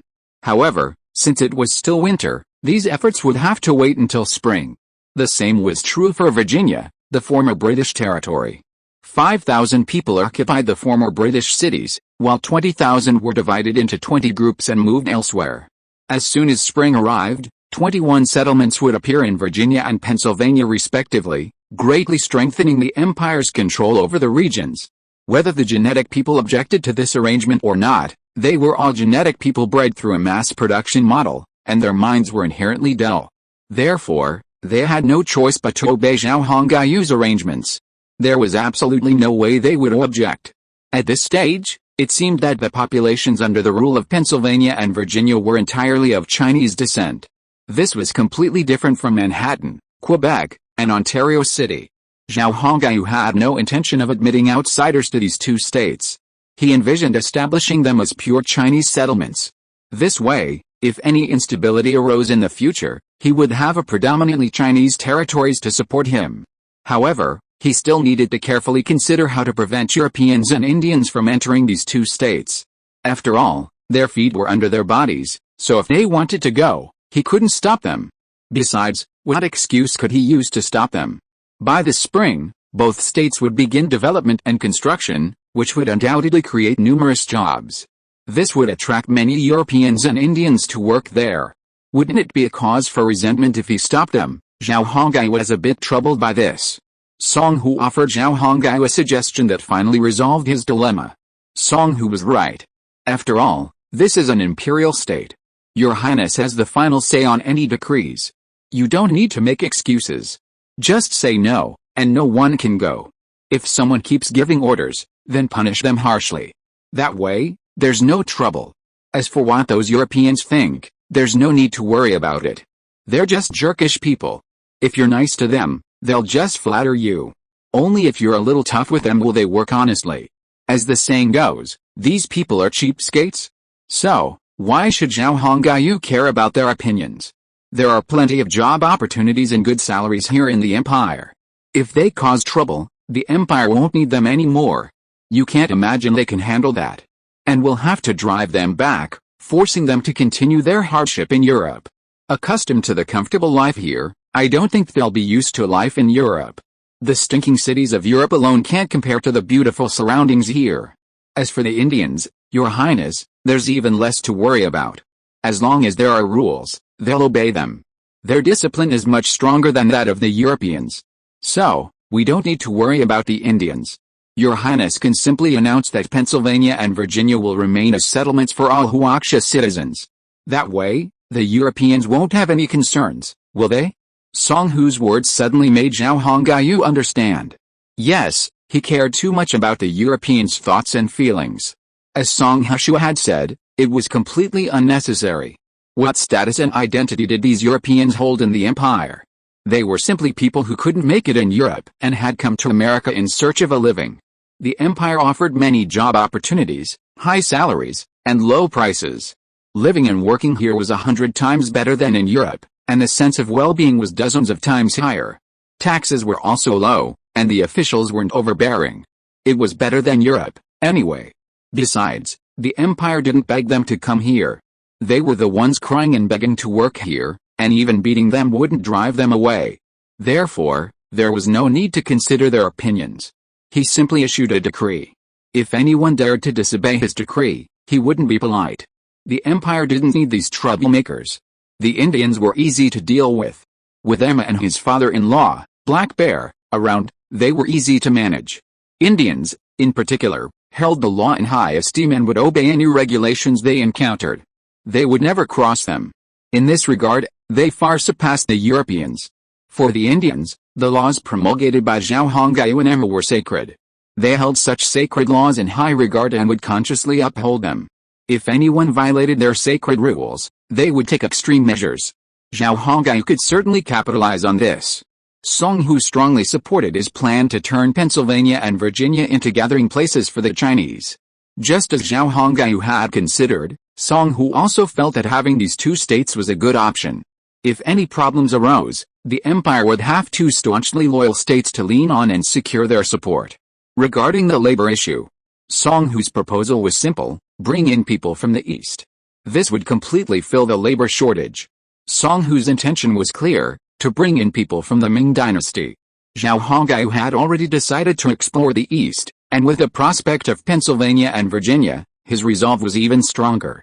Haha, it seems I really must go to the east. If for no other reason than to bring in people, I'll go too, Zhao Hongyu said to Song Hu, who had suggested this. However, there was a significant problem. Getting people from the east to the east coast of America was a very long distance.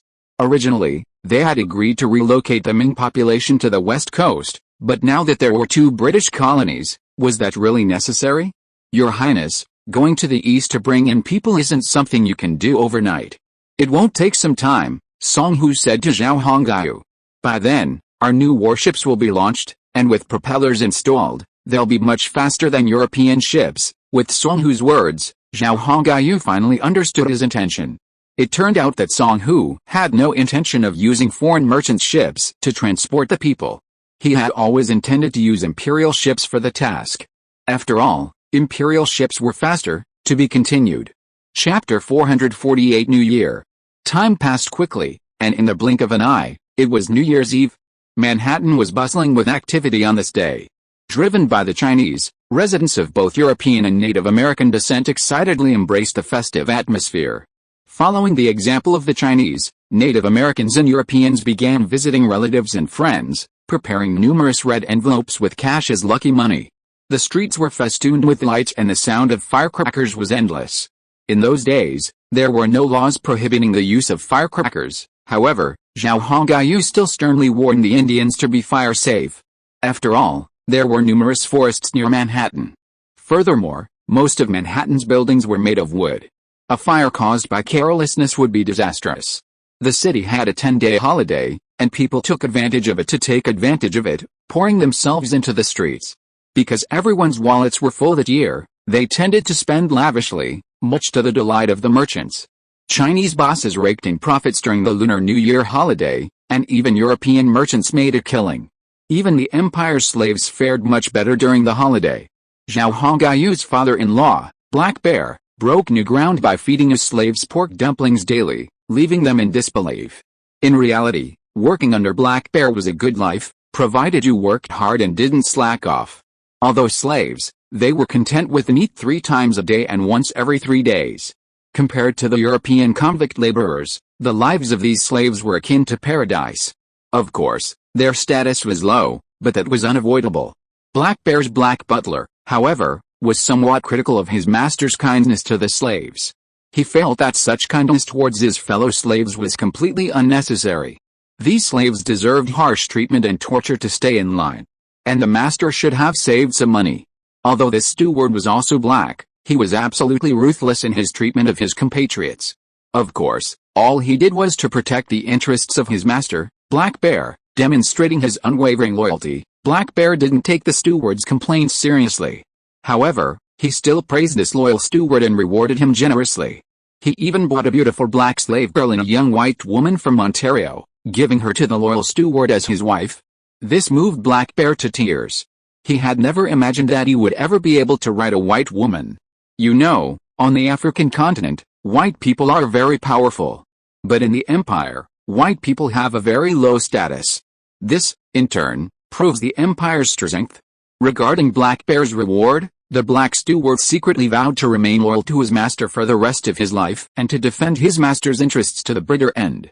Only in this way could he truly live up to his master's reward. In reality, although he was Black Bear's steward, his status was still essentially a slave. Black Bear didn't change that. Black Bear wasn't stupid, he knew there were things he could do, but also things he couldn't.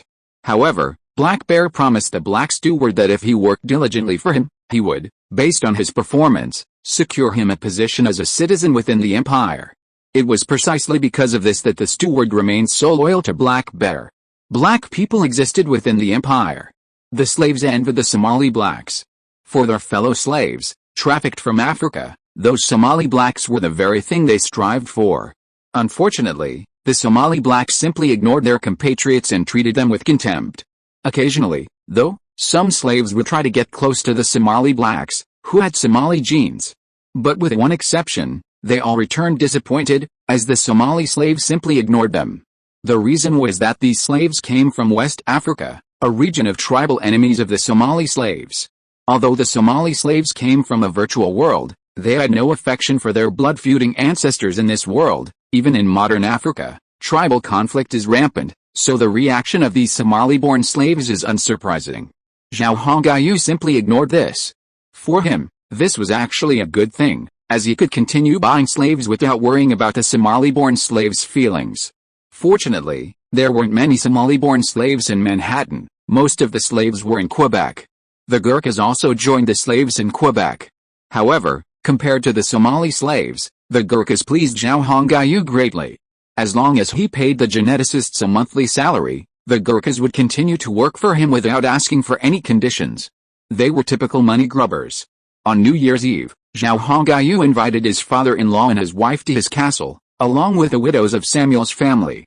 Wang Shan, Song Hu, Zhang Tai, the Somali black leader Ramal, and the Gurkha leader Sharma all rushed back from Quebec to attend the New Year's Eve dinner Zhao Hongyu hosted. They had all been Zhao Hongyu's trusted followers for a long time, so it was natural to meet and entertain them during the new year. As for the 5 other geneticists with the authority of village chief, Zhao Hongyu didn't notify them because their locations were too far from Manhattan, making travel difficult. However, he did send envoys to the cities where they had developed to offer his greetings and New Year's wishes. Happy New Year! These were the 3 winters Zhao Hongyu had spent in this era. It was also his second year. When he first arrived in this era, he was alone and faced numerous dangers. But 2 years later, he now commanded a population of 3 million, tens of thousands of elite warriors, and the entire territory of North America. It was a dreamlike process. On the table sat a bottle of Red Star or Guo Tao, now a popular drink in the Song Empire. Even some Europeans, initially unaccustomed to it, had come to accept it. Rum, whiskey, and gin were available in the empire, but they weren't very popular. This stuff was strong enough that anyone who tried it a few times would become addicted. Even European drinkers were fascinated by it. Plates of glossy greens and a cold dish of fresh wood-here mushrooms and cucumbers were served. Meanwhile, large bowls of Manhattan winter dishes like pork and sauerkraut stewed with vermicelli noodles and potato stewed with beef were also served. 3 roasted golden suckling pigs, freshly caught sea fish, and crispy, fragrant reindeer meat, all generous portions. This New Year's Eve dinner was actually quite good. After all, Zhao Hongyu and his team didn't have the best agricultural technology at the time. Being able to enjoy these foods in the winter of the 17th century was quite a treat. Even the royal families of Europe and even the leading figures in the church didn't necessarily have such a rich and varied diet in those days. Especially not eating cold dishes like fresh cucumbers and wood-here mushrooms, or a variety of fresh vegetables in winter, was out of the question. The genetic people didn't react too surprised by this. Black Bear, his wife, and Emma were all used to it. They considered their son-in-law quite capable, and anything he did was understandable. Besides, Black Bear and his wife were secretly followers of the Church of the Abyss, and even fanatical ones at that. It was precisely because of the brainwashing by the Abyss cult's preachers, coupled with his experience with those sacred artifacts, that Black Bear believed Zhao Hongai was incapable of anything. What's so great about producing a few fresh vegetables in winter? My son-in-law and the god of agriculture are subordinates, so there's nothing to be surprised about. You know, within the Abyss cult, there's been a rumor that Zhao Hongai was an ancient god from epochs ago, whose memories have been lost due to his prolonged slumber. But he's truly a living god, that's undeniable. Those artifacts that allow for telepathic communication, and the devices that allow viewing the god war, can't possibly belong to this world.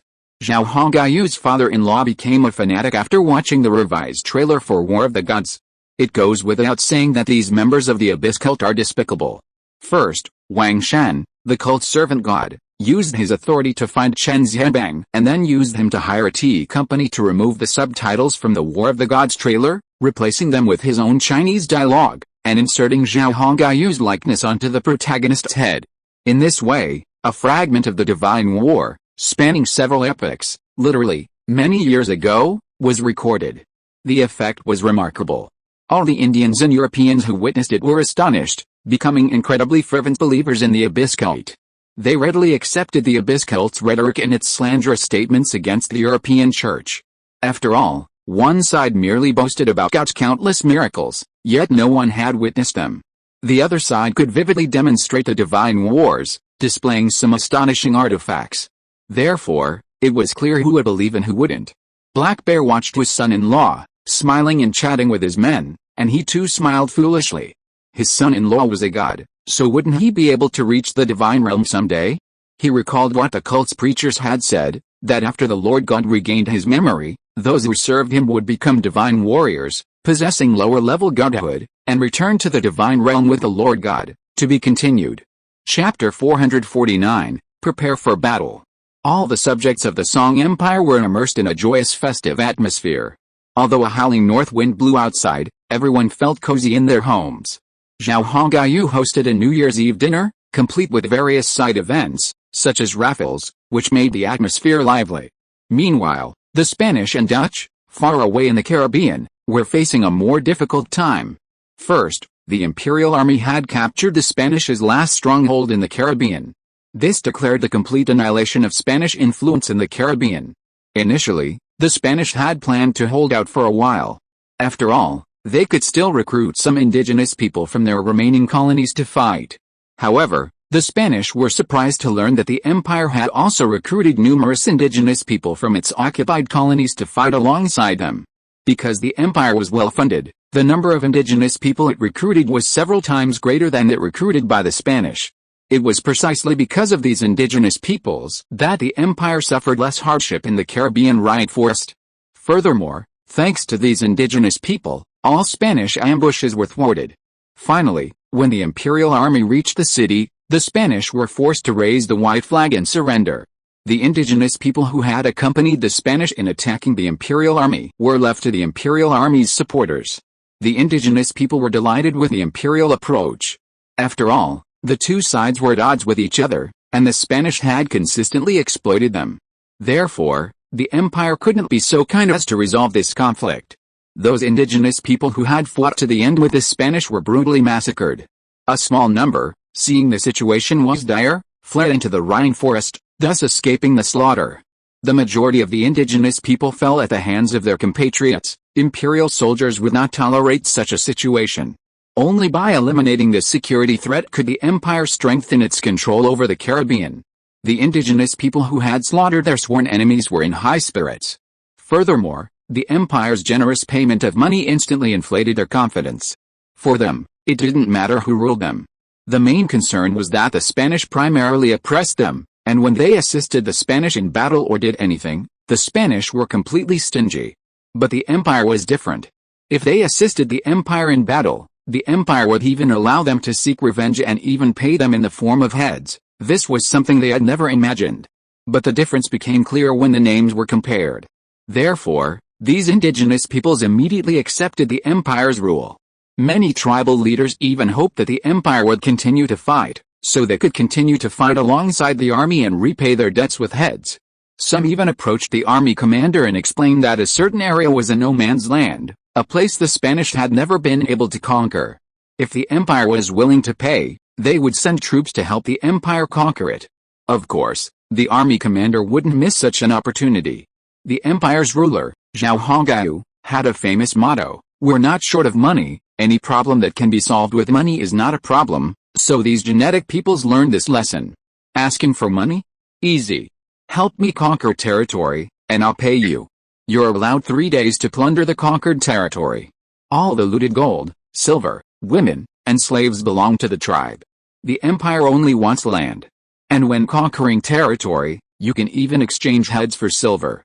This made the chiefs snort with joy. To them, the empire was simply a benefactor. The Spanish wouldn't be so generous. Consequently, the favorability of the Mayan natives in the Caribbean towards the empire skyrocketed, and their loyalty increased significantly. After all, there were interests at stake, right? Furthermore, the empire promised that if the tribes became overpopulated with slaves, it would pay to purchase them, resolving the problem. See? How thoughtful of the empire. Thoughtful, kind, and good.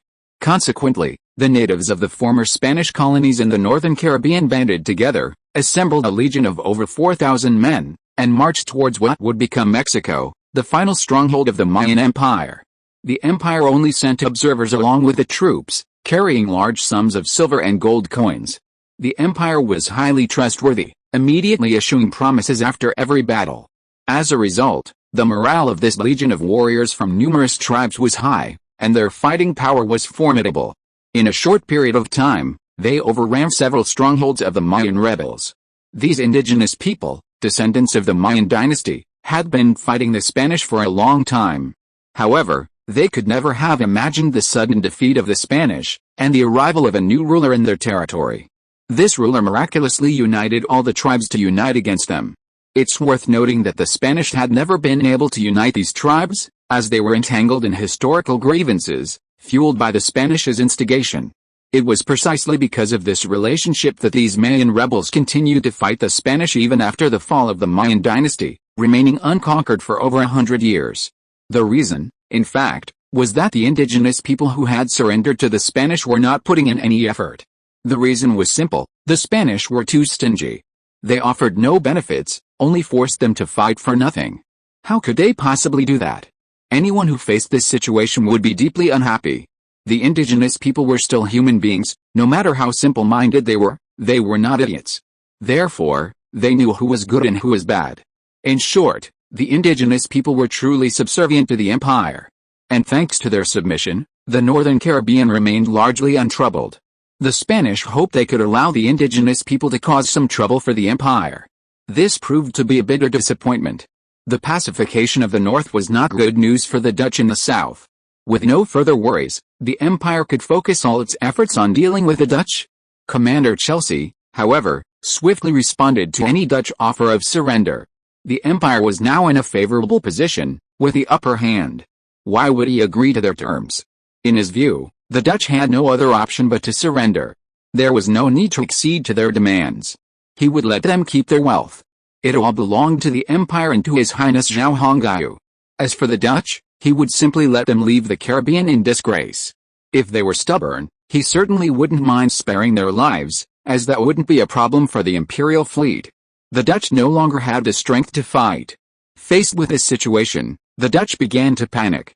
They didn't want to continue fighting the empire, but they also couldn't bear to give up their Caribbean wealth, so they kept delaying their surrender. The empire certainly had plenty of time and could afford to delay, but the Dutch couldn't. As time passed, the imperial fleet occupied many Dutch colonies and massacred the local Dutch population. This approach, of course, had negative consequences. First, because of the massacres, every time the imperial fleet captured a colony, It encountered fierce resistance from the local Dutch population, causing some minor trouble for the Imperial fleet. But facing the Imperial fleet's powerful artillery, these resistances were largely futile. Besides inflicting more casualties on the Dutch, they inflicted no damage at all on the Imperial fleet. They couldn't even stop the fleet's advance. Thomas, the Dutch Governor-General of the Caribbean, panicked. But he also couldn't bear to part with his wealth. So, he repeatedly sent envoys to meet with Chelsea, but Chelsea always refused to see them. This left Thomas deeply disappointed and apprehensive.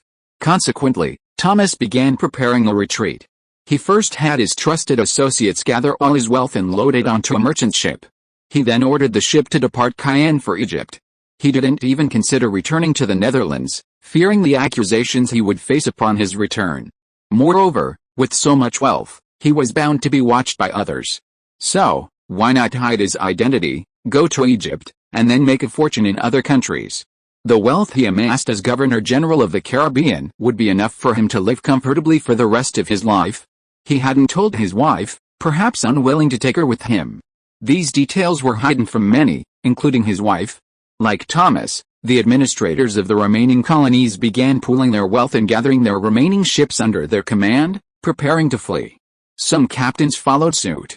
It could be said that the Dutch colonies were now completely open to the Imperial fleet, leaving them defenseless. Of course, some Dutch captains, unwilling to accept defeat, still considered a further resistance against the Imperial fleet. Such individuals can be called heroes, or fools. One day, Chelsea, leading his fleet to Cayenne, encountered Dutch warships. The Dutch commander was one such individual unwilling to accept defeat. He observed his colleagues and superiors panicking and preparing to flee. He tried to persuade them to resist the Imperial fleet to the end, but his influence was limited, and he ultimately failed to convince anyone. Therefore, since he couldn't convince them, he decided to take matters into his own hands. Many harbored this sentiment, but most were low-ranking officers and soldiers. Furthermore, the Imperial fleet slaughtered cities wherever it went, so the Dutch knew surrendering would be futile. So, they might as well fight. Perhaps, with a little luck, they could actually win.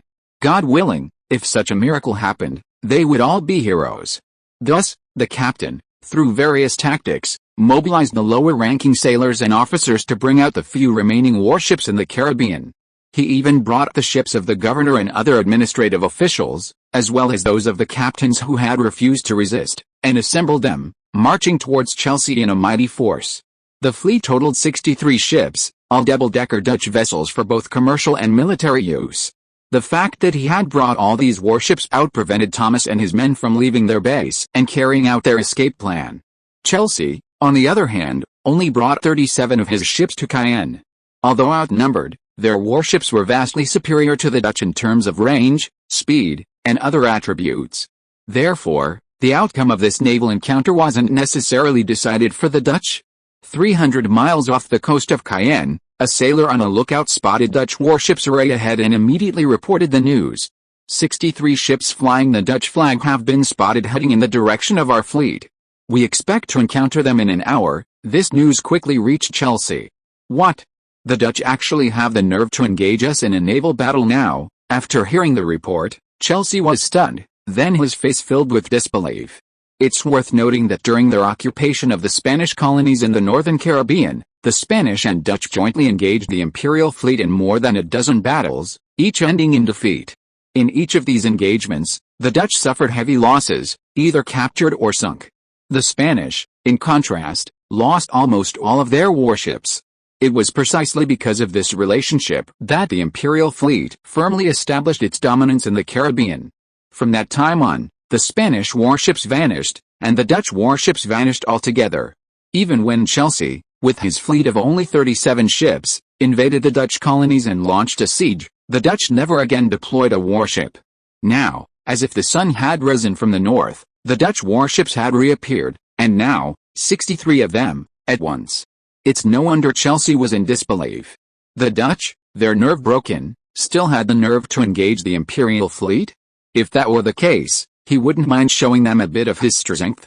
With this thought in mind, Chelsea emerged from the captain's cabin. All gunners, prepare for battle.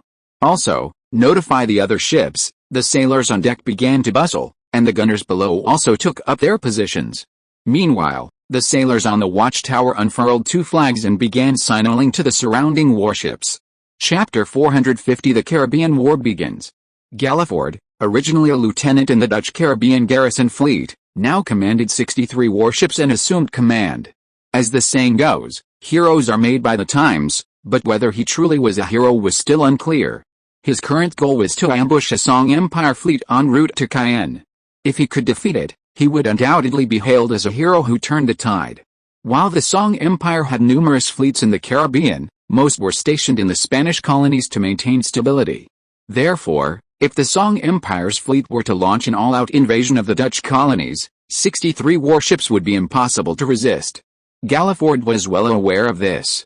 However, intelligence revealed that the Song Empire fleet en route to Cayenne was not that large, consisting of only 37 warships, outnumbered by his own side. This meant that his side still had a significant advantage in terms of warship numbers.